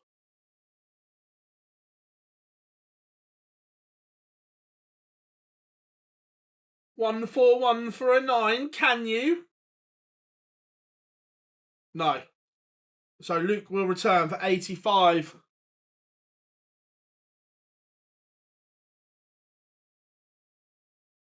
And no comment. 85 for Littler. Bullseye for Littler. One match start has come and gone.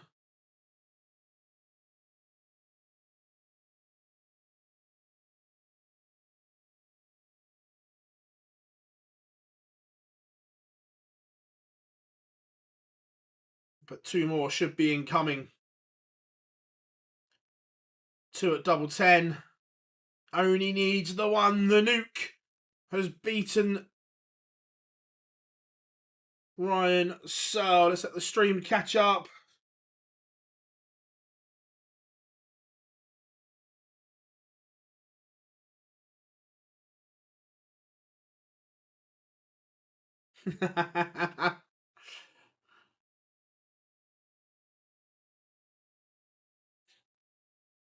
It is a victory for the Nuke. Could have been all so different.